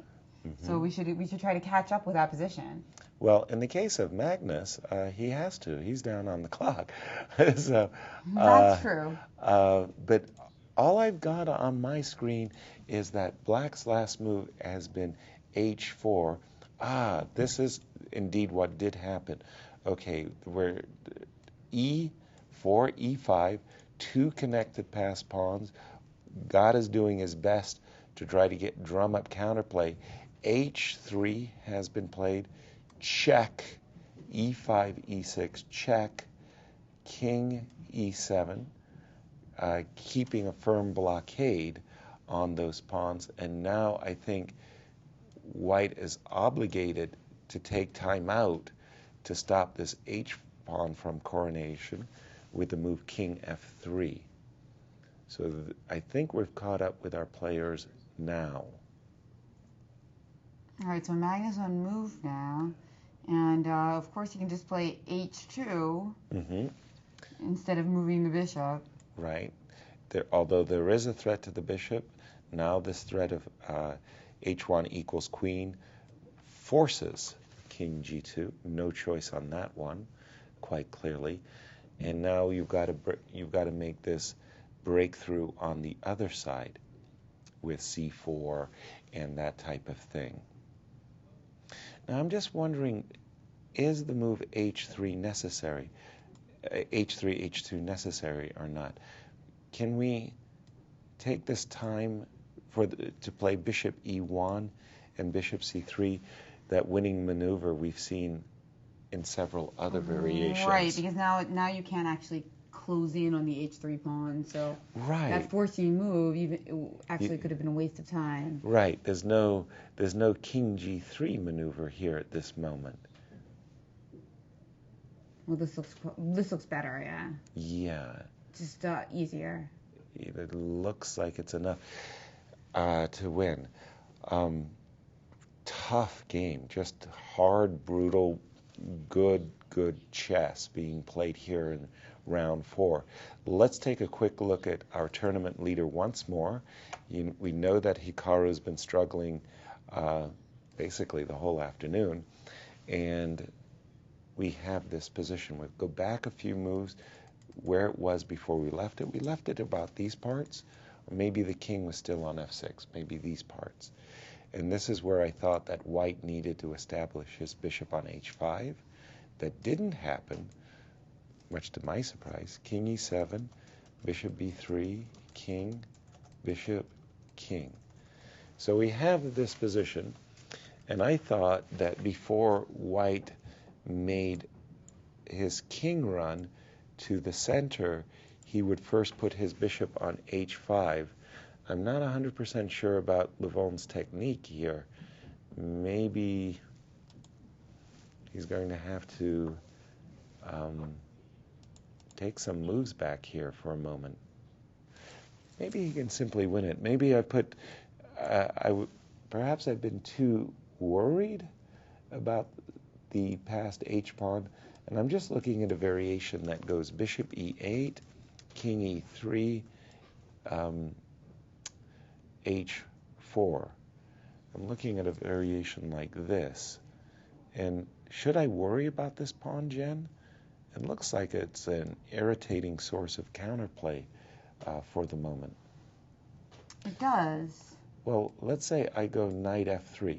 If I could put my knight on h4, if I could play two moves, knight h4 and king d4 together, that should be winning. Because my king will be such a great offensive and defensive piece on d4. And the tactical... Well, Nakamura looking absolutely devastated here as he pulls out his second score sheet of the game. Right. The score sheets have 60 moves of play, and then you get a second score sheet with an additional 60 moves of play. And just shaking his head. But, it's funny that he's just shaking his head so enthusiastically. I mean, vigorously. So intensely when really the mistakes in this game dated back many, many moves before. So right. You would think that if he was really upset at himself, he'd kind of be over it by now. But maybe... No, not that a player that competitive ever gets over it, but, the faces he's making, it kind of looks like he just blundered or something. Right. Like he just made some huge error. Yeah. Maybe he pinpoints something in this endgame that would have given Levon bigger problems. And as I understand, some of you have just rejoined us. We'll see about the stream over the weekend, which would be a really thrilling couple of days. Oh, absolutely. I understand there's been some technical glitches. Obviously, we apologize for them, but our ISP provider is working on them, and we are hopeful that our streaming show, will be most appreciated this weekend ahead. And as far as I know, there's going to be recordings of all of this, a lot of this available online. Right. Anything you missed will be archived and on site. And we do have a result in the game between Nakamura and Aronian. And Hikaru has resigned. So our first win at the Sinquefield Cup by the Armenian hero, by Levon Aronian. He's got to be feeling really happy that the rest day in that run in 101-degree heat has paid off for him. What do you think about this finale, Maurice? This interview and Hikaru, yep. Of course, he's disappointed to lose this game, but he's come back from worse. A fabulous fighting player. It'll be really interesting to hear from him and where he felt that he went wrong. Right. There were a lot of critical moments, and we'll find out right now. And remember that tomorrow he's going to be playing against Magnus Carlsen with the white pieces, so a very exciting game and opportunity. I think that will decide first place. I mean, if everything else goes according to plan, +2 and +1, the two players leading the event, if there's a decisive outcome, that'll decide. Yeah, very big game. And let's quickly bring up, as we're getting Nakamura set up, let's bring up that Kamsky-Carlsen game and see if there's any life left in Gata. I don't think so. He's been thinking about as soon as black plays it. Okay, we're anticipating captures on c4 by Gadakamsky, but then once we see bishop f6, there's no stopping this pass b pawn, and that looks decisive. That's right. Wow, this is just a bloody day for the Americans, and we do have our #1 rated player in the U.S., Nakamura, with Ashley. Well, with Grandmaster Hikaru Nakamura, at the moment still the tournament leader, but that looks like that's going to change rapidly. Hikaru, you had a very difficult position coming out the opening. Where do you think you went wrong here? Well, I just tried too hard to win. Nothing else to it. I just played a bad opening, and I was just worse the whole game. But somehow I felt like Levon gave me some chance in the end game, and I don't know. Maybe I'm just having some, illusions, but I feel like I probably should have been able to draw somewhere around the time that I allowed this. Knight d3 takes f4. I feel like if I had gone king f6 first, I don't know. Maybe I'm going crazy, but I felt like it wasn't quite so clear, whereas I thought he had, he never had to trade rooks, in fact, and I think it's just easily winning if he doesn't trade the rooks. But nevertheless, okay, okay, I just didn't play a good opening, and okay. There's nothing to do, really. Why were you trying so hard to win this particular round? You had the tournament lead, half a point ahead. Was it necessary to win today? It's so hard to take all the risks? Well, why not? Okay, if you're going to play to draw with black, then that's fine. But, okay, that's not how I play chess, frankly. I don't try to play this percentage chess where you draw with black and win with white, or at least press with white. I try to press with both colors, and didn't work today, but okay, that's how it goes sometimes. Well, that's why you have so many fans with your fighting chess style. Now you've lost. You've got to play Magnus Carlsen tomorrow with the white pieces. What do we expect to see from you tomorrow? I don't know. I'll just try to not lose. I'll try to play better than I did today, because really, that's all I can do. All right, well, thank you, and good luck in the rest of your games. Thanks.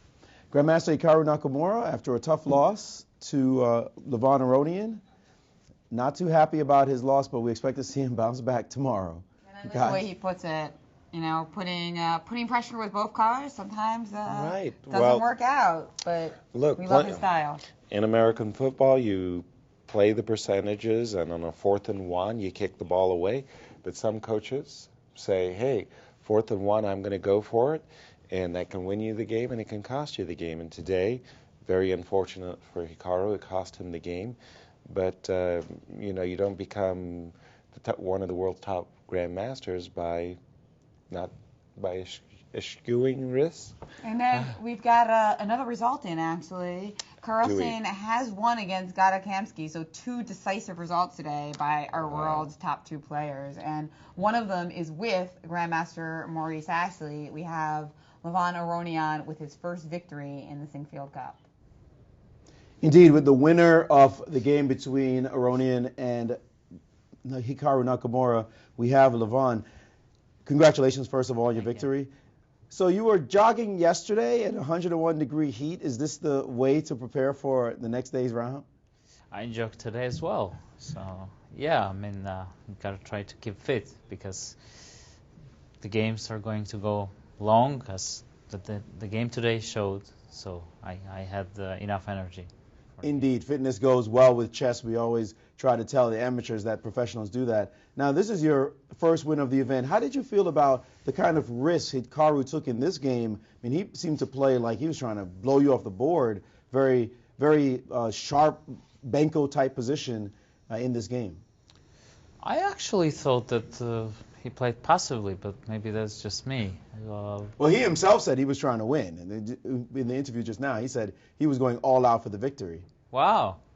Well, I thought that his position is strategically worse from the opening, and he was trying to get some activity, not to lose without any counterplay. But if he says so, he probably knows. I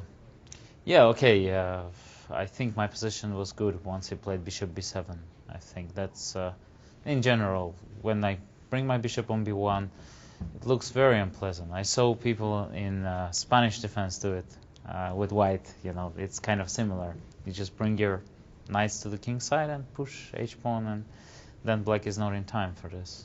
So that's what happened. And of course, I shouldn't have exchanged the queens. This was very silly of me.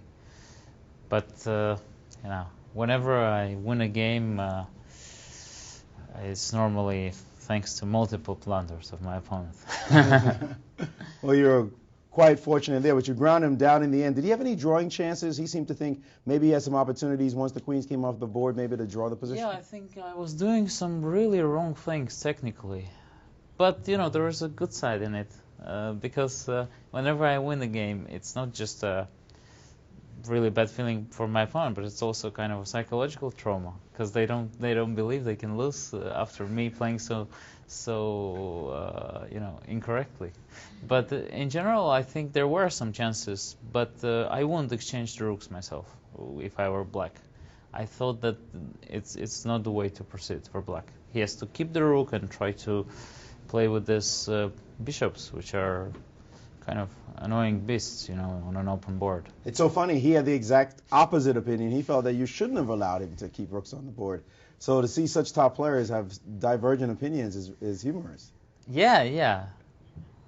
Well, I guess I was right. Well, certainly in a good mood. So now you have won the game. You've come within striking distance of the leaders, just a half a point behind Nakamura, now a full point behind Carlsen going into tomorrow's contest. What can we expect to see with you against Kamsky? I'll try to play my best. He's a great player, and I'm a personal fan to play with Kamsky. It's always a great joy because he made such a comeback, and in general, he's a great fighter. So I'll expect a fighting game. Well, congratulations on your victory today, and good luck in tomorrow's game. Number 2 in the world, Levon Aronian, in good spirits after winning his first game here at the Sinquefield Cup. Back to you, Jen and Yas. Thank you. Thank you. And I just couldn't help but laughing. I'm sorry if my laughter carried through to the set there. There's such divergent views between Levon and Hikaru in terms of what was going on. I happen to agree with Levon. And, well, big applause to me. I mean, he ended up winning the game. But really, I do think that there was some serious misjudgments about the position that Hikaru was making. And Levon was just making the point that he thought he had a big advantage, and then he just did everything normally, and that this move bishop b7 was wrong, and that allowed this h5, and it provoked the sacrifice of the piece, and he won smoothly, if maybe a few little errors, but otherwise, I agree with Levon. It looked like a pretty clear and a good win for him. Yeah, fantastic. Getting him win. back into the competition here, and right. Tomorrow he will face Gada Kamsky, and right. He's pretty excited about that game. He said Gada's a great fighter, so he expects a personal fan. Yeah. A very exciting struggle. And then, of course, in our other game, we have what could be the game of the tournament. Right. Well, our two leaders, whoever wins that game, that should be decisive in terms of determining the king of the Sinquefield Cup, as our two leaders go head-to-head tomorrow. And that will be Nakamura Carlsen, and it'll be tomorrow at the regular time, 1 Central, right. 2 Eastern. Now we have a couple more interviews, starting with our U.S. champion, Gada Kamsky. Indeed, Jen. I am with Gada Kamsky after a difficult game against Magnus Carlsen. Gada, what went wrong in this game today? Well, I didn't expect him to go for the main Spanish. I was preparing for the Berlin. But, I don't know. I decided to play some interesting line, go to the end game, and then I felt the pressure and made small blunders. I didn't realize that the bishop endgame was very close to draw. So that was probably the last mistake that I've made. So this move, knight to d2, were you stunned by the move rook to d8? Had you overlooked that early in the game? Yeah, I didn't see that. After that, of course, the position is really unpleasant. But okay, it's not so clear what to do anyway. Black is fine completing the opening, and then he used really well my inaccuracies, and good game. Person of your abilities, I mean, you're a world-class player, been that way for many years, but sometimes you have a difficult tournament. Is there a way to explain why one tournament goes really well and then maybe the next tournament you're playing not so well? That's a million-dollar question I would love to answer myself. Just happens. Indeed. Well, you have a game tomorrow against Levon Aronian. He said that he's a personal fan of yours and feels it a pleasure to play against you. What can we expect from the game tomorrow? I have no idea. I'm still not over this game yet, so I'm still thinking about it. But sure, I'll go play chess every game, and okay. Well, we appreciate your spending some time with us, and good luck in the rest of your games. U.S. champion Gata Kamsky trying to steady the ship so he can play in the rest of the rounds. Back to you guys. Thank you. And Gata is just such a powerful, strong player. I remember playing in Ningbo, China, in the World Team Championships. Gata led the American team, and he was just so good on board one. He had literally a gold medal performance. He defeated Levon Aronian, and just as Maurice was saying, why is it that things can just switch, that everything goes beautifully one day and terribly the next? I tell you, if I had the answer, it'd be worth millions of dollars. I'd put it in a can, and I'd sell it for $100 a game. Sounds like a good business plan. Yeah. Just how do you put it in a can? Instant victory, instant confidence. And we have Magnus Carlsen getting set up for his interview with Maurice Ashley after this fantastic win, which puts him in the lead at the Sinquefield Cup. So a major turnaround right after the rest day. 24 hours. What a new 24 hours can bring. Wow, impressive. Yeah, this was the longest day that we've had so far. These fights really, went down to the wire in 2 decisive games. Mm-hmm. Well, we've been just so lucky. I mean, we're spoiled. Again, I keep referring to the fact that in an elite competition like this, a 75-80% drawing ratio is not uncommon. These guys are just hitting home runs, and we're getting spoiled. And here we have him, world #1 player Magnus Carlsen, now the leader of the Sinquefield Cup, is with Grandmaster Maurice Ashley. Surging to the lead in this Sinquefield Cup, indeed, Jen, is world #1 player Magnus Carlsen. First of all, congratulations on your game today. Thank you. Were you surprised by his quiet choice of opening, taking on c6 in the Ruy Lopez? A little bit, yeah. I thought after... I understood that he wanted to play solidly against Levon in the third round after losing his first 2 games, but I thought perhaps he'd be more ambitious today. You can still play the exchange variation, play for an advantage, of course, but I expected something along with the main lines. Now, this is your first win, at least according to my research, your first win with black against Kamsky in all the games you've played. That is in classical competition.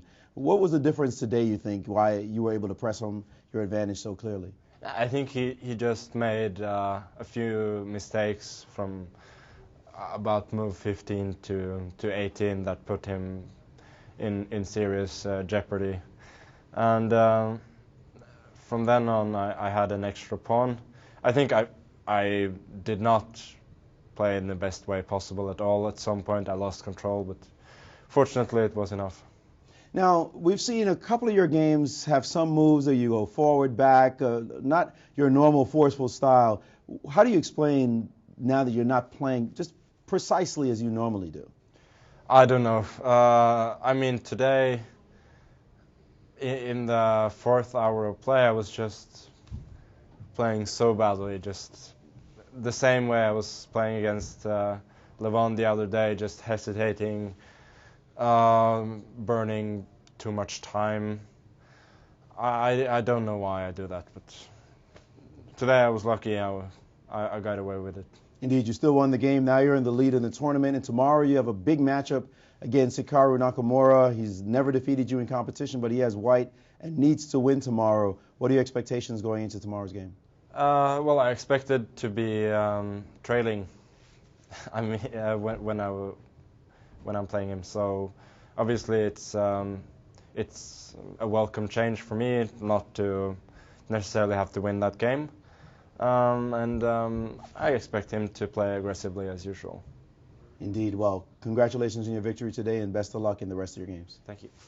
World number 1, Magnus Carlsen, after a victory, putting him in the lead here after round 4 of the Sinquefield Cup. Jen and Yaz? Thank you, Maurice. I just have to say, I expect him to play aggressively. I mean, that's 100%. That's an automatic with Hikaru. I expect him to play. You bet he's going to play aggressively. Well, that's right. So tomorrow this sets up a really thrilling penultimate round here at the St. Louis Chess Club and the Sinquefield Cup.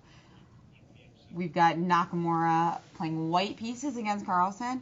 His best performance so far against Carlsen, I mean, just like a nice draw with black, where he was actually on the upper side. Right. He had the upper hand, so will he be able to continue that trend and play well against Magnus tomorrow as well? You're not going to want to miss it. Stay tuned for it. 1 Central, 2 Eastern. We will be with you, Grandmasters Maurice Ashley, Yasser Seirawan, and me. And we've actually had one final thought here from Maurice. Indeed, Jen, what I've noticed in that interview, this is the first time when it looked like these losses really stung a couple of players. Nakamura didn't want to sit around. He is not his normal verbose self.